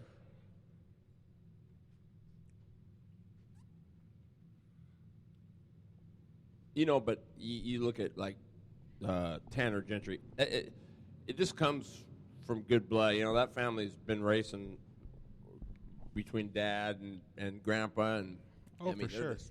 There's just racing in the blood. I mean, There's Dad right there, the infield, Brad Gentry. Brad's a good driver himself. Hey. Watched him a few times in modifieds. Good driver. Grandpa could get it on. Oh, he could Sean. Yep, right. Sean One of was the a heck of a wheel man. One of the best around here, that's for sure. We had a couple of hellacious battles, old Sean and I. A UFO ride, that was pretty cool. Sean was definitely one of those that was never going to give you an inch on that track if he didn't have to. I had him, though, and a caution came out, and I had him. He was running the top, and I was just catching him on the bottom. I got underneath him, and the caution came out. I was like, ah. So then he knew where I was, so he dropped to the bottom, and that was into that deal. What a killer start by Gentry. Yep, rolling. Tanner Gentry, Dayton, Oregon. How about Malachi Johnson, the 777s? And Jeremy's pick for one of the drives of the weekend, Jesse Henry in the 68 in the third spot. Danner Myers from Culver. And I think this is the 38, because if I'm looking right, I can see the red tape. Yeah, it's the 38. I think it's a loaner cart from the Smith family to Patalgia this Yep. weekend. Patrick Battaglia there. Forest Grove. And Waldall. Jake, the Snake Waldall. Working that top side. There he goes. Up top. It's another one that has quite a bit of a bloodline that races at this racetrack, the Waldall family. Oh, man. And it looks like Jake is going to be just like his little brother or older brother, too. Look at this. Is Henry leading this thing? No, you still got Gentry coming through lap. Oh, he's traffic lapping right now. him. Yeah, Gentry's just on another level right at the moment. It's a different zip code, I think. Oh, Waldo, under the wall. He gets it back, saves it. Good bit of driving. Boy, Gentry threading the needle. I mean, he's going to the top. He's going to the bottom. Anywhere I want to go. Gentry definitely pulled away a little bit from the 777 that was trying to get through lap traffic. 777 not getting through it quite as easily as the 3G out there. Yeah, boy, he's killing. Let's see, can Waldall get by Henry? Look at Johnson. He's gonna team draft. up. Yeah, for sure. Who's he gonna pick? Oh, and they're Three going wide. Are you kidding me? Something's gonna give. It has to. Wow, What a heck of a drive. Wow, that's awesome. Waldall, Johnson, and Henry. Adults can't even do that. Right? Right?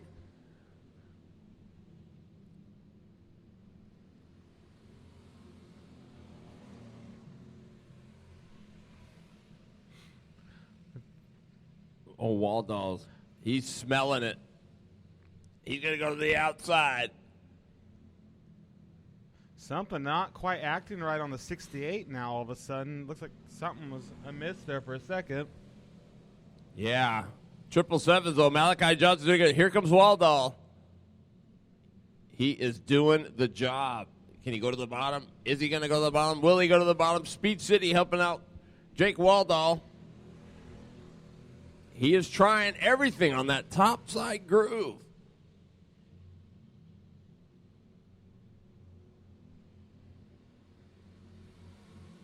I bet he's got his foot past the front bumper trying to get some more out of that bad boy. Oh, absolutely. There he goes. He's going to go to the bottom. Is he going to try it? No. Here comes Gentry. He's just, like you said, he's on a different planet. Oh, the flag. Yeah, I think it goes checkered flag. Gentry. And I think it's going to be the 777 of. Ooh. Oh! Hey, Malachi, how's it going? Good race.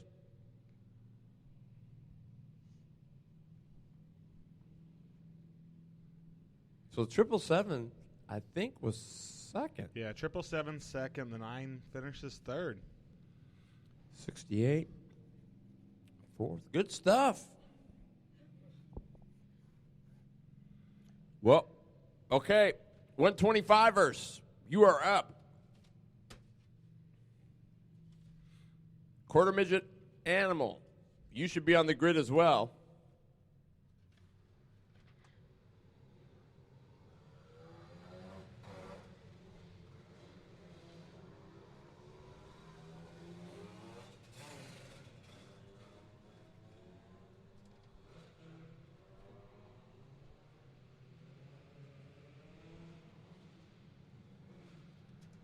All right.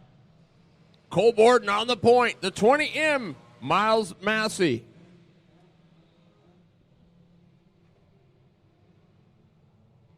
All right, lights are out, Terry. We're going to go green. Here we go. Borden going to bring him down. Massey on the outside. Here we go.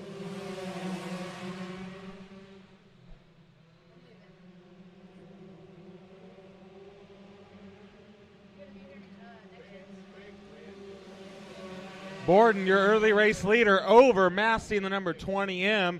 Slider running a good run on the outside, trying to stay ahead of Riggs in the 32. Riggs looking to the inside in turn number 4. Got to run down the front stretch. Move Seth Riggs. Not quite. Reese getting a run on the outside. This time he'll make the pass. Move Seth Riggs into the number 3 spot. Your early race leader is still Borden. Cole Borden looking really nice in the number 19J. Pulling away a little bit from the number 20 of Miles Massey.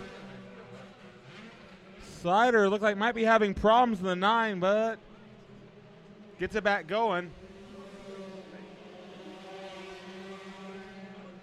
Cole Borden just smooth sailing right now. Keep it even, keep it straight. You'll be looking good. Miles Massey trying everything to keep up with the number 19J. Seth Riggs finding some speed later on throughout the day, closing in on the number 20 of Miles Massey. Seth Riggs going to try to get a run on Massey. So Borden's checked out, right? Yeah, Borden's kind of checked out. We're watching Riggs right now move in. He's closing that gap between himself and Miles. I'll tell you what, this is the best I've seen Riggs run in a long time. Is that maturity? I think a little bit of it is. There's the move right there to the inside. Oh, hard hit for Massey. A lot of hard racing there. Unfortunately, Massey gets the short end of the stick and ends up in the wall. That hurt something. I know that. That right side's got to be. I'm pretty sure. It appears he's okay, but how is Lynn Waterman? Is he okay? Did you? I saw him walking around a little bit ago. He looks like he's all right. He'll be sore tomorrow, or the next day. Or the next day after that was my case. Yeah.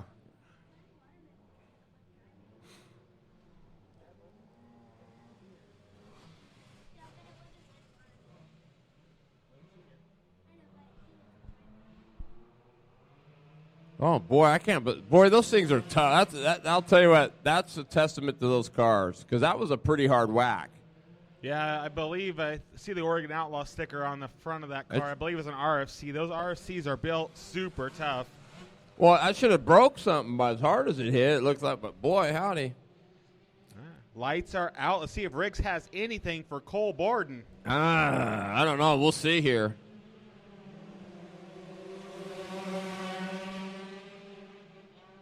Look at Reese Slider. He's rolling it in the 3rd spot. Slider likes that outside groove. He does.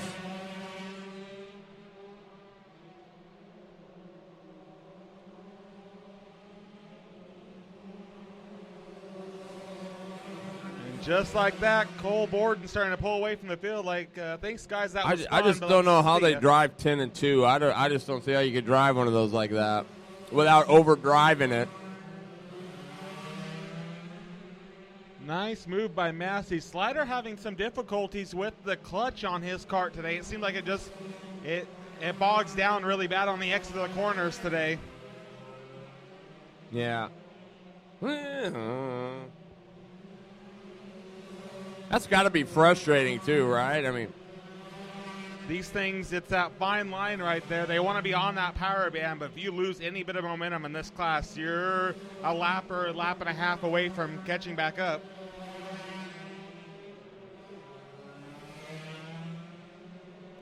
I will say, out of the few kart classes out here, I do think this class makes a driver so much better because of that reason, learning how to keep your foot in it. but it also causes some grief at times too, right? Oh, absolutely.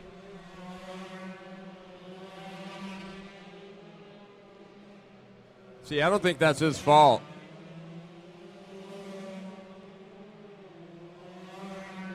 Cole Borden checking out from the field. He's just money. They all are. It must be a gene. We'll have to find out what it is because, I mean, they just all are just so tough.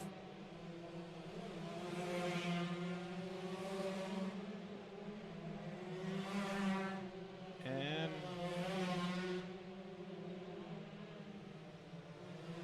I believe this is the flag right here, maybe?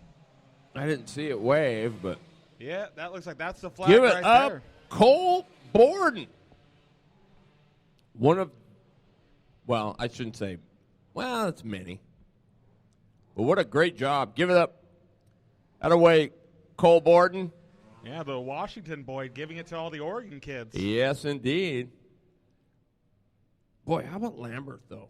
You know, were you here all day? Oh, yeah, Lambert was funny today. He didn't, I mean, the groovy rate, you wouldn't think it would be, but boy, he was fast. Smooth. Just killer. Just absolutely smooth. You look at the people that he was competing against, whether it be Schofield or Duke Yeah, he or Osborne, they were up on the wheels so hard. And Dylan is just absolutely money smooth. Well, you know, that's what I was going to say. He never seems to worry about, he just runs his race. And at the end, I mean, because you'd look at that and you go, man, there's no way that could be. It was fast all day long. The Olala kid, the 21, Christopher Seawick, and it's Smokin' Sam Strange and Fast Eddie Strange for our quarter midget finale. It's amazing to me on how fast these animals are around this speed. They don't lift. I don't think Smokin' Sammy will lift. Well, we're going to try 3 wide, it looked like, for a second there on the front stretch. Listen.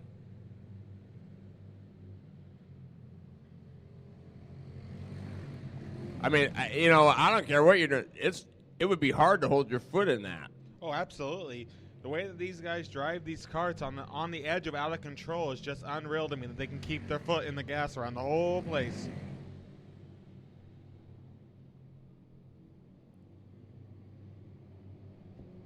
Well, you got to know setup is key here, because if you're going to go wide open, that thing's got to turn and rotate and do everything right, because if it doesn't, like Fast Eddie.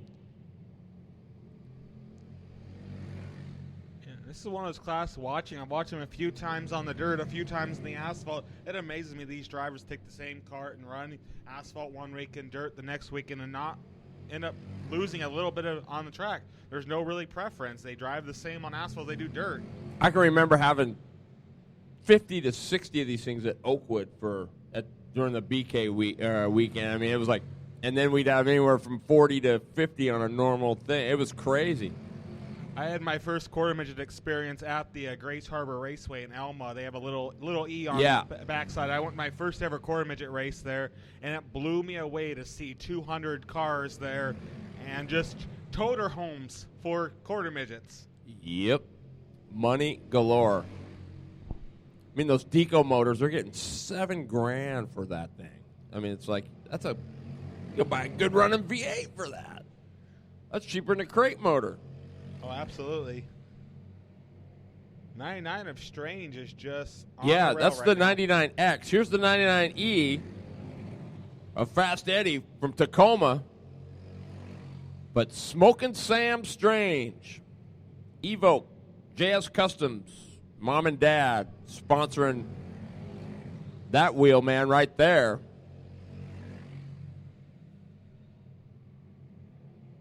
Yeah, I did the quarter midget grands of 2010. I think there was 470 cars. I think it was. It took us every bit of 4 days to get through from it. We had like a J main or something. It was just crazy.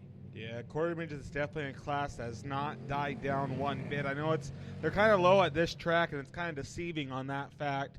But they are a relatively new race class for this speedway, and we'll go up and down on car numbers, and hopefully this class can grow here. But this class is definitely, if you get up to Washington, and it's everything. Yeah, it is. It's big up there. And, the racetracks up there are phenomenal. I mean, at least the WQM is awesome. There's the white. And Smoking Sam. Oh. I think that was the checker. That was for a him. checker. He lapped the whole Fast field. Eddie said, I'm going to make sure.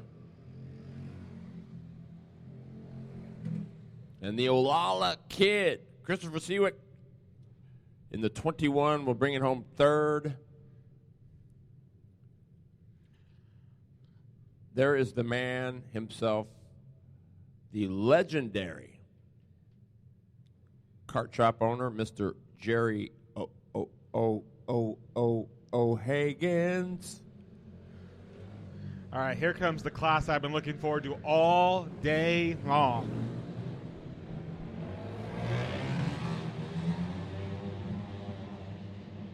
Well, I'm here to tell you, from what I've watched, I mean, we all know Lane Taylor is a stud. But you better not count out the 17Z of Telford or the 30 or the 3L of Bradley Lynn. He has been rolling it. And then you've got Swatzel in there. Yeah, B.A. Ben Swatzel. I mean, Kyle Rolls has run good today. Best I've seen him run in a while. Yeah, so the 0-2 is, unfortunate. I don't see him. What happened? I don't see Rolls making the call. That's unfortunate. Rolls has been another one of the challengers up front throughout the day.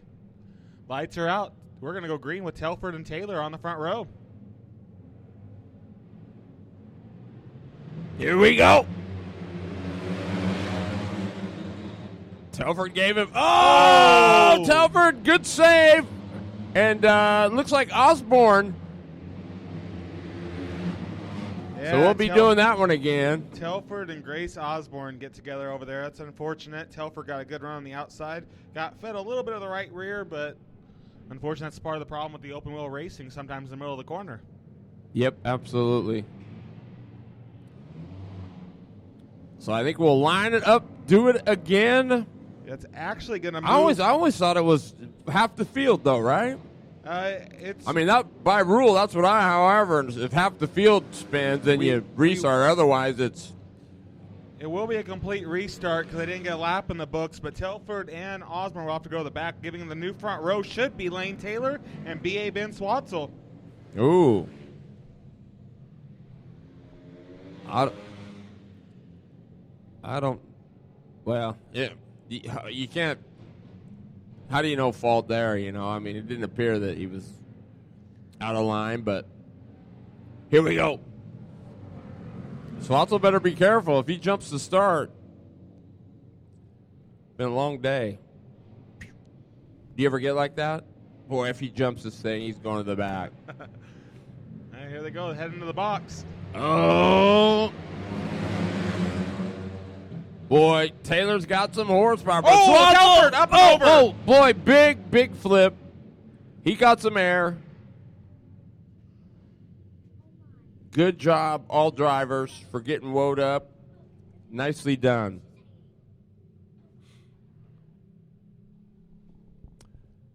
Well,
This is Chris Passanante. You're listening to the Northwest Race Report.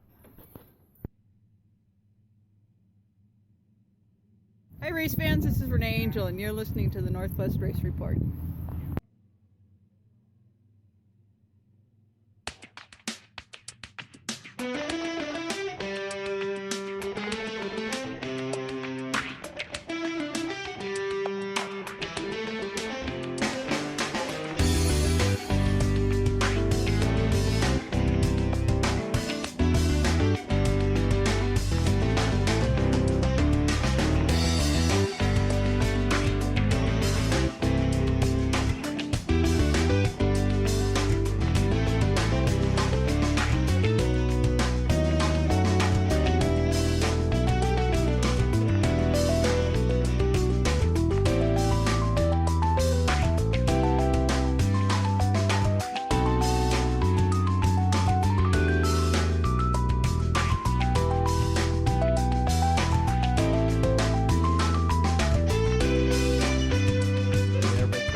Applause. Yeah, let's give it up for Zach Telford.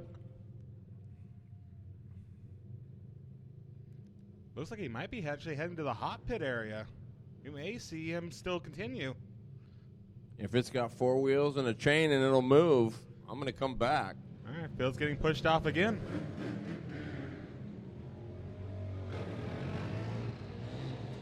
We'll see if the third time's the charm to get a lap in the books here.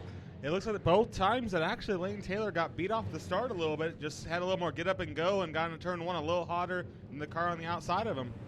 Well, he was a little late, seemed like to me, but that's the thing, that's the crazy thing with the restarts, especially when you've been in a rhythm and you're going. I think that's one of the toughest things to learn. Don't buzz the tires. Make sure you keep it underneath you. Don't leave too early. I mean, there's a lot of stuff to be thinking about. And we got to remember they're only 10, 11, 12 years of age, so I know what my attention span was at 10, 11, 12. Still is. Hey, how about that? Z-Man Telford Wow. is back on the track.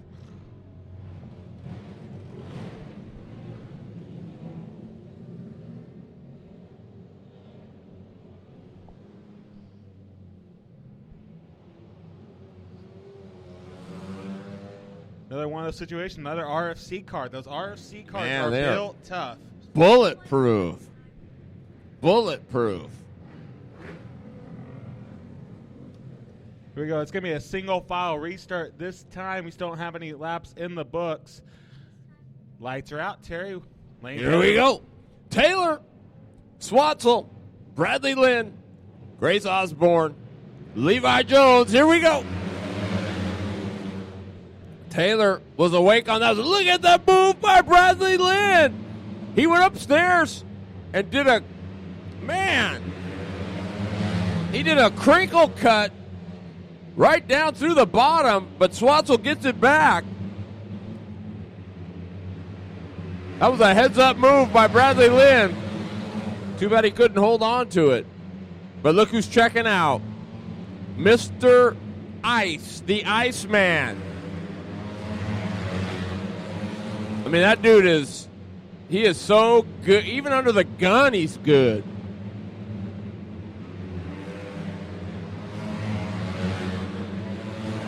Levi Jones trying to make a move in the 92. He's sitting fifth. I got to give it to Lane Taylor. Week in and week out, he's got a race car underneath him. I don't think I've ever seen it ill handling at all. I mean, every week he shows up, that thing is dialed in.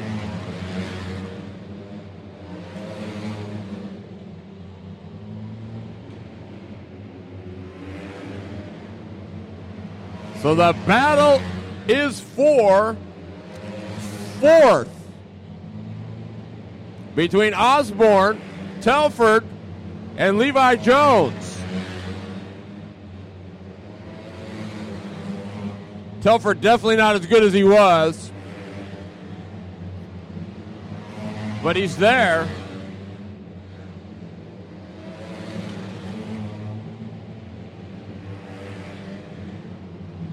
Three-way battle going on. Osborne, Telford, and Levi Jones. Is that the flag? Do we see the white? No.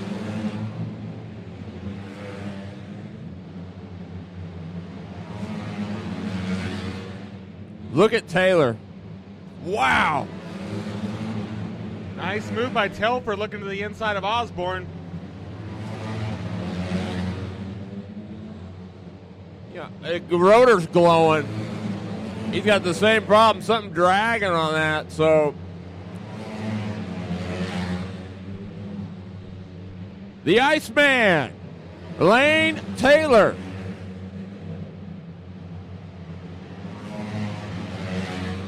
And Telford pulling off the track for the Braves. Yep.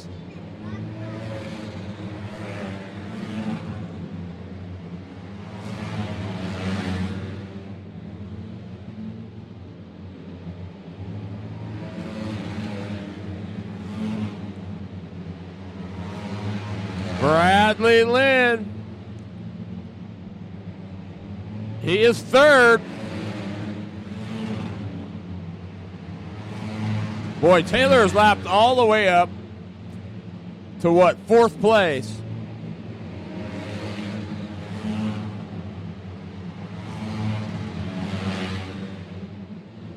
Smart move.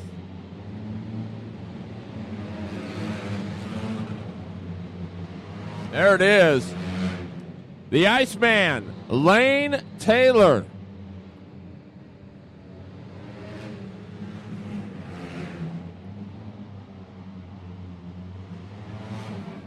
Lane Taylor. That's a flawless run for the 4L. I mean, good decisions. Yeah, very smart driving. Smooth under the gun. Falling behind Grace Osborne. That was really genius driving by Lane Taylor not to push the envelope. He had a good lead. Why? I mean, yeah, good stuff. The Iceman, Lane Taylor, your winner. And how about this? The last main event of the weekend. Yep. 8 minutes left in the show. We'll see if we can get this one in. Sizzling Seth Waldall on the point. Anthony Brother, the 61. The 20 is Cole Patrick. And the 11 is Ryan Hirschbach, Natalie Hudson, and, oh, no, tough break.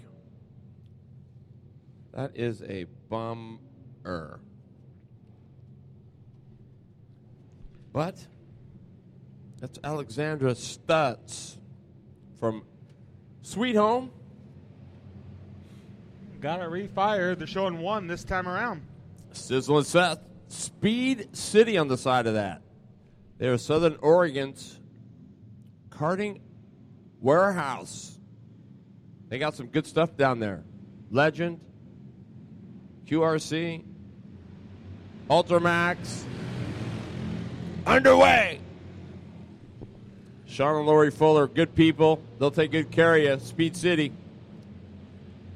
Coop's Car Connection as well, helping out Salem Speedway, along with Les Schwab Tires, Fly Racing, Burris Racing Tires, Hoosier Racing Tires, and this guy right here, Sizzle and Seth, leading the way. Cole Patrick looking really good in the number 2 spot, though. Kind of closing the gap. Yeah.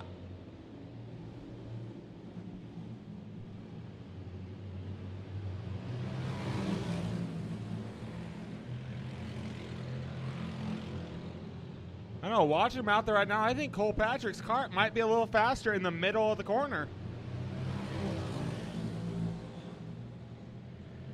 Well, Waldall has been on the brakes more today that I've seen than I think I ever have.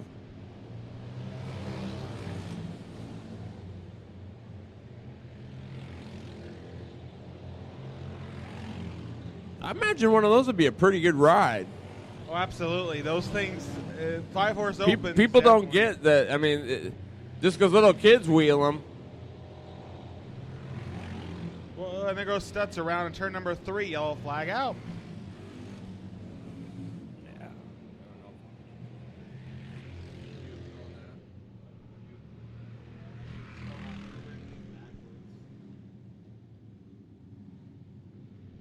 Yeah, just because they're little kids, these motors are absolutely unreal. Oh, yeah. They'll haul an adult around here pretty dang good, I would imagine.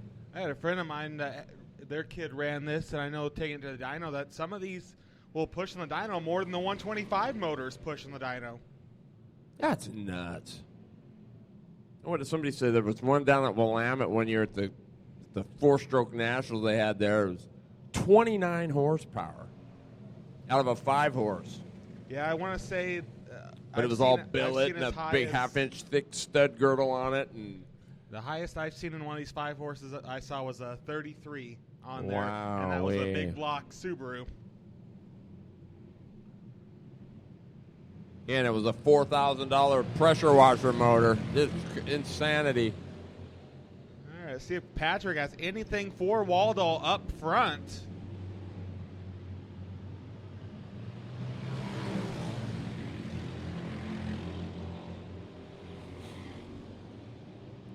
They're looking pretty good in the number 3 spot as well. Gonna make the move for number 2 right there as I say that. I think, he's taking a peek. So Patrick, has he slowed down or is Prather sped up? We'll see. I think Sizzle and Seth is now starting to understand the lines and not just wide open and whatever, learning how the car feels and how to get it in and get it where he wants it. Hirschbach is definitely off the 11. He doesn't sound as good as he normally does, that's for sure. Wow, Waldo having difficulties getting around the lap traffic. It's going to let Patrick close in. Boy, that was close. That's the one thing I think that we need to see some improvement with the number 9. The 9 is struggling getting through lap traffic today. And that just takes time, takes experience. It does. Well, what that is sizing it up before you get there instead of waiting until you get there to know what you're going to do. Nice move for second by Prather. Prather making the move. I think something happened to Patrick. He doesn't seem near as... Oh, look at that. Crisscross applesauce.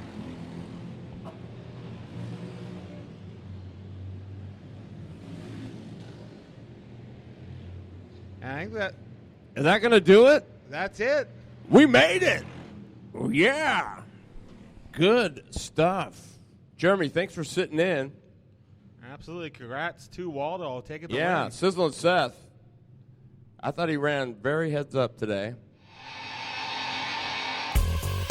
All you guys that tuned in to terrybridges.com and the live coverage of the Salem Speedway, I want to thank you for doing that. Don't forget, Wednesday night, we'll have all the results, and we'll talk a little bit about what happened this weekend on the Northwest Race Report, 6:30 to 8 at terrybridges.com.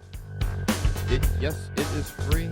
Go to the website, hit the Listen Live page. It'll take you right to a player that will automatically start playing when we go live. So check us out if you haven't, and sign up and follow the show. We sure appreciate it. And on behalf of Jason Suchich, Bob Leach, Jeremy Means, the whole Northwest Ford Focus Midget group, I'm your horsepower and performance host, Terry Bridges, and thanks for having me.